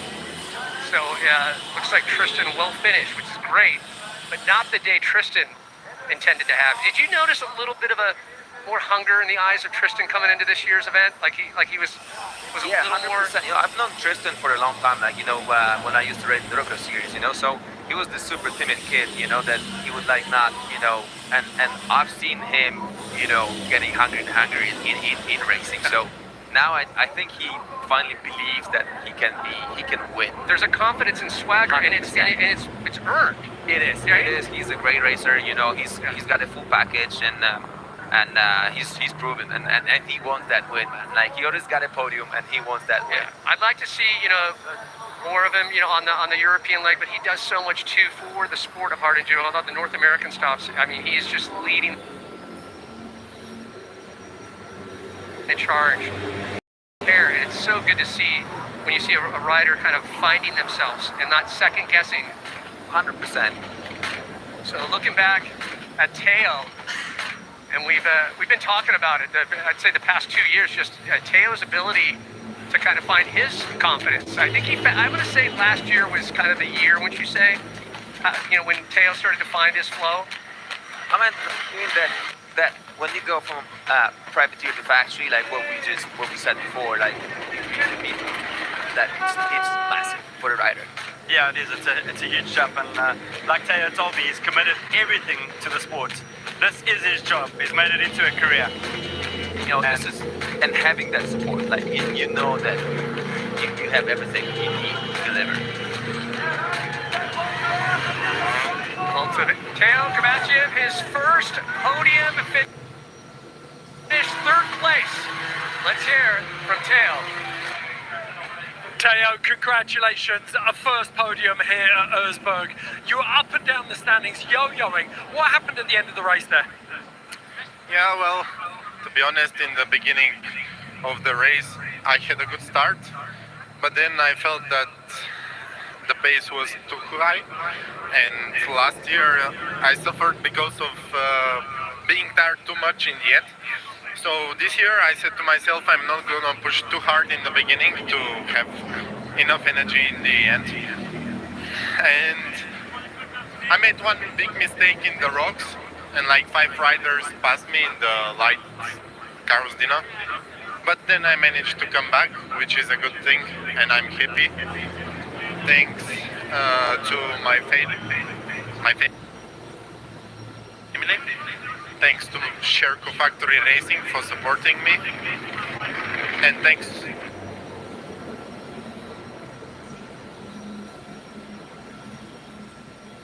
to my girlfriend for the help. Now, 2 kilometers of that race, Mitch was within touching distance behind you. It's one of the closest finishes we've seen in living memory at Erzberg. Could you feel him breathing down your neck? Yeah, Mitch and Johnny were riding together, and I managed to pass them in the Moto X Highway, and then Mitch was pretty much on my back. I made one small mistake on the uphill, he passed me, and I wanted to pass him back so bad. So yeah, I'm happy that I did it, but he did very, very good job he rode today, as everyone else. Congrats to everyone who finished and who is going to finish this tough race. It's no joke. Thank you so much, Teo. Congratulations. Thank you. Amazing to hear the Bulgarian beast. When he was a boy, he got eyes on hard enduro, and he told his dad, "This is what I want. This is what I want to go after." No one had done it in his country, and he is charting new territory. So congrats to him, as we see Canadian Tristan Hart making his way across the finish line. As we talked about, not the day Tristan wanted, but every Erzberg rodeo is it's impossible to predict. Yeah. You can see the body language of Tristan there, man. He's happy to be at the finish, but it's definitely not what he wanted. Yeah, but man, this is part of racing, it only takes this one little mistake or the mechanical, so this is what makes it so special, you have to put everything together, to make it happen. And there's Johnny Walker and Mario Roman at Lazy Noon, also very close to the finish. Still within the top 10 conversation, and I just want to point out, if you look to the left, in 8th place, a name that we've also has 5 wins, not consecutive, none other than the silent assassin, Graham Jarvis.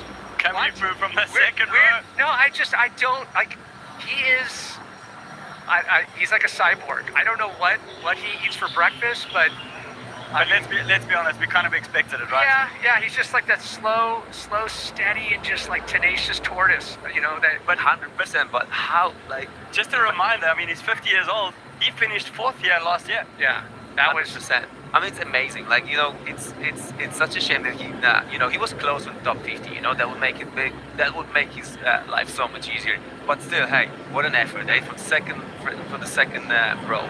Yeah, well, you got to ask yourself, how many 50-year-olds have finished Erzberg, right?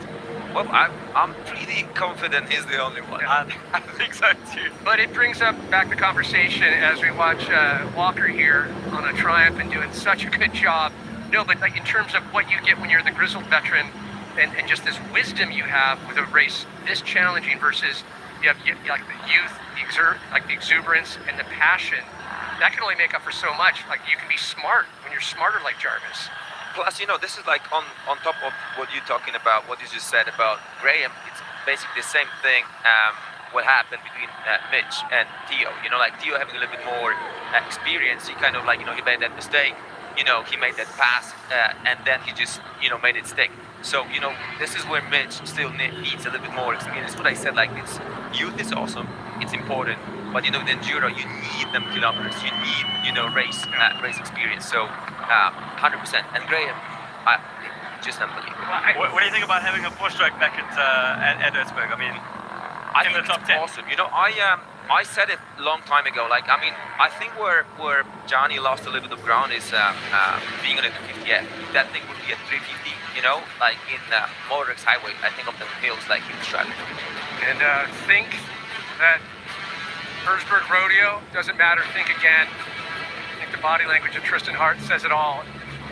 These competitors bring everything they have, physically, mentally, years of dedication, and it does matter.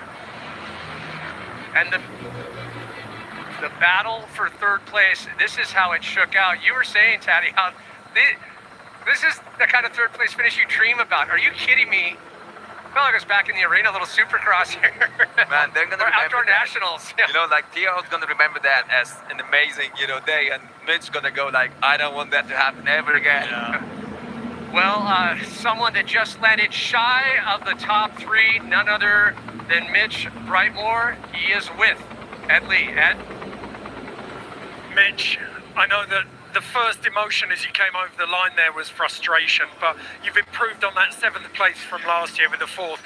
How difficult a pill is it to swallow to have lost out by so little? To be honest, I didn't really know where I was in the race. I was just chugging on.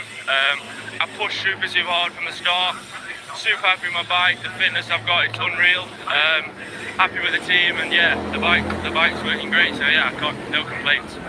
But how tight was it at the end there with Teo? It was cat and mouse, wasn't it? Yeah, literally, since probably Dynamite, it was just crazy, back and forth. I passed him in Lazy Noon, and then I come out onto the top, and there was one last hill, and I fucked it up basically. And yeah, he got past me, and then racing back on the roads, he sort of went left, and you meant to go right, and I nearly got him again, but I had to sort of squish a bump and lost all the speed, and then yeah, it was cat and mouse pretty much to the finish. There was one of those steep descents we saw you dive into, and both Billy and Manny had taken it very steadily down there. Because of the pressure between you and Teo, you charged into it. It looked lethal. Yeah, two guys pushing when there's a podium position on the line. You do what you can to get it. But yeah, I'm happy with where I finished. I progressed on my last year's result, and happy with how I performed. Fantastic. Congratulations, Mitch. Thank you. Thanks, Ed. And just right after the race, we were talking about the body language. How much is at stake? How much work you put in to get into this moment as we have eyes on Walker, and it shows how much this race matters. They know the relevance, how this race can basically kickstart a career. 100%. I'm a living proof. To what you just said. And Johnny's doing a great job. Said, it's a 250F. Remember, it's a 250F. So, on all the flatter part of the track, bike's awesome. But on the big hills, when you make a little mistake, you still need that power. So he done great. And hands down, you can put him on the short list of one of the sport's greats. He just so talented. I feel like he come out here on a unicycle and still put on a clinic. Yeah, I've been saying for a while that the 350, with the right preparation would be a great bike. But man, he surprised me on that 250F. So they've done a great thing, for the sport, getting that 250F to finish. I was super surprised that he's 7th overall on the prologue. I didn't expect that with a 254 stroke especially. 100%. So Johnny Walker, 3-time winner here at Red Bull Erzberg Rodeo, trying to make it official for his finish for the day. Definitely was showing promise, was in the top 3 conversation early in the race, but with so many contenders. As we look at a little bit of the movement there, Jarvis still holding on to 8th place, Roman in 7th, and Will Reardon, respectively.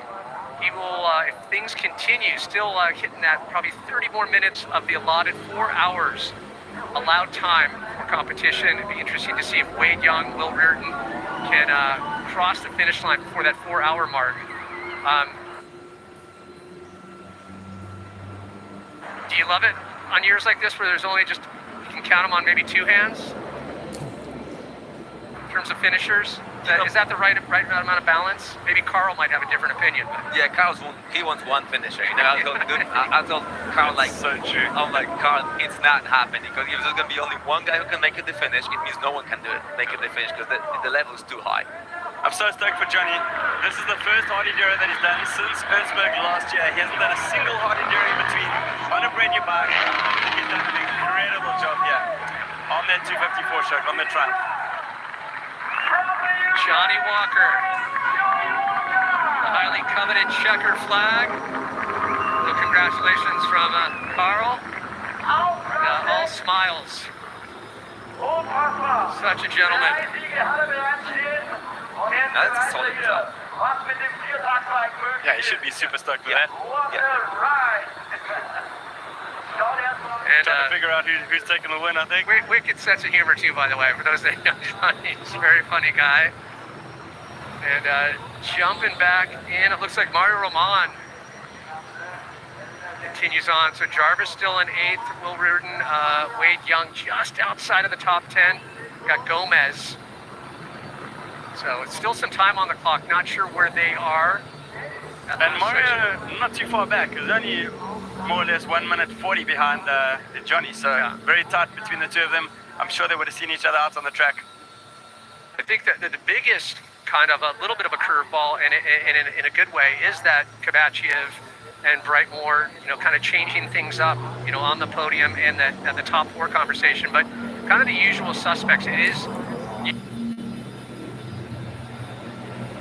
You always see it. It obviously pays dividends to be a previous competitor here and be literally in the sport's top elite.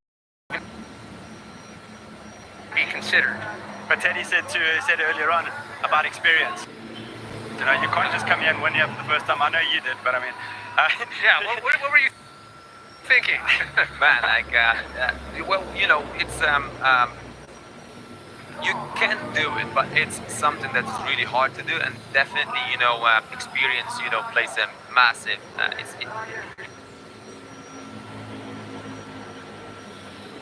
it just, I wouldn't say that with no experience right now, it would be really, really difficult. But it's a huge advantage to know your way around the mountain. Oh yeah, 100%. And actually, like, just knowing how to read the terrain. Like, after you've done it a couple of times, you kind of like just, you know, look at it and you know what's coming. You know. Yeah. And also when you conserve your energy, you're gonna like hang back a bit here, and you know that the rocks are coming or the forest's coming, and you can prepare accordingly and get your heart rate down and prepare yourself in between. 100%. Last year in 2024, he was the 3rd place finisher, Mario Roman. 7th place for the day here in 2025. Checkered flag for him.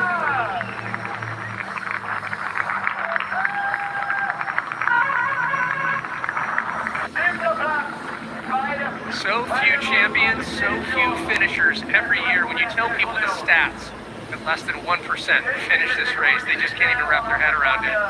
Mario's got a big smile. He's super happy. I mean, the harder the races are, the happier he is. And I mean, if you put in an extra section, I think he would have been happy with that too.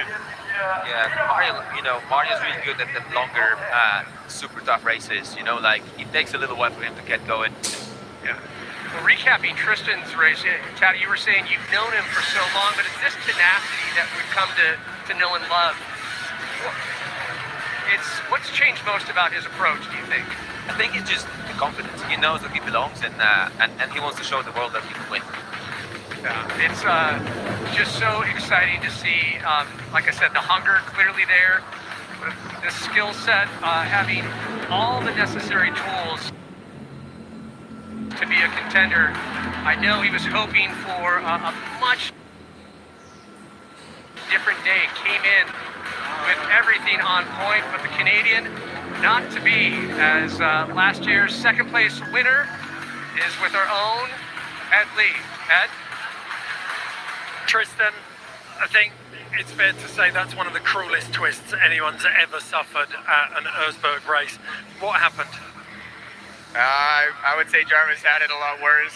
He lost a couple wins, but I wasn't riding super great in the beginning. Near the end, I started riding pretty good, and yeah, all of a sudden the bike wasn't going forward. And I looked down, and the chain sprocket bolt came out, and I was pretty clueless on what to do. I was unsure on what the rules were, and then everyone just started screaming different things. And eventually some people showed up, and I took a bolt off one of the bikes. One guy yelled at me, so I had to go to another bike. And then I put it in my bike, and I got fit. Yeah, I mean, up until that point, a lot of people had targeted you as pretty dead set nailed on Podium. Yeah, I mean, I was going to be third most likely. Billy was not too far in front of me, but third, fifth, not too much different. It's obviously better to have a rock than no rock, but it's not a big difference there. Well, I can say that you're one of the most consistent riders ever to turn up at Erzberg, your fourth year and your fourth top five. Yeah, I mean, all these other boys are riding really good too, so can't take anything away from them, especially Mitch. To be fourth at his age is pretty impressive. And Tio getting his first podium is pretty cool too. Awesome. Thank you so much, Tristan. Thanks. Great honest words from Tristan Hart. And, we talk about it. This mountain, it matters. All the sacrifice and the dedication that it takes to even get to this point, and then even be in the conversation to find yourself in the top 10. But it brings us back what we've been talking about all day. The lifeblood of this event, without a doubt, are the amateurs. Taddy, maybe you could give us a little take on your perspective over the years, just the dedication and the commitment of these guys. Man, this is next level. Just look at it. Look at what's going on. I mean, they are the core. They're the heart of hard enduro. So it's amazing. Like I love watching them guys showing up. And just giving it everything. It's and it's even getting that top spot in the 1,000+ entries. But the way you have to work, just even get into the 500. 100%, and just willing to do that. You know what I mean? You're like, I'm gonna do this. I'm gonna be dragged up the hills, and I'm gonna, I don't know, try not to get hurt. I think you've got to come into Erzberg once in your life, right? To really appreciate, like how tough it is. Yeah, I'm with you. Besides the partying and the parade and everything else, but I mean, just see how far you can get out on the course. Yeah, as a dirt bike rider, for sure, is something that you need to tick off the list. You have to come to Erzberg. Look at that, I mean, isn't it just a million words in one picture, right? Like, is he hugging his bike? Is he holding it? Is he trying to get it up? It's just this... Or maybe he's napping. It's insane. He's having a nap. Looks like he's a bit jammed up there. Rock nap. But we pointed out we do have a little fun at their expense, but it is an incredible component of this event. And the camaraderie, unlike any other sport. Well, Centrum Am Berg has been the site of it all, and we check in once again with Rob Warner. Rob? All right, so I'm here at Centrum Am Berg, and let's see, they've got the rope to this guy. A few of the stragglers, Billy, Manny, the leaders probably got here in about 10-15 minutes this morning. These guys have been 3 hours and 25 minutes. How you feeling? Oh, bit of a loop out there. Good effort. We're going to get this one up here, the rope's in place. Come on, I can't help you, I'd love to help, but of course, no outside assistance. How you feeling, mate? You feeling good? It's more like rock climbing than motorbiking. Maybe we should attach him to the rope. quite a big effort. This is how the majority of the riders do the Red Bull Erzberg Rodeo. Lots of ropes, lots of pulling and pushing.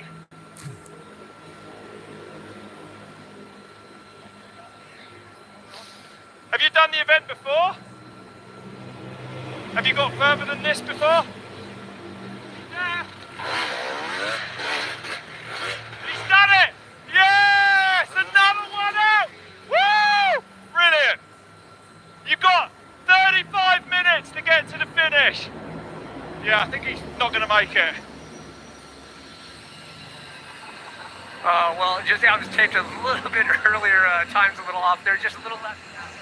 I'll tell you what, it's that testament of the dedication of these guys, and they weren't having it like, dude, I want to get farther here. I'm not going to do an interview. What we got? Graham Jarvis is in the house. Just like that. 8 spots. Can you believe it? Yeah. Graham Jarvis has entered the building.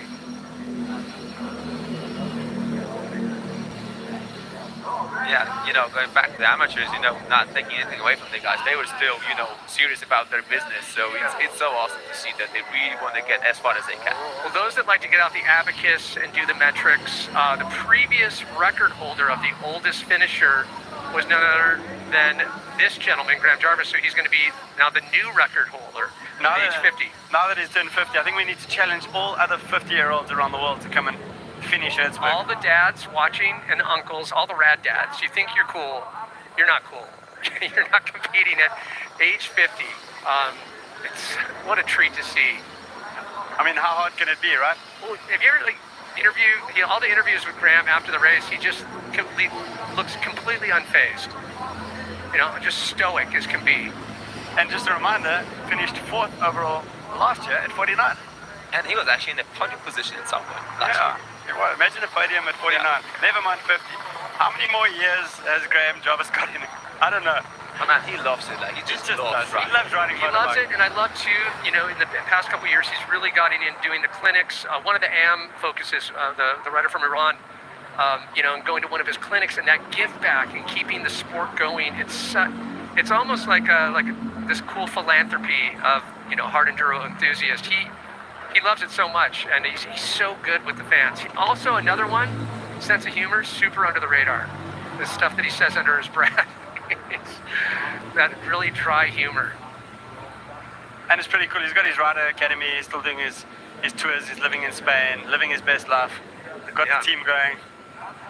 And man, he just loves riding. He's going to be on his motorcycle, first thing in the morning, and it's unbelievable. He really is, his heart beats for the sport. You guys were talking about this is an event you have to come to, and I've been really, really fortunate with all my years of broadcasting, going to a couple different events. I would say, hands down, number one, you need to smell the two-stroke. You need to be here. You need to come and see the expansiveness and the scope of this event and see it live. Another one, 100% Red Bull Rampage. Number two, and I'd say, if you can, even if you're not a surfing fan, Chopu Tahiti in the boat when it's close to Code Red. Those 3 events, groundbreaking. But you have to see it live. Anyone watching, next year, book your ticket, come here, and you'll see generations of moto families, grandpas, dads, kids, and grandkids, all on bikes. It's such a cool thing. You'll never find another event, another sport where the fan base runs so deep and rich. So there it is. That's my 2 cents. Red Bull Erzberg Rodeo. Go now. As Graham rolls his way into the arena. 8th overall. 5-time winner Graham Jarvis. Casually making his way through 8th place. Finish here in 2025, Graham Jarvis. Well done, sir.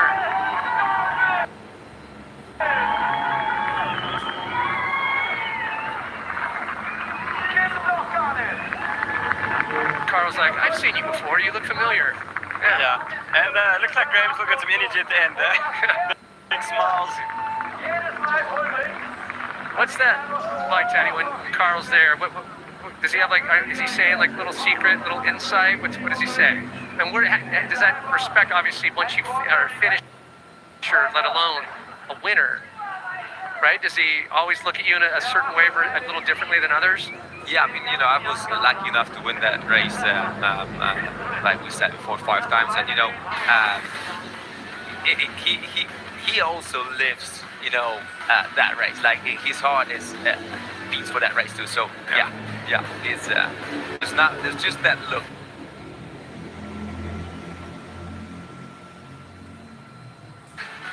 Well, it's just that location in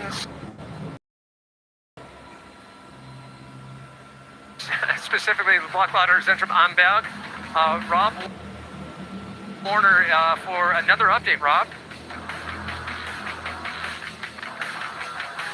Incredible watching these riders, the tenacity, they will not give up. They've all gone back down there again. There's probably no chance of getting up. Here's another go. Hard on that power again. He's Lenny.